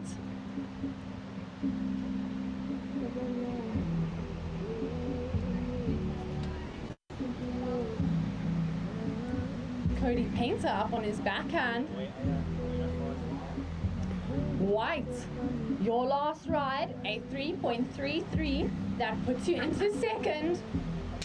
Red, you are in the lead with a 5 and a 3.4. White, you are in second with a 0.77 and a 3.33. You need a 5.07 for the lead. Surfer in yellow, you are in third with a 0.9 and a 1.03. You need a 3.08 to go to second.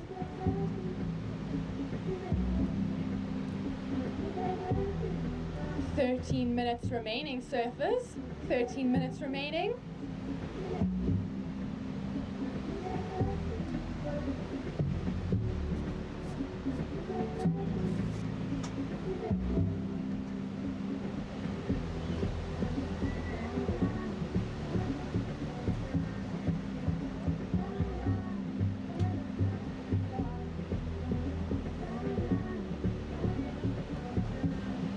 Surfer in yellow, Nico up and riding, just a quick one for him.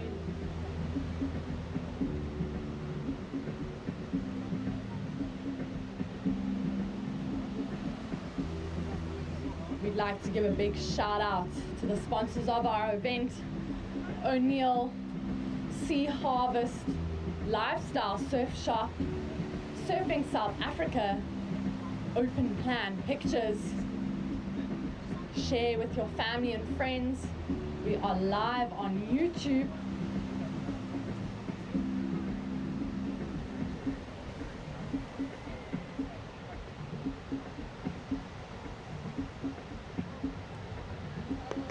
Our surfer in red having a look at this one. Our heat leader, Cody Painter.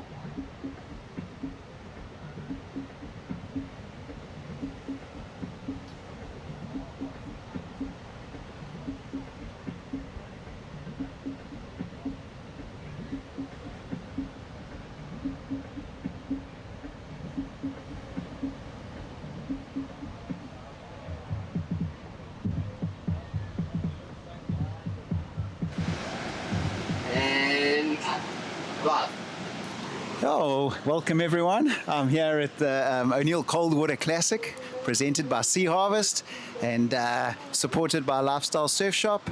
I'm actually here on my own for a bit, so we're calling this under 12 semi-final with you. Beautiful looking wave there for the surfer in white, in for a really nice cutback.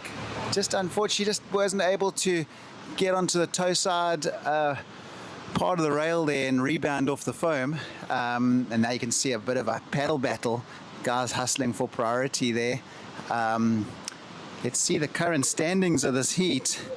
We've got Cody Painter out in front, currently holding a 5 and a 3.4. So Cody's had a good heat. He'll be looking to try and improve on that 3.4.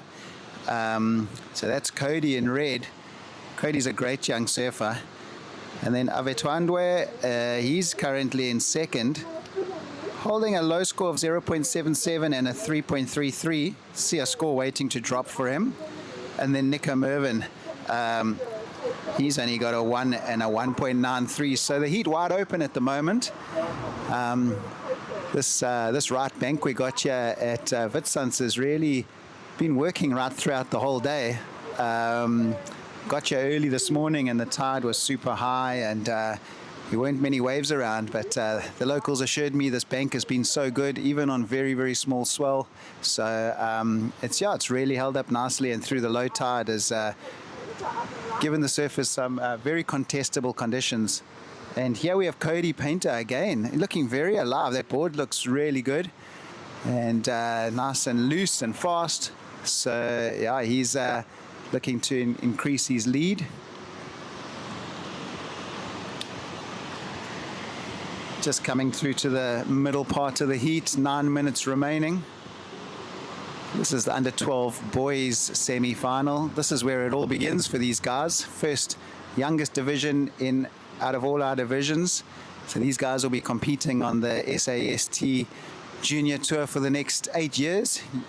You get 2 years per division, and it's normally your second year in each division that you really get to the top of it, and it's sort of your main year. The first year in the division, you're always coming up against the older guys. But a lot of these kids are surfing in 2 divisions, actually surfing up. So the under 12s would also surf in the under 14s just for that extra experience. Yeah, we see yellow Nico. Beautiful turn off the top there. Nico was only looking for a 2.64. That's going to get quite close.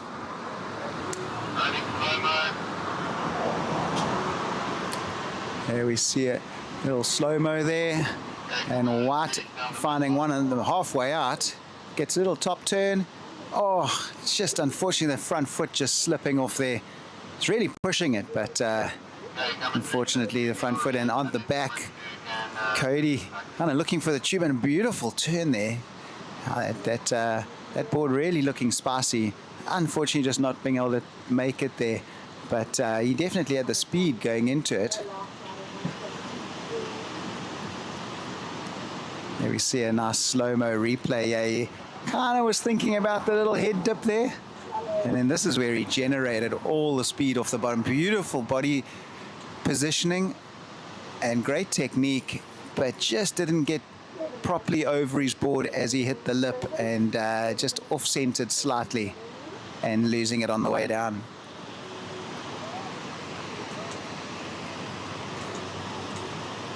Absolutely stunning day at Witsunds.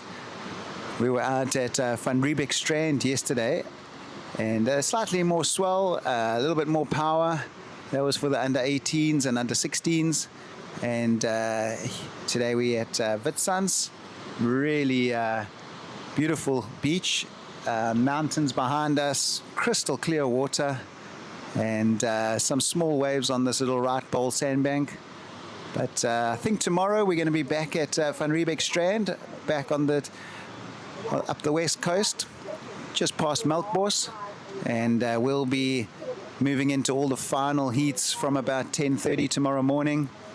And we got some exciting side activations. We're going to definitely have an expression session, and we've also got the Surf Shop Challenge, and so far the shops involved in that challenge is going to be our sponsor, Lifestyle Surf Shop, and they're going to be taking on Board Life, Cape Town Surfing, and Keep It Simple Surf. And a really nice carve there by Surfer in Red. Oh, really putting it on the rail. You can get one more closeout turn, but just running away from him there. But that's probably going to be the highest score of the heat, I'd say. Yeah, so we got the Surf Shop Challenge, sort of midday. And there we see that beautiful carve there.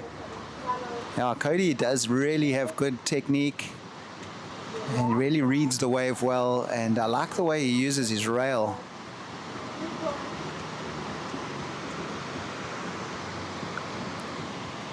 And we'll be crowning our champions from under 12s right through to under 18s tomorrow. The under 18 heats will be around 2 o'clock. And yeah, thanks to Lifestyle Surf Shop, the under 18 boys division and under 18 girls division will both be walking away with an additional 10,000 Rand prize. So coupled with their normal prize of about 3,000 Rand, they're going to be, two surfers will be leaving the beach with 13,000 Rand tomorrow afternoon, which is great prize money for a junior event, and definitely the sort of prize money they can use towards an air ticket, possibly to Bali, or towards a ticket to Hawaii at the end of the year, or even just down to J Bay. We all know the best way to improve your surfing is by surfing good waves with good surfers. So that prize money for those winners will definitely go a long way to helping them towards achieving their goals. You have a 1.9 and 2.17. We are waiting for your forthcoming, and it is a 2.47. Yeah, so we're into the last 5 minutes of this heat, and yeah, like I said, that wave of Cody's coming through to 767, so almost going excellent there. That extends his lead. Nico's moved up into second, but Avatandwa only needing a 1.87. So that's not a big score. That's one nice turn or two smaller turns or just a long way from the back to the beach, and he'll easily get that score. So going to be a close finish here. These surfers looking to make the final. So it's really a contest for second place here. Cody's walked away with it, but both yellow and white's fighting for second place.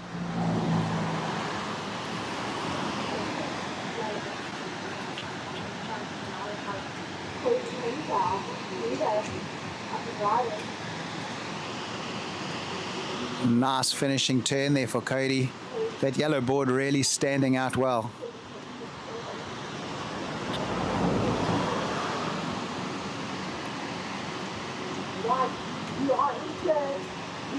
It's a big set out the back. I can see it.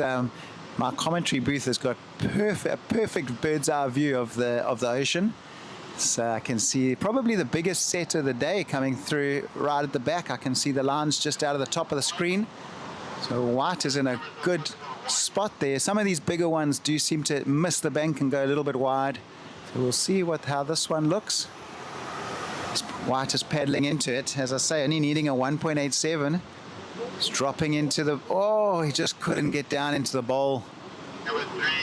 And with just over 2 minutes to go, that could have been a crucial wave for him. He still kicked out the wave in front of yellow and red, so he'll probably still hold priority.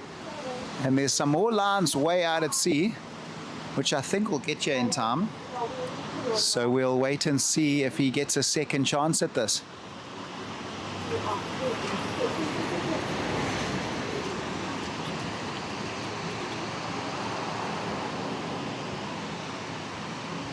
And a big shout out to Open Plan and Innerkom for getting all the gear down here and covering this event with a live webcast. I know there's lots of family and friends and grandparents and everyone watching at home, and it's amazing for them to experience the event and watch their kids or their grandkids or their friends competing here. So massive thank you and shout out to Open Plan and Innerkom. They're going to be covering all the South African Junior Tour events this year, and it's great to have them on board.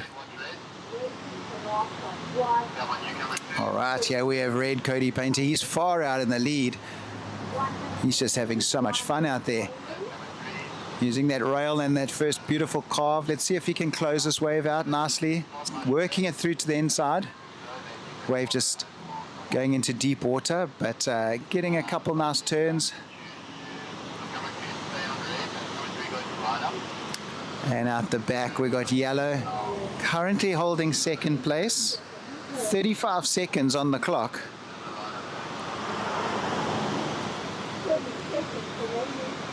Okay.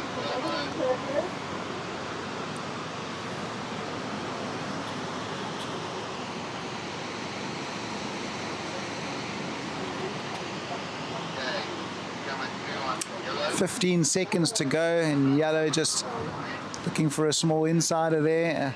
I think that's going to be it for the heat. Can't see too much out the back, and we'll see Cody Painter and Nico Mervin move through to the under 12 boys final, which will be tomorrow, probably over at Van Riebeck Strand or Derdesteen, one of those spots out on the west coast. We don't have much swell around, but apparently, well, we've seen the swell is going to turn out from out the west a little bit tomorrow, and apparently it gets in there quite nicely, even though it's a small swell. Being such a westerly swell direction could make some nice surf out up the west coast tomorrow. Moving on to the next under 12 boys, second boys semi. We have Jonathan Pearson in red, Rody Body in white, and Dion Vessels in yellow. Another three-man heat.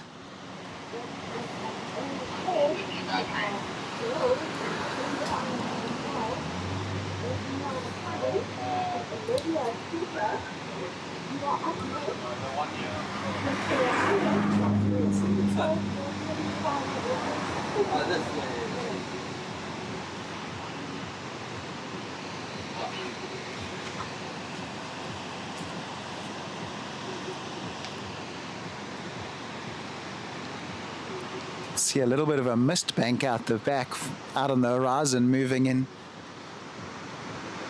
Hopefully it holds off until our last heat of the day. We've had an incredible day of weather here at Witsands. Beautiful hot day, probably about, say, 32 degrees, and not much wind. Real nice beach day. All the families under umbrellas on the beach and enjoying a great day of surfing. See our first ride, Red up and riding, cutting back and unfortunately just losing that one.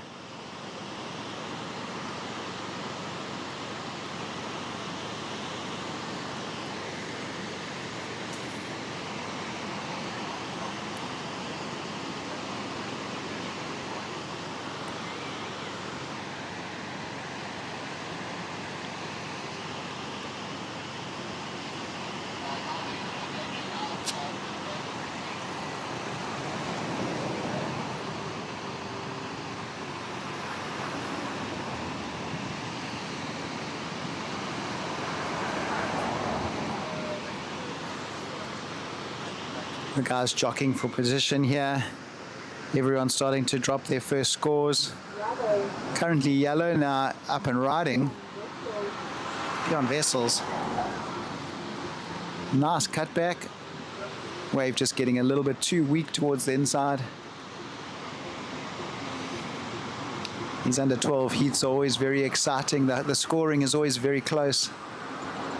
So any little point of difference you can get onto your competitor makes a huge difference, especially when at the end of the heat you're counting 2s and 3s.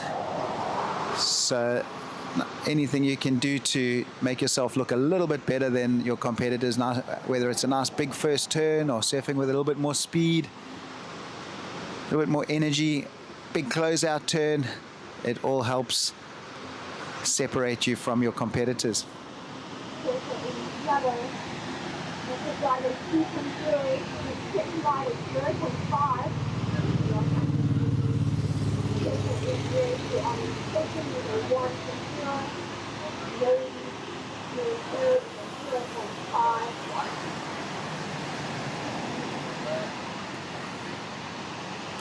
Here we see up and riding, surfer in white, working it through to the inside, looking for the little tube. If you can get the hit off the top here, oh, just not making that. Probably should have left the tube and just worked all his speed up into that last turn and completed it nicely.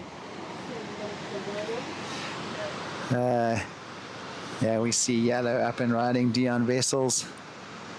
The surfers in this heat are just trying maybe to get too many waves, staying too busy. Better to probably rather get priority, get out the back and wait for the bigger ones.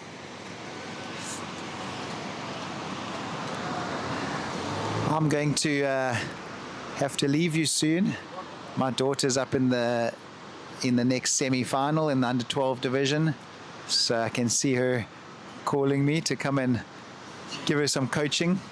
So she'll be coming up next, but I'm going to be handing you over to Danielle from Surfing South Africa to take you through a couple heats. Thanks so much, Paul. Good luck to Adriana.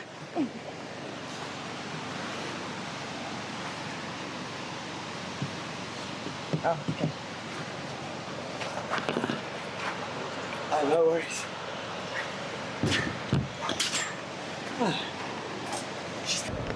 You are still in the lead. We are waiting for the last score of red. 5 minutes remaining, surfers. 5 minutes remaining.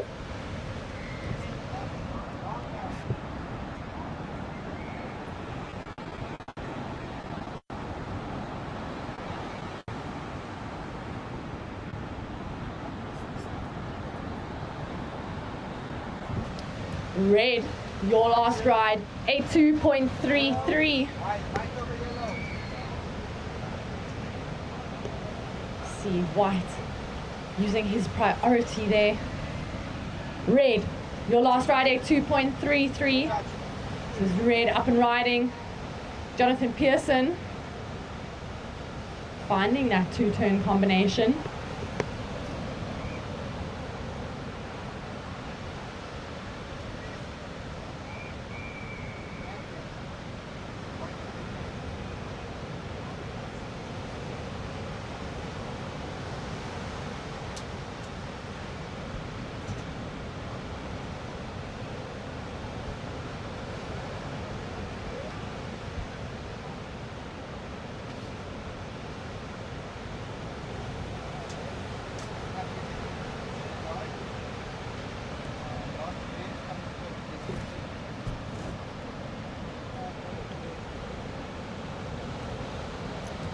Waiting for your scores to drop, surfers.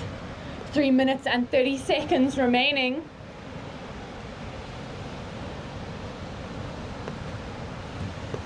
Jonathan, surfer in red. Your last ride, a 4.33. Surfer in white. Your last ride, a 2.23. The situation, red is now in the lead. White, you are in second. You need a 4-point ride. Yellow, you are in third, and you need a 2.9 to go to second.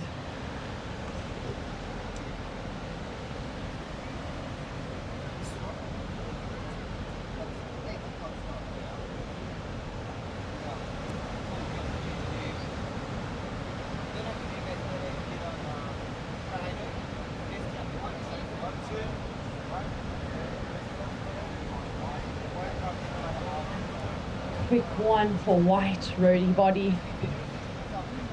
Red is currently in the lead. White is in second, needing a 4 to take first place. Yellow, you are in third. You need a 2.9 to go to second. Yellow, you need a 2.9 to go to second. 2 minutes remaining. 2 minutes remaining, surfers.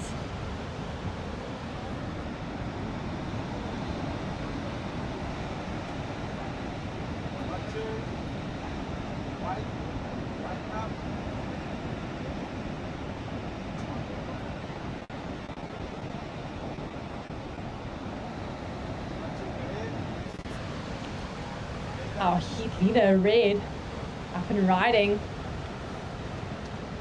Quick one for Jonathan.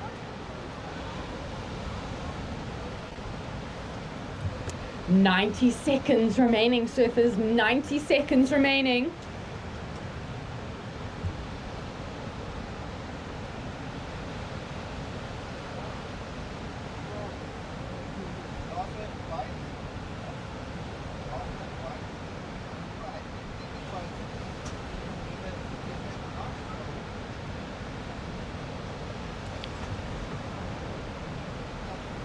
One minute remaining, surfers, 1 minute remaining.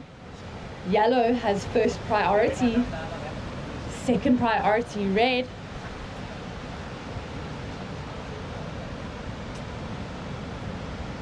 I would have won in an adventure. White, your last ride, a 2.8. Yellow, you are in third. You now require a 3.47 to go to second. White is in second. Red in the lead.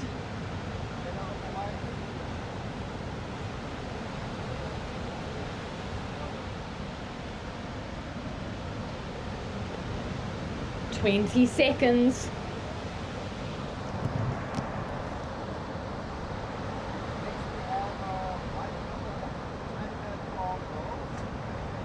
"10 seconds. Counting you down. In 5, 4, 3, 2, 1. And that is the end of our under 12 boys semi-final heat 2. Girls in the next heat, please hold your positions. I'm counting you down in 3, 2, 1. Welcome Adriana Canning and Olivia Shooter to the lineup, our under 12 girls semi-final. Congrats to Jonathan Pearson and Rhodey Body getting through the last heat. I'll be handing you over to Wade for the next 2 heats.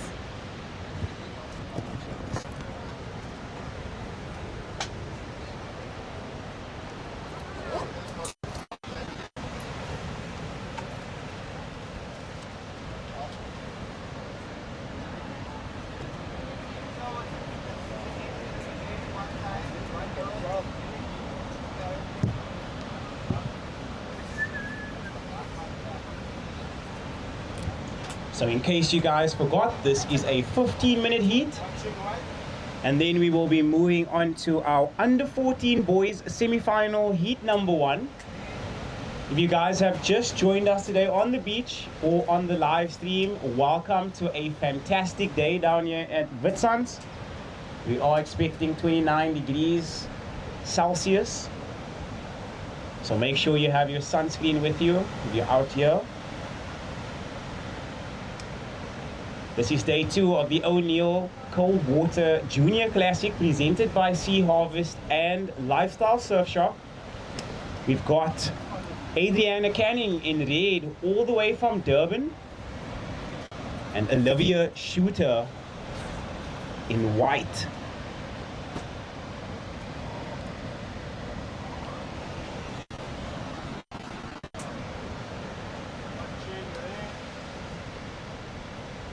So big paddle for Red out the back. She gets a beautiful floater to start, working her way in through to the section.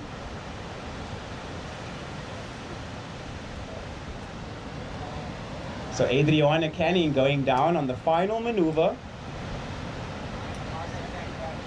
These waves starting to really look appetizing as the tide starts filling in. One thing I can say is that I have been mind surfing a couple of waves as they've been rolling in. It's picture perfect, if I do say so myself.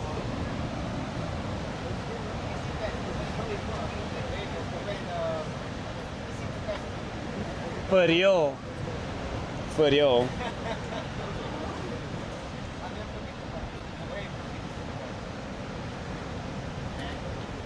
The point break. There's a beach break, but it's better than that point break.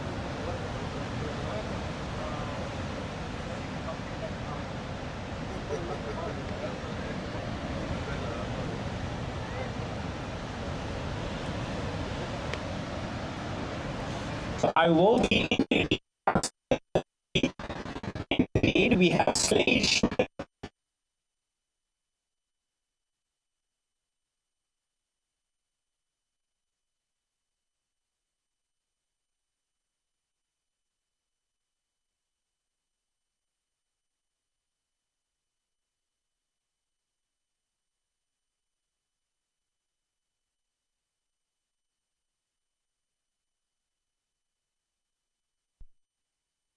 Town. We are on the southern peninsula and it is an absolute pearl of a day. We've got just over 11 minutes remaining, ladies. So just over 11 minutes remaining.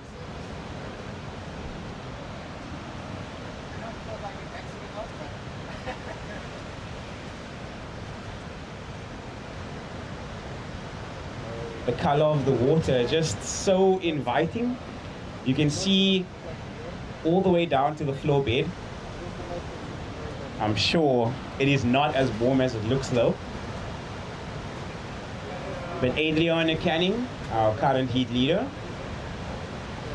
and Olivia Shooter sitting out the back with first priority, which means she has the right to choose or select whichever wave she'd like that comes in within the following that P next to a name.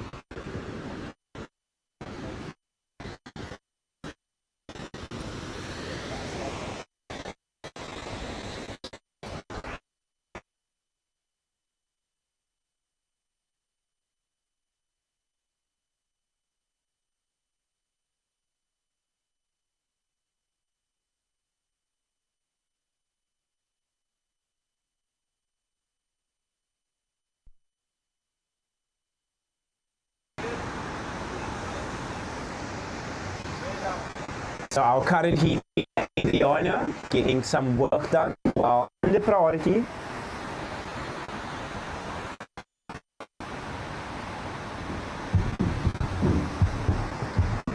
As you know, the commentators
Hello and welcome back to our Eurocar commentary booth. It's Tash van Brennan and I am sitting here with Danielle Powis. She is our general manager at Surfing South Africa as well as contest director for this event. Danielle, welcome. Can you tell us a little bit of how the event has been going for you so far? Thanks so much. Yes, the event has been quite interesting. It is a mobile event, so it's been moving every day. We're just so blessed to have found waves throughout the whole of Cape Town. I mean, yesterday we were in the Melbas area at Van Riebeekstrand. I don't know how to say it properly. We had some epic waves all day. I mean, today we're here at Witsuns. It is absolutely beautiful. The sun is out. The ocean is crystal clear. There are some like really fun waves. Right now we've got the under 12 girls, which is I mean, for me, that's like the future of our surfing, you know? Just sweet little girls that are just ripping. And tomorrow is looking like another interesting day. We'll make the call at 6 a.m. But yes, epic events so far, very much like what I used to compete in when I was much younger. So what that means is tomorrow morning, all the surfers will get a message at 6 a.m. to let them know where we're going to be competing. That means they're going to have to pack their cars, be ready for the call to get back to the beach for an early morning session. I think this is quite nice. It keeps the surfers a bit on their toes. What do you think are the advantages of having an event which has a roaming location? I think your cream of your crop would often like stand out. I think that the surfers that are very all-rounded or well-rounded, that can surf different conditions, maintain like a proper or strong mental status throughout a roaming venue. I mean, because you have to stay prepared regardless of what the conditions are, where you are. You've got to have your routines, and I think those surfers will stand out throughout this event. That is true, and I think we have been seeing that, especially in our under 16 and under 18 boys. They're surfing some challenging conditions. The boys are a little bit taller, a little bit heavier than some of our girl surfers. And I mean, Danielle, you are the general manager of Surfing South Africa. Can you just tell us a little bit about what this role means to you and what you do for surfing in South Africa? So I always get too passionate when I talk about this, so I'm going to try keep it brief, but just being in this role is actually, I feel like this is where I was meant to be. I feel like this is my purpose in life. I mean, I grew up as a grom with Surfing South Africa, and I understand the impact that the sport has on all athletes. Doesn't matter what background you come from. And there's so much we can do to make a big difference, you know.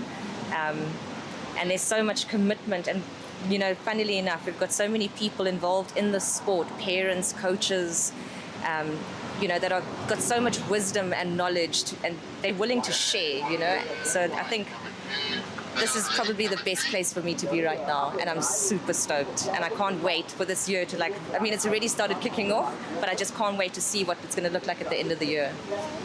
I think surfers and surfing in South Africa are in good hands with you, Danielle, knowing that you care about athletes as well as the parents and the stakeholders involved in the putting together of all these events, because as much as it is the sponsors, it's also all the parents coming together, bringing their kids to these events. And I think everybody should be very, very grateful to have someone as passionate and stoked as you to be supporting us. Do you have any advice for some of our groms before you go? Those are kind words, thank you. But just advice to groms. I mean, sometimes it may seem like things might not quite be in your corner. Sometimes you may feel like it's either bad luck or every other thing gets in your way, but I swear the more you stick to it and you find belief within yourself and you actually really start trusting yourself, I guarantee you'll start improving and you'll actually start reaping those rewards. So just stay at it, keep going. There are a lot of things that is out of your control that you do not have control over. And I mean, those things happen, you know. Don't let it get you down, pick yourself back up and keep doing it, keep fighting. I mean, the reward at the end of the day it's pretty amazing. To have a heat win or a contest win is one of the best feelings in the world.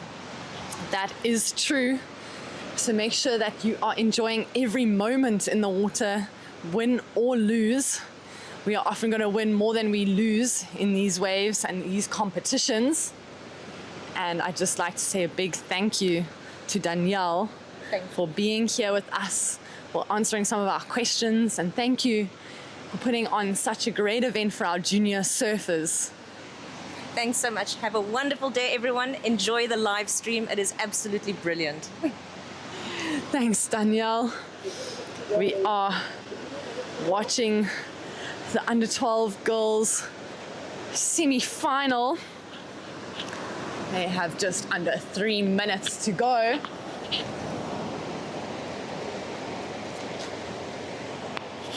I think this is the first time for Olivia Shooter. Adriana Canning, having surfed in under 12 a couple of times. We saw her in the under 14 girls as well, getting through that. Here is our surfer in white, Olivia Shooter. She's looking for a 4.9 to go to second.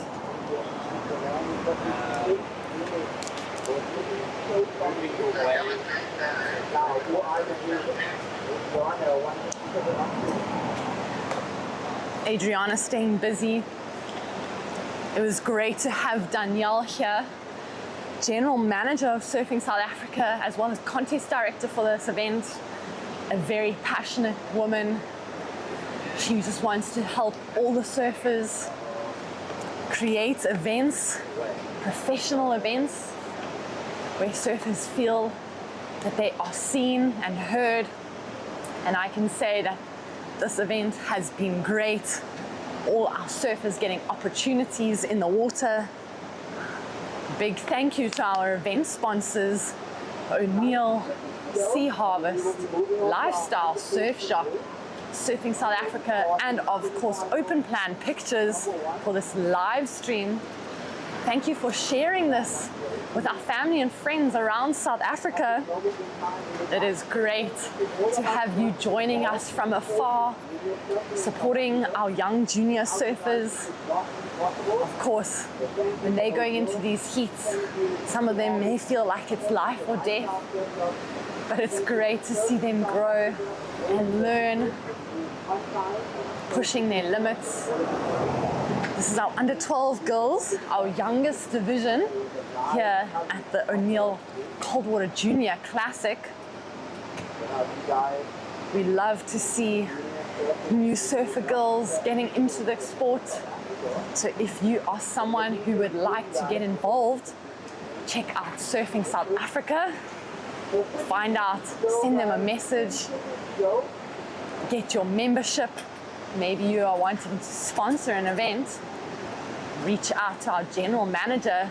She'll be happy to give you extra information and ideas on events that need to be held. At the moment, this is our first event of the SAST Junior Tour. We have 6 events on the calendar for these juniors. They will be looking to improve their rankings to win the SAST Junior Tour in their respective divisions. But other events and this event are counting towards South African national team selection to represent South Africa at the International Surfing Association's ISA World Surfing Games. We're now going into the under 14 boys semi-final heat 1. And here is a name I have seen a couple of times today already, Slade Shooter. He's been in the water in his under 16 heats, his under 14 boys quarterfinals. He is up and riding our surfer in red. We can also see another two names which we have seen throughout the day, Ryder Burtish and Cody Painter. Cody Painter just getting through his under 12 boys semi-final. Can he make it a double final for himself at this event? Here's a surfer in blue, and here he goes. Nice snap for Cody. Unfortunately, he gets stuck behind that bump. Here's our surfer in white, Tom Pearson.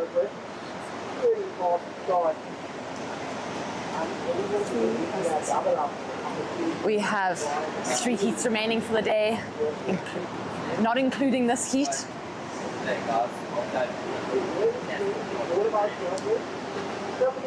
Ryder Burtish, another name that we have seen a couple of heats today.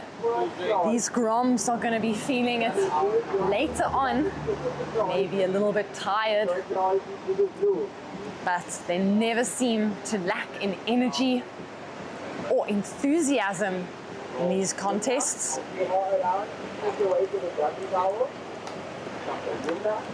Paul and I discussed early this morning how the kids need to use energy on these waves, show their interest and determination on a wave, which really excites the judges. Some small scores to start, 0.93 for Cody and a 0.9 for Ryder.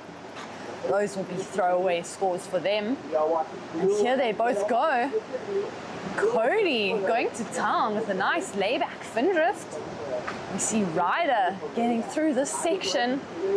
It's a nice snap there. Unfortunately, that wave just falling a bit behind him. Cody, though, had a great explosive one maneuver.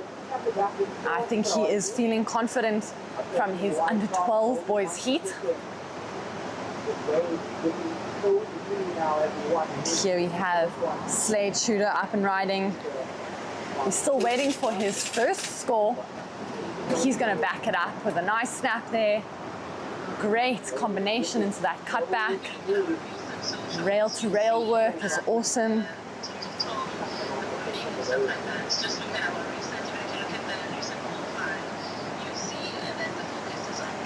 We are waiting for Slade scores to come through. Unfortunately, the conditions getting a little bit smaller than what we had this morning, but still, our surfers showing up. Our under 14 boys are in the water. We'll then have our under 16 girls semi-finals to end off our day.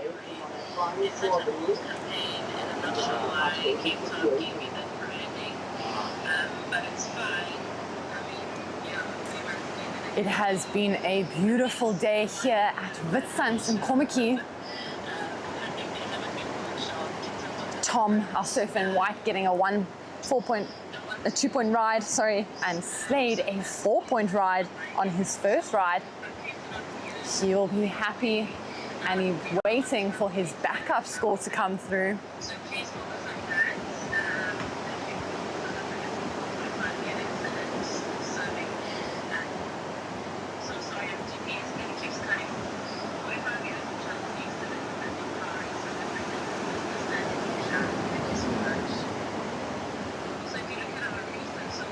See the beautiful crystal clear waters here. You can see the kelp. You see white. That is Tom Pearson. He was riding a little bit earlier with a red rash vest and his red surfboard. Really working this one. Some great carves. It's that little foam climb section. Finishes off. Slade dropping a 4.67 for his second ride. Sitting with a nice heat total. That was our surfer Blue, Cody and Painter up again.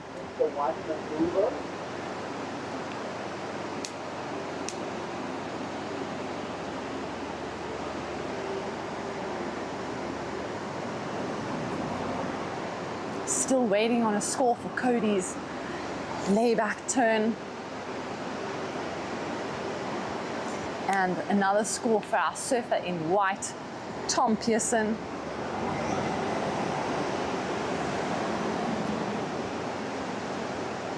I hope you have been enjoying the action today here at the O'Neill Coldwater Junior Classic, presented by Sea Harvest and supported by Lifestyle Surf Shop.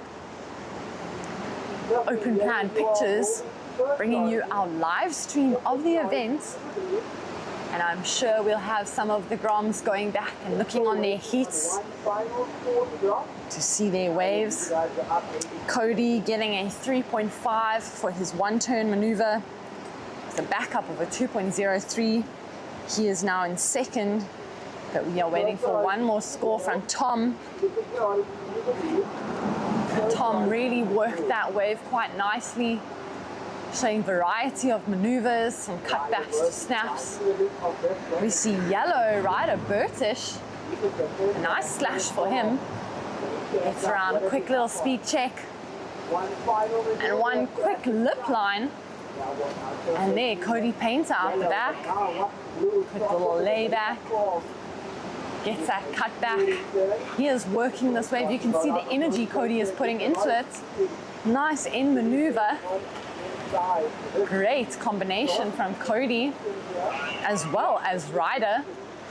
This heat is turning on with just under 13 minutes remaining.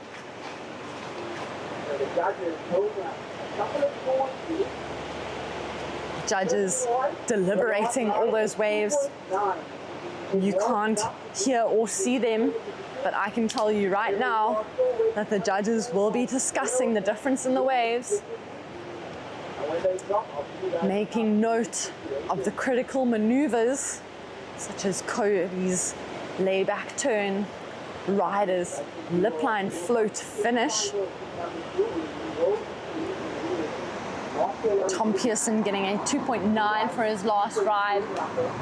He had great flow and cut in his cutbacks. Unfortunately, didn't quite get the critical maneuver, which we have seen has been rewarded at this event.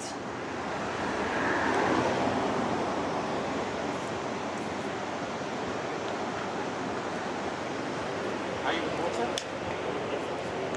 Okay. I've got lots. That's deep today. Hashtag. No more training.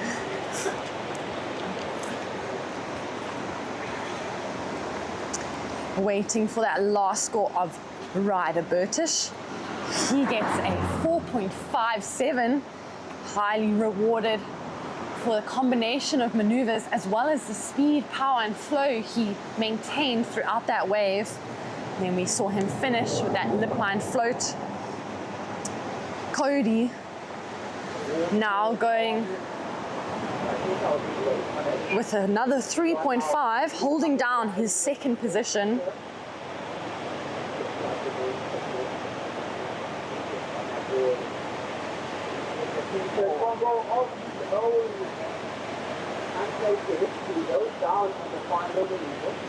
Slade Shooter unfortunately not completing his ride there.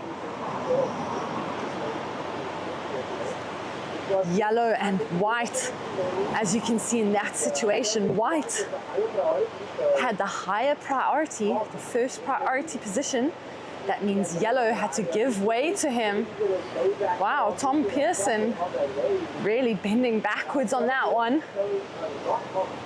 When we have priority out here, that means we have unconditional right of way. And as you could see, Tom wanted that wave. He had priority, so he went. Even though Ryder took off slightly deeper than him, Our surfer in yellow had to give way, allowing white to carry on. We have yellow up and riding Ryder. He had a great score of a 4.57. He's going to be looking to back that up. You can see he's working through that section to get an extra snap. Doesn't need too much, only a 2.43 to go into second. This is Cody, our second place surfer, up and riding. He's trying to get some speed. Push that cut back, loses a little bit of control. Our boys in this heat in first and second will go through to the final of the under 14 boys. So you can see all four very passionate, improving on their scores throughout this heat.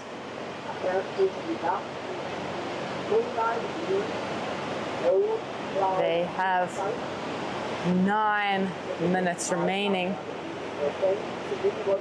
Our surfers enjoying a summer surf session here at Witsands in Kommetjie.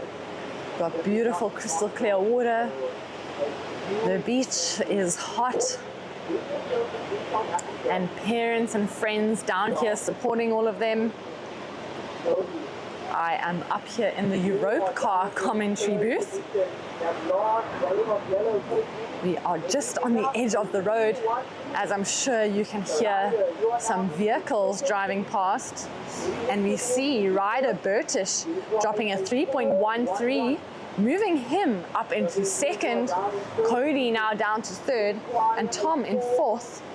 Tom getting a 3.93, but they're very small scores for our surfers. Tom only requiring a 3.78. Cody looking for a 4.21. We can see it's very possible for both of those surfers. We see them pushing the one-turn maneuvers.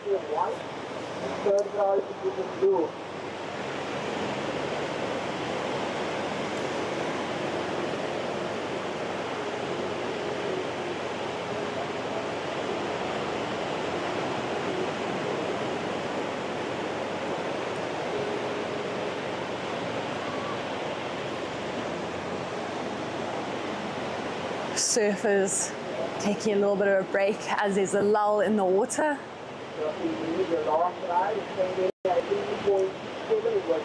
They are going to be a little bit more selective with their priority. We see Ryder in fourth priority, taking advantage. The other surfer's not having a look. Nice snap to start, and he gets that little corner section. He's hoping to improve on a 3.13, make the requirement harder for our surfers in third and fourth, Cody Painter and Tom Pearson.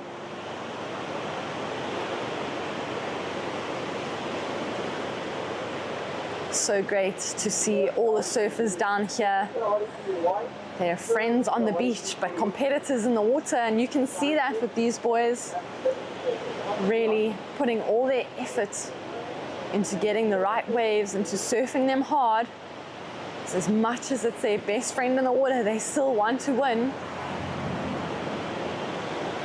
Under 14 boys, title up for grabs.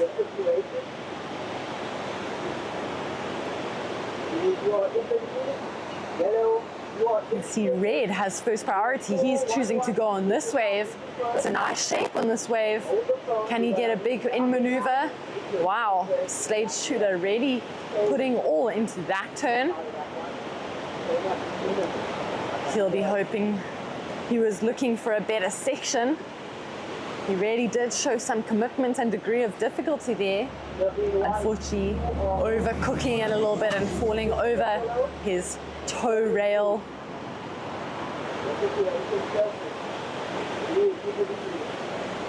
Yellow is taken, leading a 4-1-1 to take first. Blue, you are down in third position, requiring a 4.21 to get yourself into that next box. We have seen slightly slower conditions this afternoon. The swell has dropped a little bit. But our surfers in the under 14 boys division making the most of it.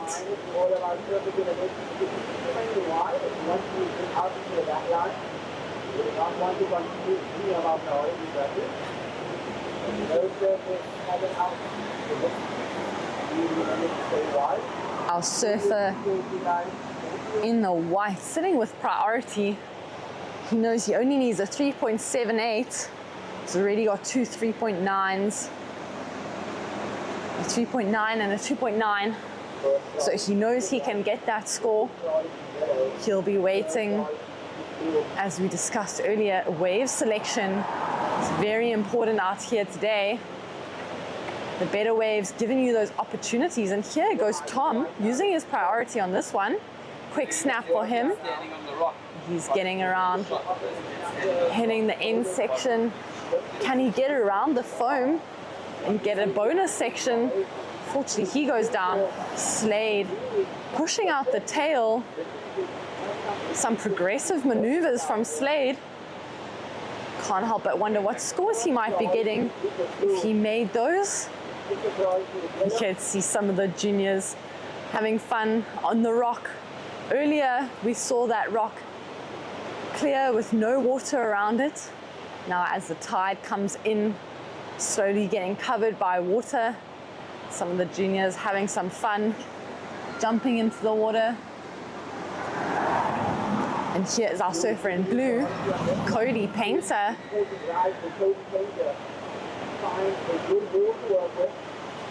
It's that cut back, nice open arm cut back, quick snap for him. He is looking for a 4.21.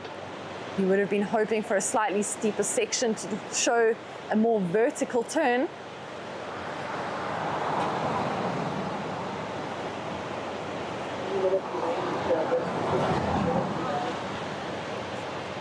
There are still 3 minutes on the clock.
With just on 90 seconds remaining.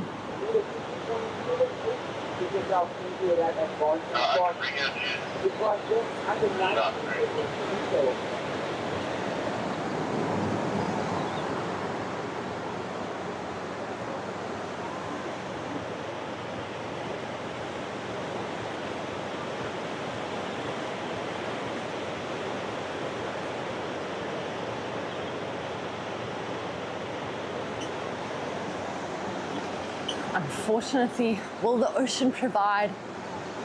Looks like we have a few lines coming through, but our surfer rider sitting with priority, so he will be sure to make sure Cody, Tom don't get the wave they need.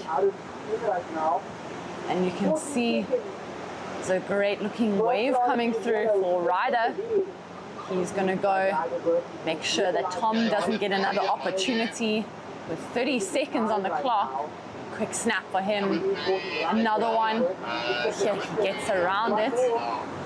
Closeout turn for him. Don't think that will improve on his score line, but he definitely prevented his other competitors from getting that wave. And this is where strategy comes in with your priority, especially in the last 5 minutes. You're sitting in first and second. You want to make sure that you are on the best waves that come through in those 5 minutes. And that is the end of the heat. Slade Shooter and Ryder Burtish going through to our under 14 boys finals.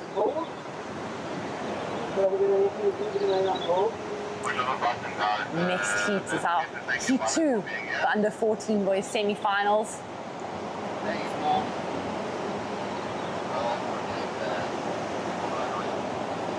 We're going to see Marcello Zeddy in the red, Ethan Schirmbracher in white, Duke Golding in yellow, and Lazaro De Brain in the blue.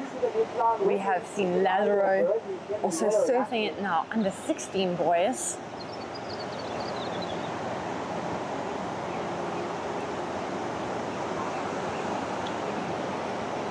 Exciting heat. Last under 14 boys semi-final. 2 more surfers to get to the final. And these surfers want a great result here at their first SAST event of the year. Here is surfer in blue, Lazaro De Brain. Quite a nice critical turn there for him.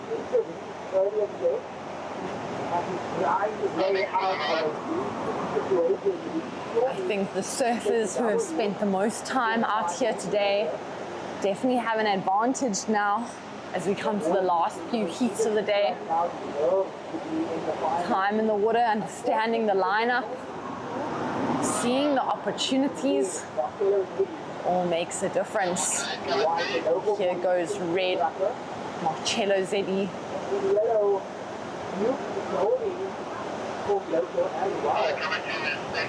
Marcello from Belito, KZN. Not used to these chilly waters, but still looking very, very active. Nice quick bottom turn for him to get that quick little foam climb snap. Just looking to get started early in this heat, build up his rhythm. Here is surfer in white, Ethan Schirmbracher up in his backhand. Ethan, a local Komiki boy, great backhand surfer. Duke, another local. Unfortunately, that one just closing out on him. He is riding a nice, bright pink and yellow board. You can definitely see when Duke is in the water. Ethan and Duke would surf a lot at Longbeach together. They'll both be wanting to make it to that under 14 boys final. As Danielle had mentioned, all the surfers should enjoy every heat, win or lose, because no matter what, you will learn. Here goes White again on the inside, sneaking away underneath his competitors. A quick snap for him. You can see he's really using his arms to get the board moving. Trying to stay busy is Ethan Schirmbracher. He wants to build his scores as soon as possible to put himself in a comfortable position. Although you are never quite comfortable until you hear the end of the heat buzzer. Lazaro starting with a 4.33, Marcello 3.5.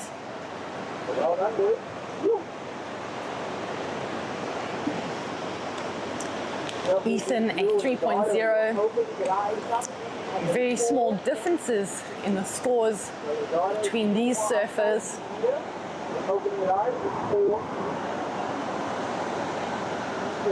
This is going to be another tight heat in our under 14 boys division.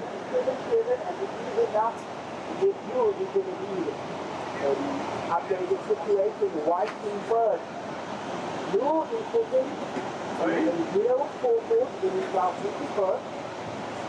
You are down in third position. Marcelo, you're opening right, take 2 at a 2.5. You need a 0.84 to get down into that spot. So in yellow, you're down in fourth. Requirement is 2.64. You've got just over 4 minutes to do so. You're taking the priority way not so operated. However, blue might have found a diamond set up. There's auto style marker. Let's see. Lazaro De Brain up and riding. Quick snap from him. He's really been working his rail today, which has been paying off in his heats. You can see here, nice quick check snap for him, throwing the arms, gets around this section, nicely bottom turn, another quick one for him. On the slow-mo you can really see his board moving from rail to rail, help him get through the flatter sections. With the smaller conditions today, surfers have to keep busy on the waves.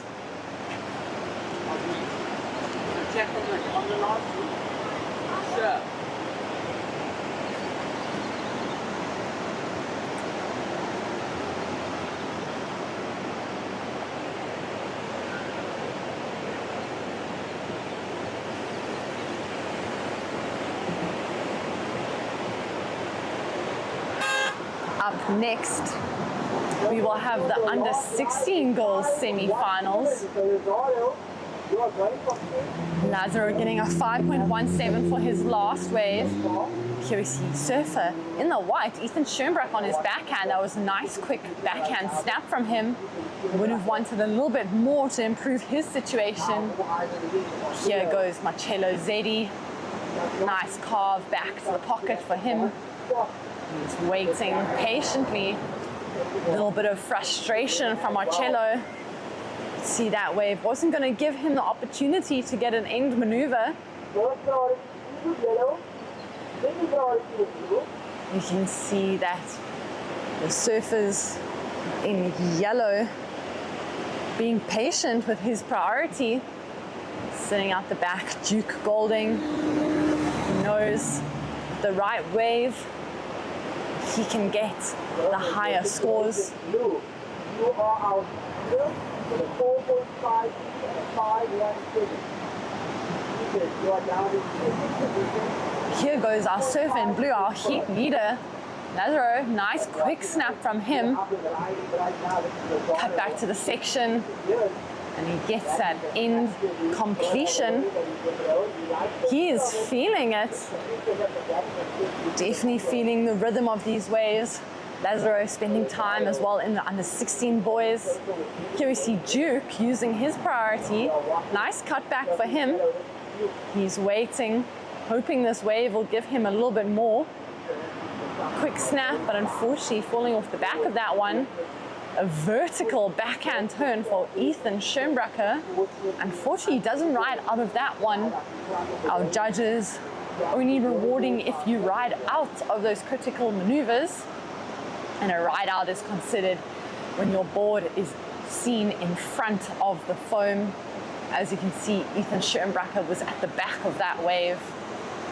If he had ridden out, it would have been a little bit more compressed. His board appearing in front of the foam, showing control. Yeah, Ethan had a high degree of difficulty there going for that vertical backhand snap. The only goofy footer in this heat. Ethan, his second last ride, a 4.0. That means he moves up into second. Marcello Zeddy down to third, and Duke Golding in fourth. Only needing a 3.51 is Marcello. Lazaro getting a 6-point ride. That was a great one for him. He will be feeling confident. We saw him with that little claim. Definitely feeling the momentum and the energy of his heat. It is great when you get into the flow state out there. Not many people know exactly what that feels like. And when they say only a surfer knows the feeling, it is very much true. Here goes Blue.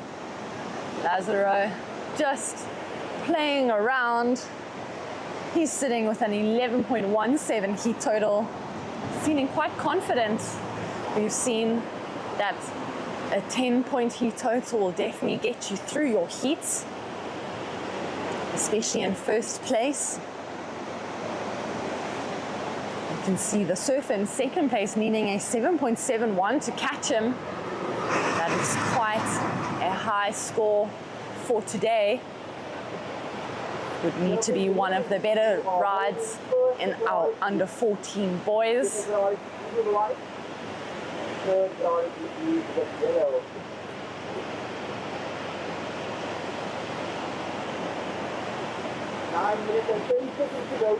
We have 9 minutes and 30 seconds remaining in this under 14 boys semi-final.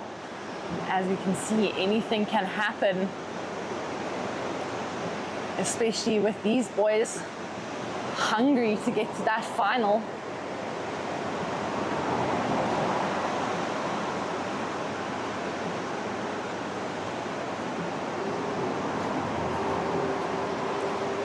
This is surfer in red, Marcello Zeddy, up and riding. Quick rail-to-rail work for him.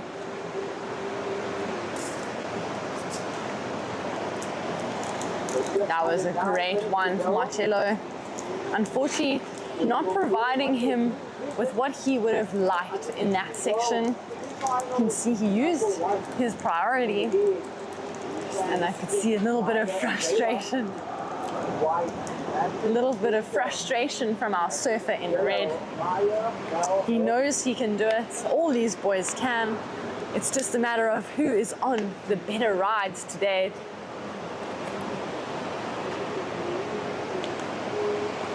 Duke Golding, surfer in yellow, having a look here. Quick snap for Duke in the pocket. That was looking nice. It's going to stay with it. Hopefully it reforms. Decides to pull out of that one. Like this closeout maneuver for Duke. Unfortunately, not quite getting another turn in. Nice and quick off the bottom. Quick snap. Duke is looking for a 5.5. And if we look back to Lazaro's 5.17 and 6-point ride, we know that requires a little bit more than one turn to get those scores. And that one turn, if you needed a 5, would have to be quite explosive and a standout turn to the judges. You need a 5.5. You need to move into that at one front. Blue up and riding, just playing around.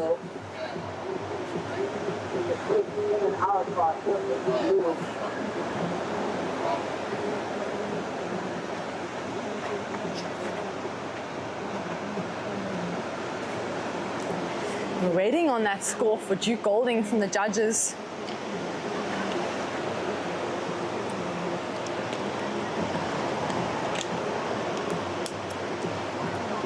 He gets a 2.87.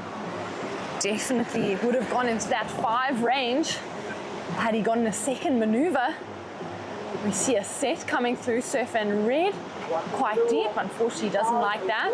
Blue finding one underneath his competitors. He liked the double up section. And Lazaro really going for it. pushing out the fins, looking at some more progressive maneuvers, I am going to have to say goodbye to you as I go for beach commentary for the last 2 heats of the day, the under 16 girls. I will be down at the beach and I'm sure you will hear me. Thank you so much for joining myself, Tash van Giene, here at the Europe Car Commentary booth, the O'Neill Coldwater Junior Classic, presented by Sea Harvest and supported by Lifestyle Surf Shop. Thank you so much for tuning in. Stay to watch the last 2 heats of our girls, and we'll also see you tomorrow.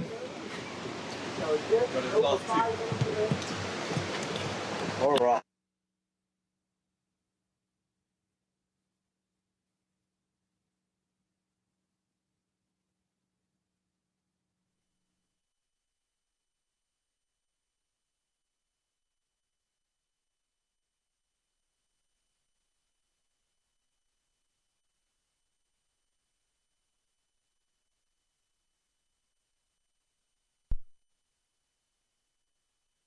Looking for out there.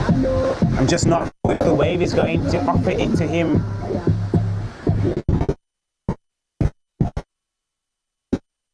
Surfer in yellow, your last or previous to last ride coming in at a 2.87. You need a 413. And now you're watching white, Ethan.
First, and our surfer in red, Marcello Zeddy, down in 3rd position, only needing a 3 himself into that finals for tomorrow.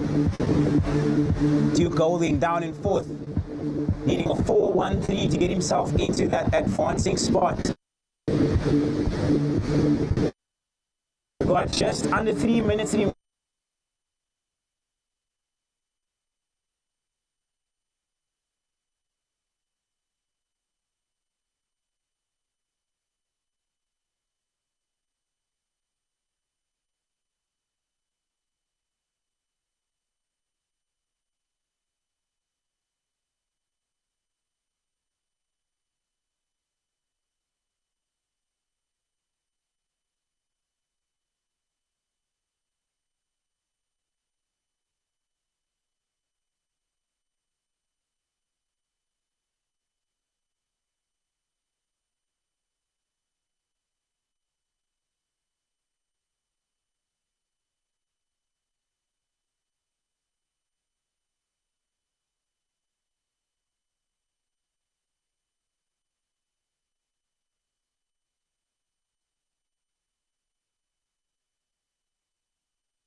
working, milking it, hoping for something more. So definitely asking just the 2 turns, 30 seconds to go.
Surfer in red, Lila Aslos up and riding. This is the under 16 girls semi-final Heats 1. Lila putting on a great performance for us this morning.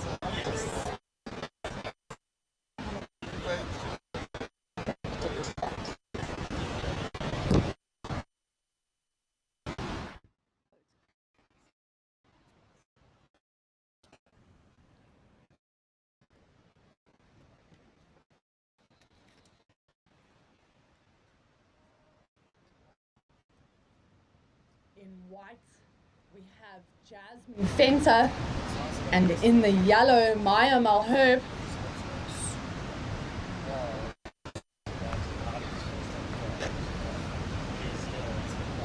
We saw Maya competing in the under 14 girls too.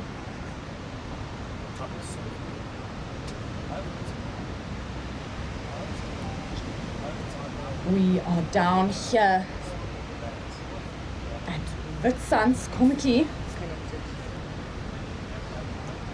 Thank you to our sponsors for putting on a great event for us. Quarterfinal Cold Water Junior Classic, presented by Sea Harvest supported by Lifestyle Surf Shop. We'd also like to thank Open Plan Pictures for their live sharing all the action down here with our spectators around South Africa. Surfer in white, Dyson fence on her backhand.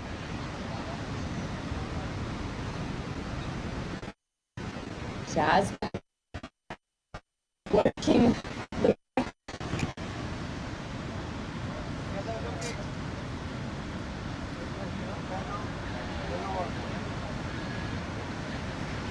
yellow Maya Malherb.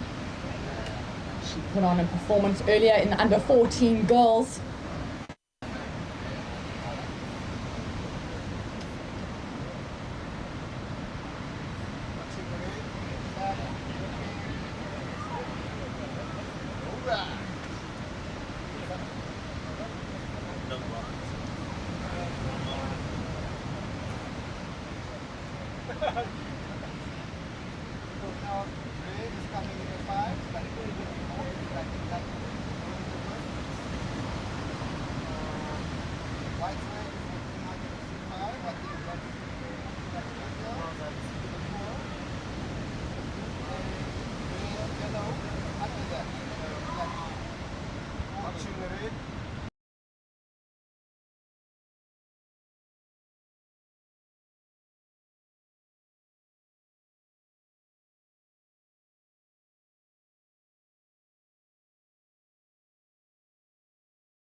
We are waiting on the second ride of white, and then I can give you an update on your situation.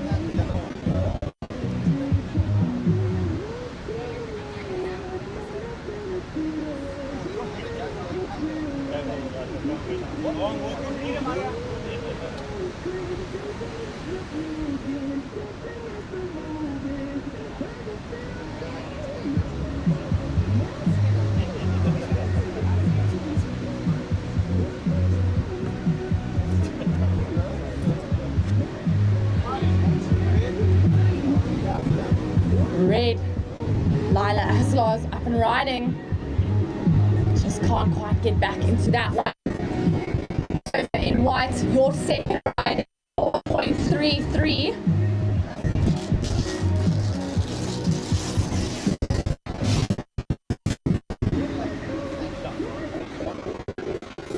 Red A 1.0. White, you are in the lead.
yellow. Maya Malherbe up and riding.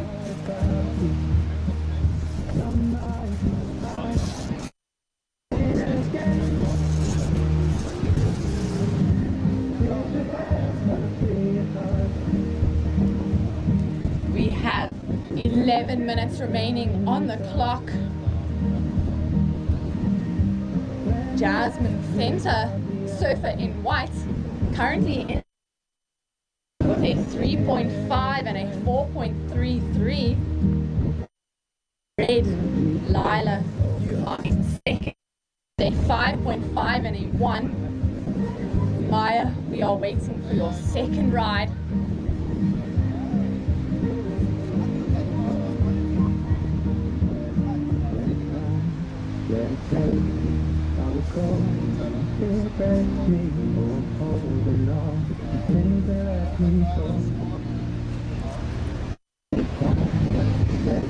Thank you to all our parents and spectators being down on the beach today, supporting South Africa's junior surfing. We are in the under 16 girls semi-final. Our top two surfers will be going to the final. Maya surfer 3.23. You are still in third place. Maya a 3.28 to go to second.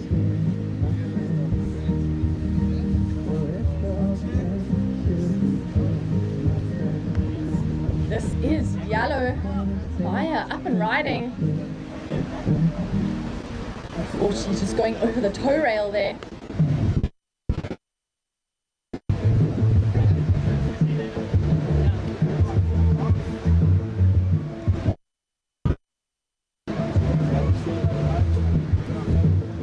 Red, Lila has lost on her forehand.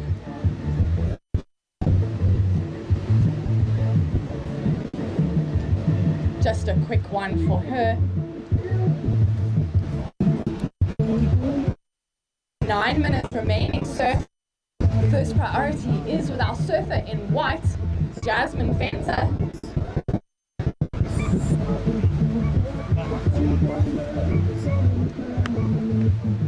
Here we see Jasmine Fenter up and riding, working this wave.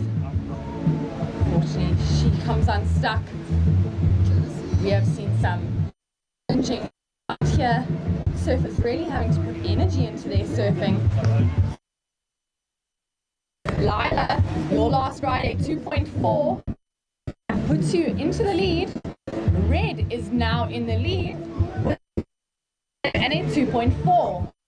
White, you are in second at 3.5 and a 4.3. Yellow, you are a 3.23. Yellow, you need a 4.6 to go to second.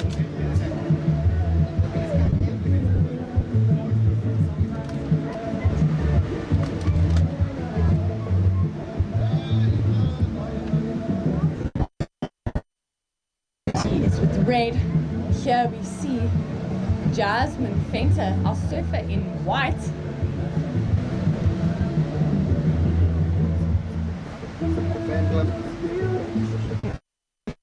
I started coaching them.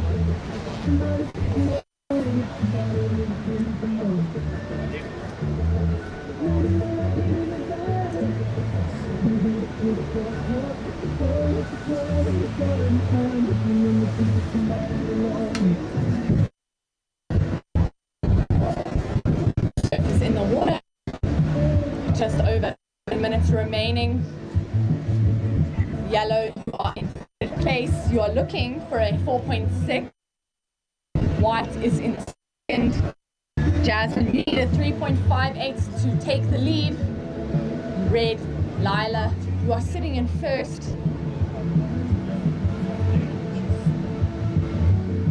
First priority is with red. Second priority with yellow.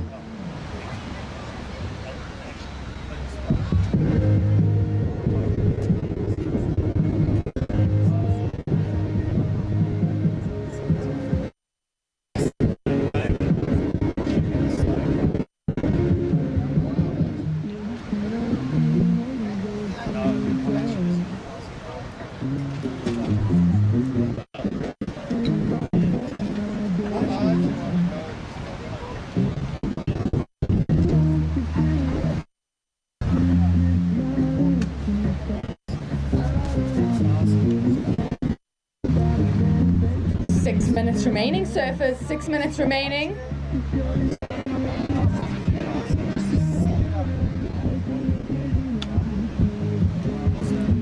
That was our heat leader, Lila.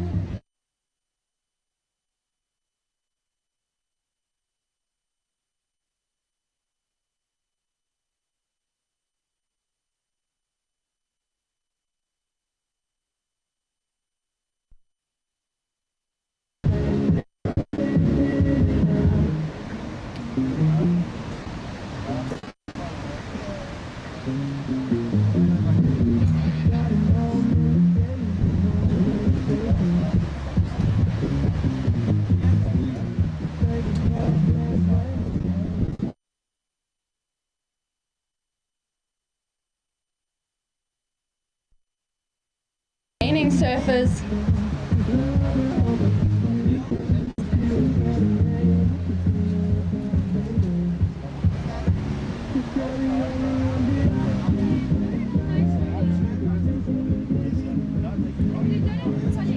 This is yellow, Maya Malherb. She sticks it.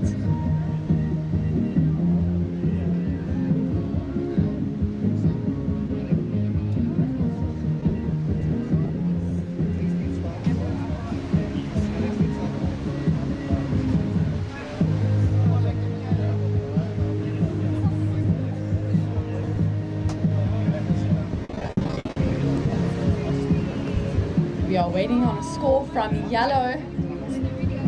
Here goes white. Jasmine Fenter. She's trying to work this wave.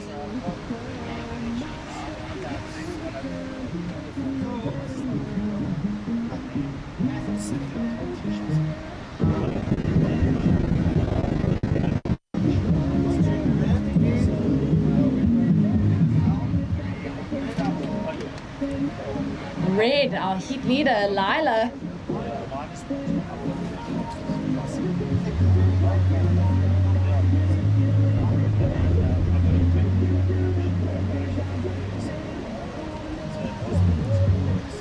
Waiting for scores to come in for our last 3 waves. We have just under 3 minutes and 30 seconds remaining.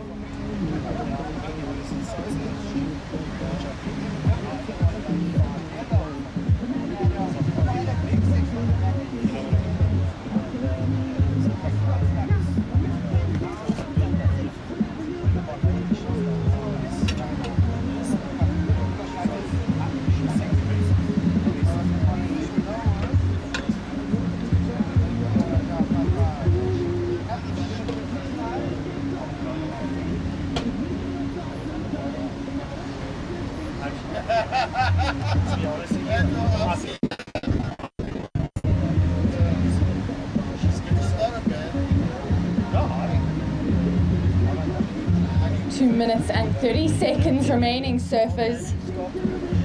I have some scores. Maya Malherb, your last ride, a 6.5. A 6.5 for the last of yellow.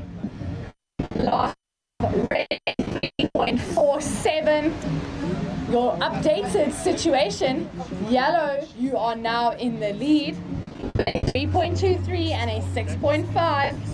Red, you are now in second with a 5.5 and a 3.17. White, you are in third with a 3.5 and a 4.33. You need a 4.65 to go to second. You can turn it away. Exactly, that's not the same as the ball. First priority is with yellow, second priority red.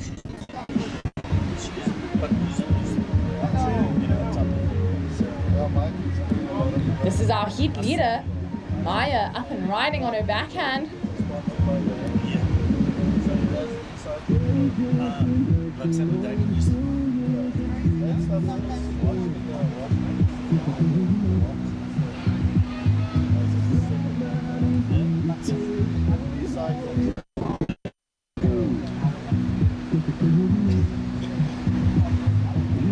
.1 minute remaining, surfers. 1 minute remaining. A reminder to the surfers in the next heat, please stay wider of our surfers in the current heat. Yellow is in the lead, a heat total of a 9.73. Red in second with a total of a 8.97.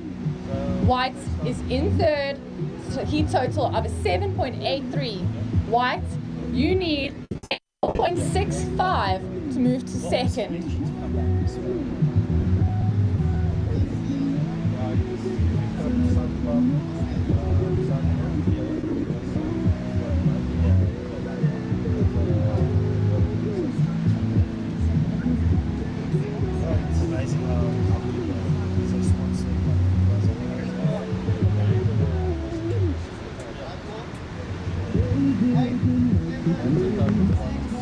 And just a reminder to all our beachgoers, remember to take home your litter.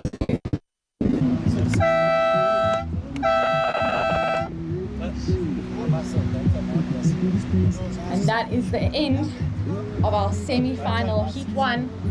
Heat 2, counting you down in 3, 2, 1.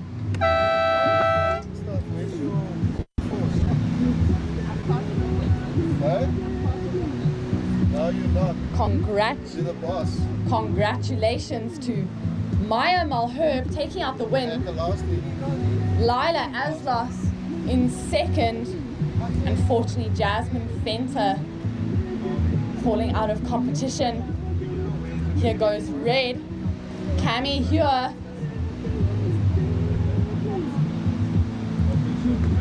Introducing our other surfers in the water.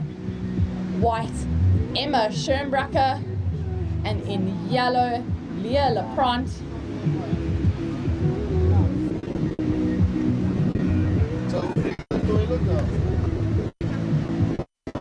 It's a nice toilet as well. They can't say that's a shitty toilet.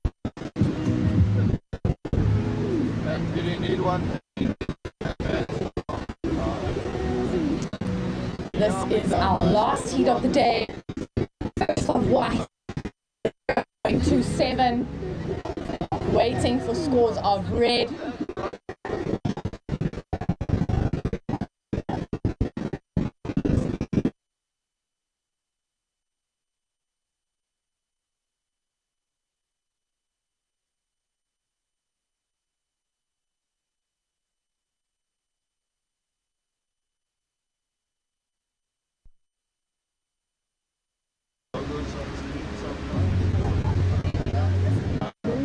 Last of red, a 3. Excuse me. Cami, your first ride, a 4.33. Yellow, this is Leah Laprant up and riding on her backhand.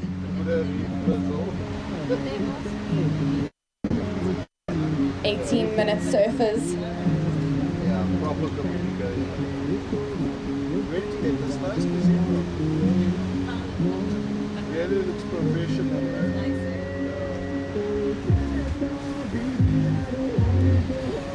First of yellow, a 2.83.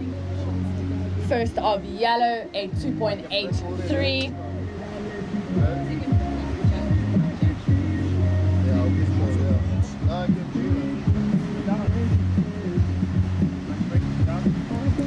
Situation, red is in the lead.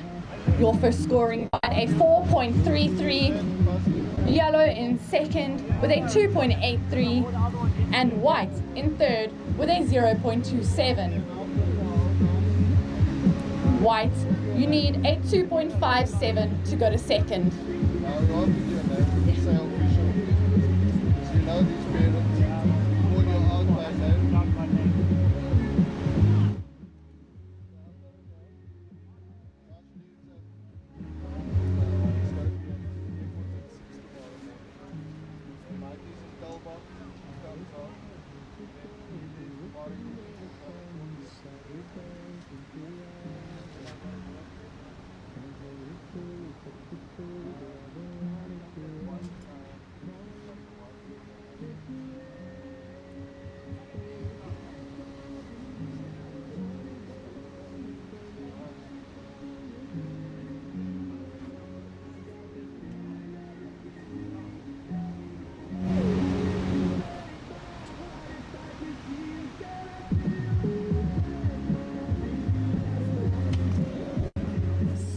minutes remaining, surfers, 16 minutes remaining. First priority is with red, second priority yellow.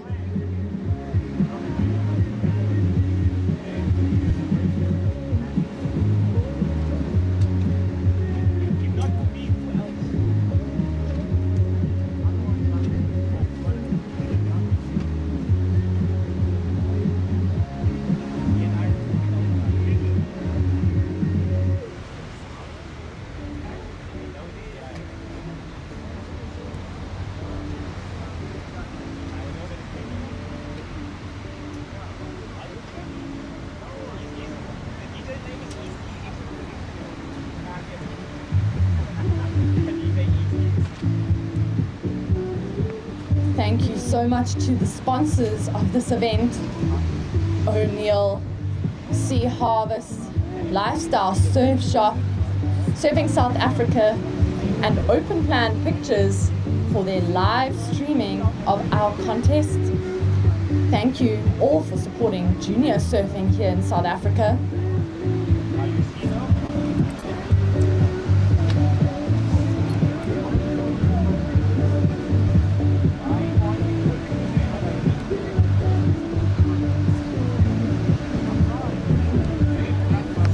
This is red, Camilla Hewer.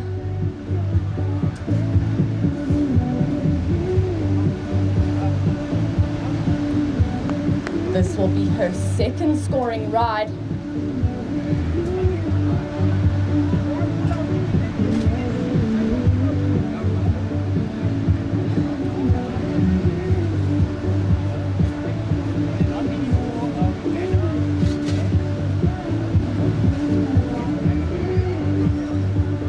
White, Emma Schoenbrucker, having a look at this one.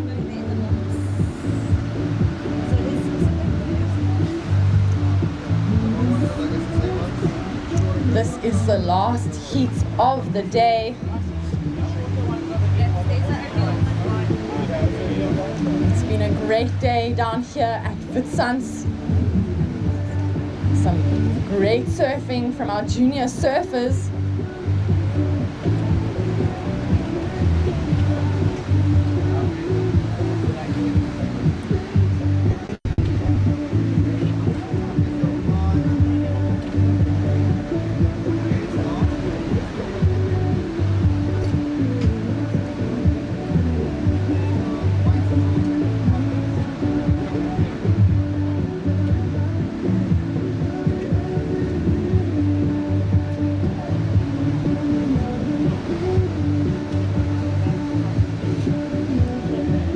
Last score for red was a 3.5. Second score for white, a 2.43. Situation, red is in the lead. 3 and a 3.5. With a 2.83. With a 2.43, 0.27. White, you need a 0.41 to go to second.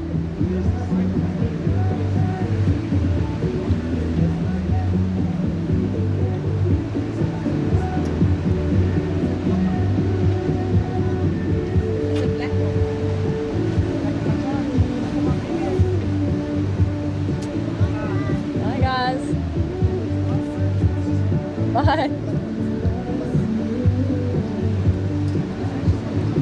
First priority is with yellow, second priority, red.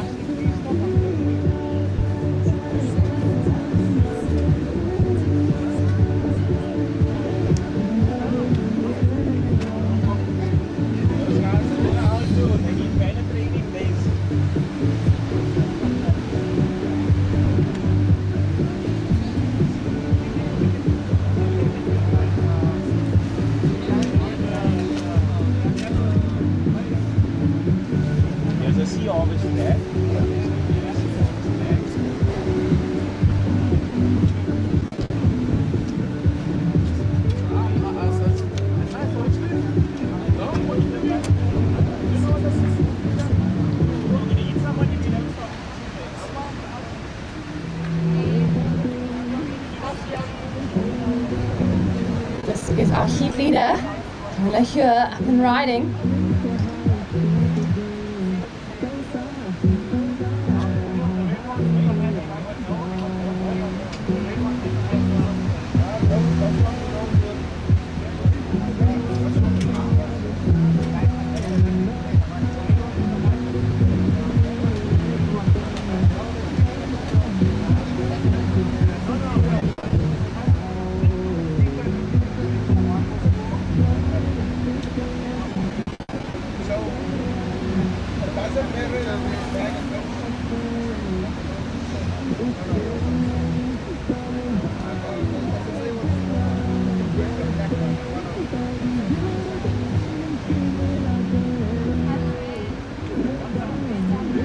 That is red up and riding. We are at the halfway mark in this heat. 10 minutes remaining, surfers.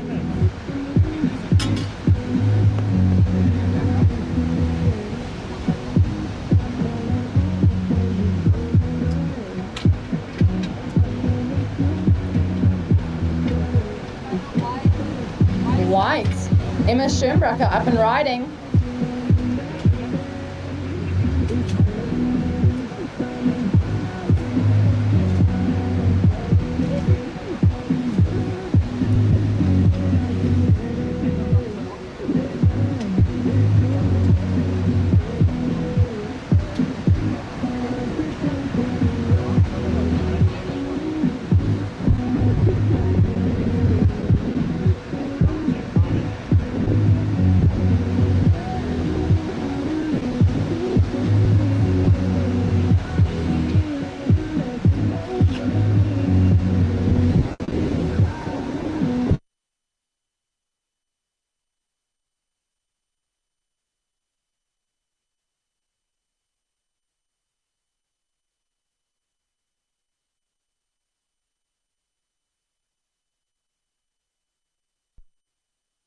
Second priority. We are waiting on scores.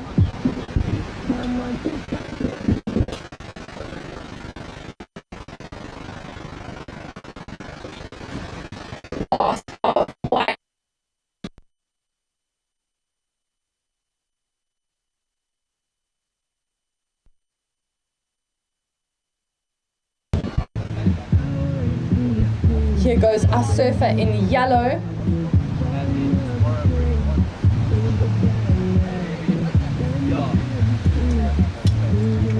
We will wait for her score before giving updated situation.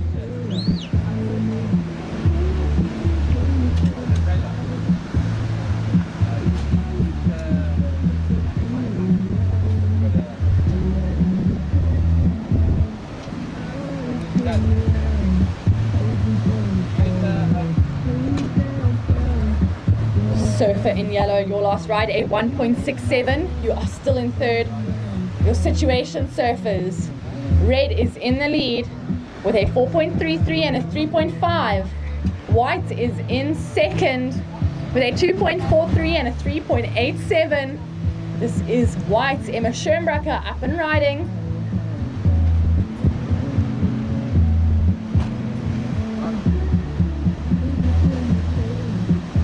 Leah, you are in third with a 2.83 and a 1.67. You need a 3.48 to move to second. We are waiting on a wave from Emma. 7 minutes remaining.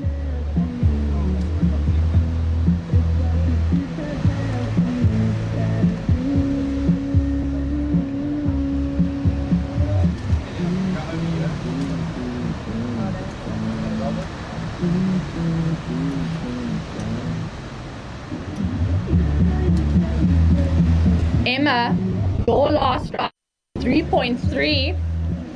Red is in the lead with a total of a 7.83. White is in second with a heat total of a 7.17. You need a 3.97 to go to the lead. Leah, you are in third. You need a 4.34 to go to second. Surfer in yellow, you need a 4.34 to go to second. Here is our surfer in second at the moment, Emma Schönbracher. 6 minutes remaining. Yellow, Leah Laprant up and riding on her backhand.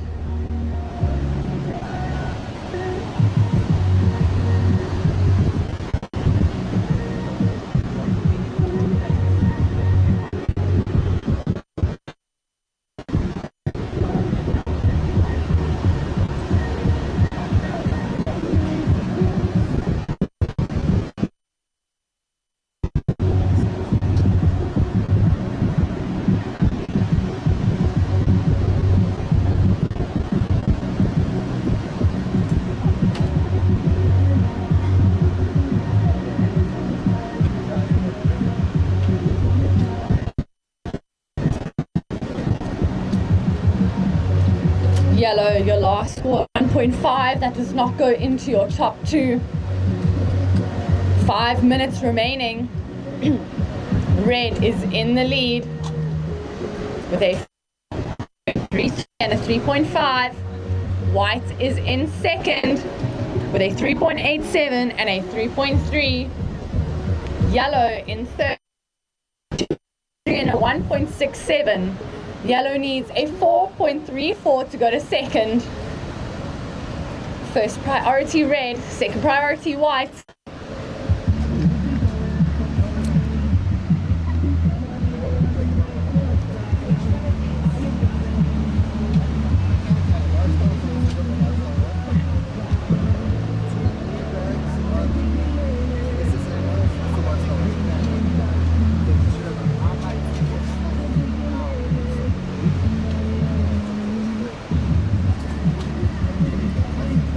Four minutes remaining, 4 minutes remaining. Maybe when you're around home, one of us is setting up this park. In the morning, all the park will set up ready. So we want to set up this interview area. When they're coming, getting it to go there and pull up. Give us a shot. Wherever you really want to get there.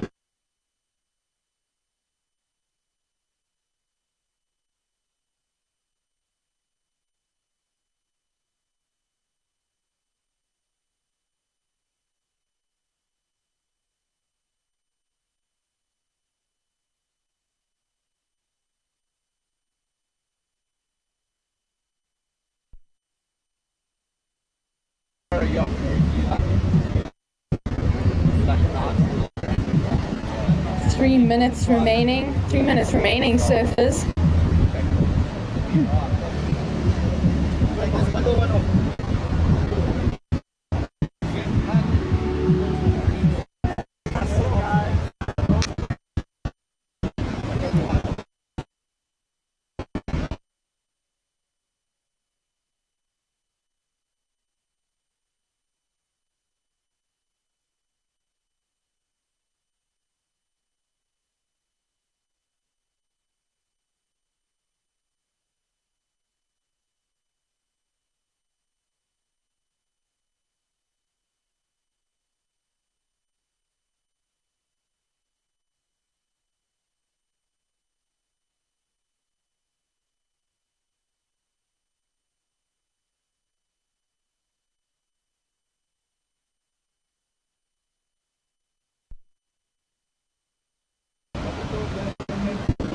Waiting on scores from all three of our surfers now. 2 minutes remaining.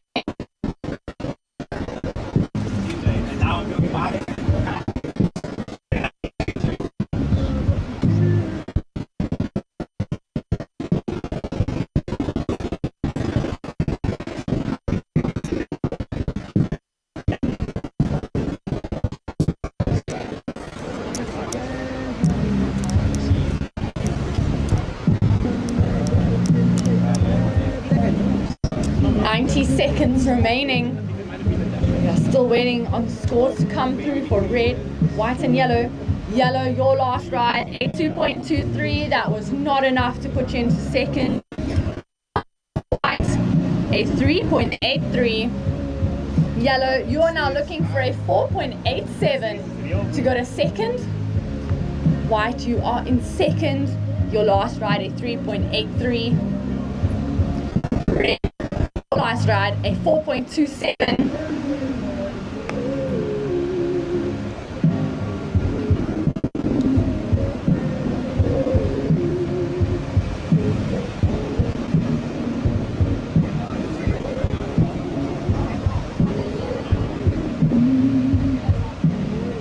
Yellow, Leah LaPrante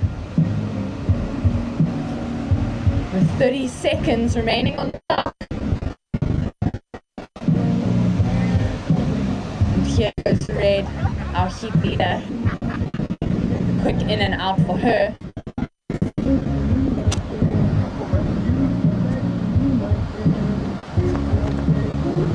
"15 seconds.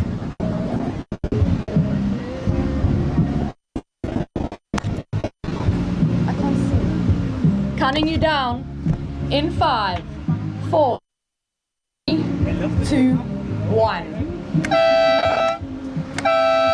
Perfecto. Like that.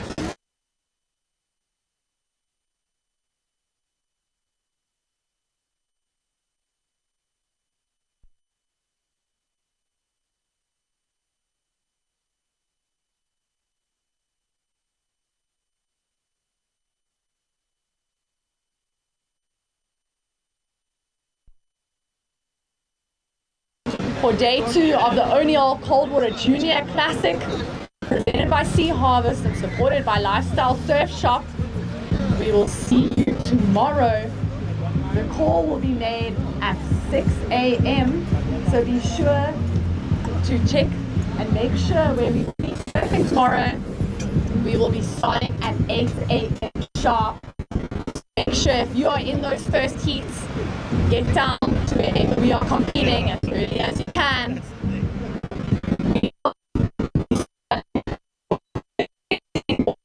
Finals heat of the day.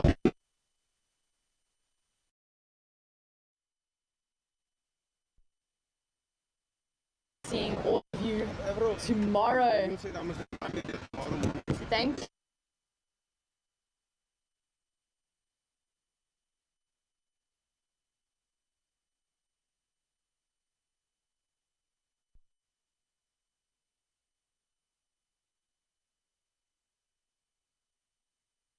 Step too closer and hold the mic. So just bring it slightly closer and then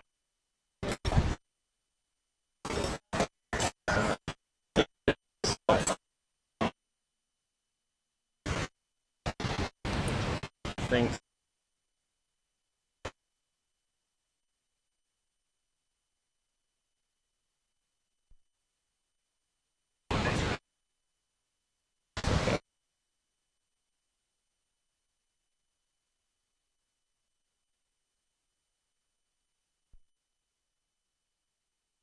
your left, sorry, come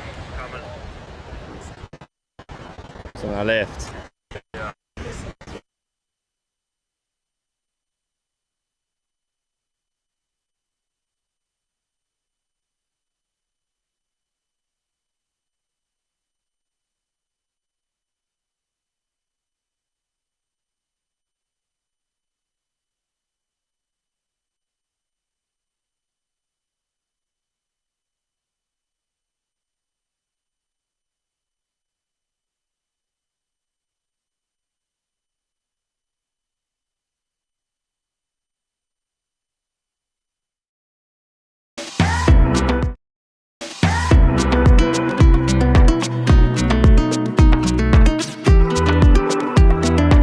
Hi, I'm Deborah. I am the area specialist for Jarvis Properties in the beautiful village of Kommetjie. I live and work in Kommetjie, which is a hidden gem on the Atlantic coastline that offers a unique blend of natural beauty and community spirit, making it exceptionally appealing to people from all over the world. This seaside village boasts a peaceful small-town atmosphere with vibrant local stores, coffee shops, and restaurants. Kommetjie is famed for its unspoiled beaches, including the iconic Longbeach, which stretches for over 8 kilometers and is a hotspot for surfing and beach walks.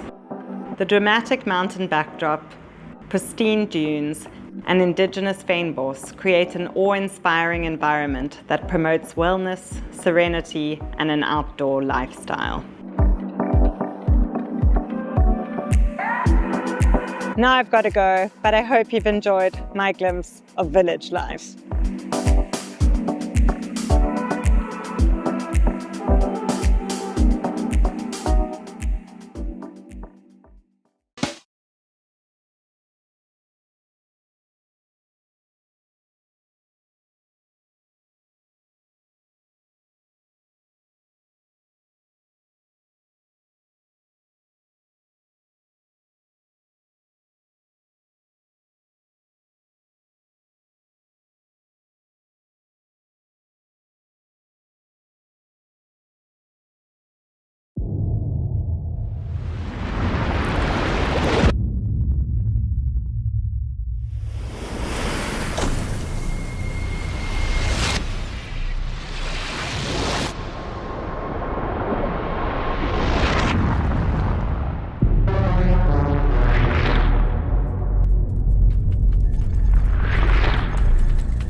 Thank you so much for joining us at the Europa commentary booth today for day 2 of the O'Neill Coldwater Junior Surf Classic, presented by Sea Harvest and supported by Lifestyle Surf Shop. We will be making a call for tomorrow at 6 a.m. to decide where we will be surfing, and we will be starting at 8 a.m. sharp.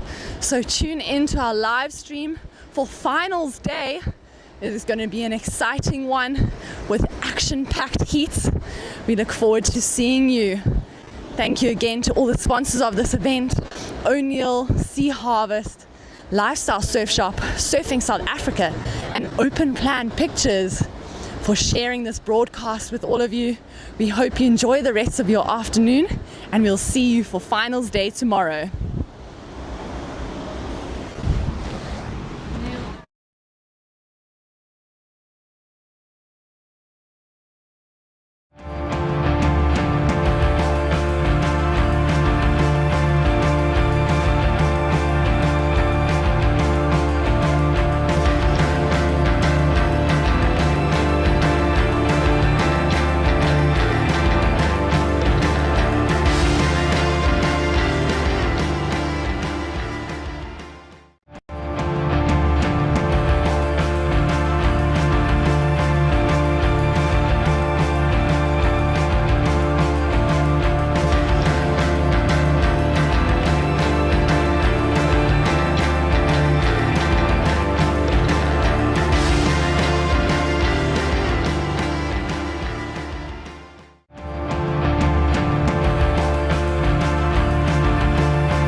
I'm nature, I'm calm, I'm balance. The water I provide is nourishment and life. In the Tsitsikamma Mountains, I filter it naturally as it flows through layers of rock, adding a delicate balance of minerals that makes Tsitsikamma spring water unique. Choose unspoiled purity. Choose Tsitsikamma spring water.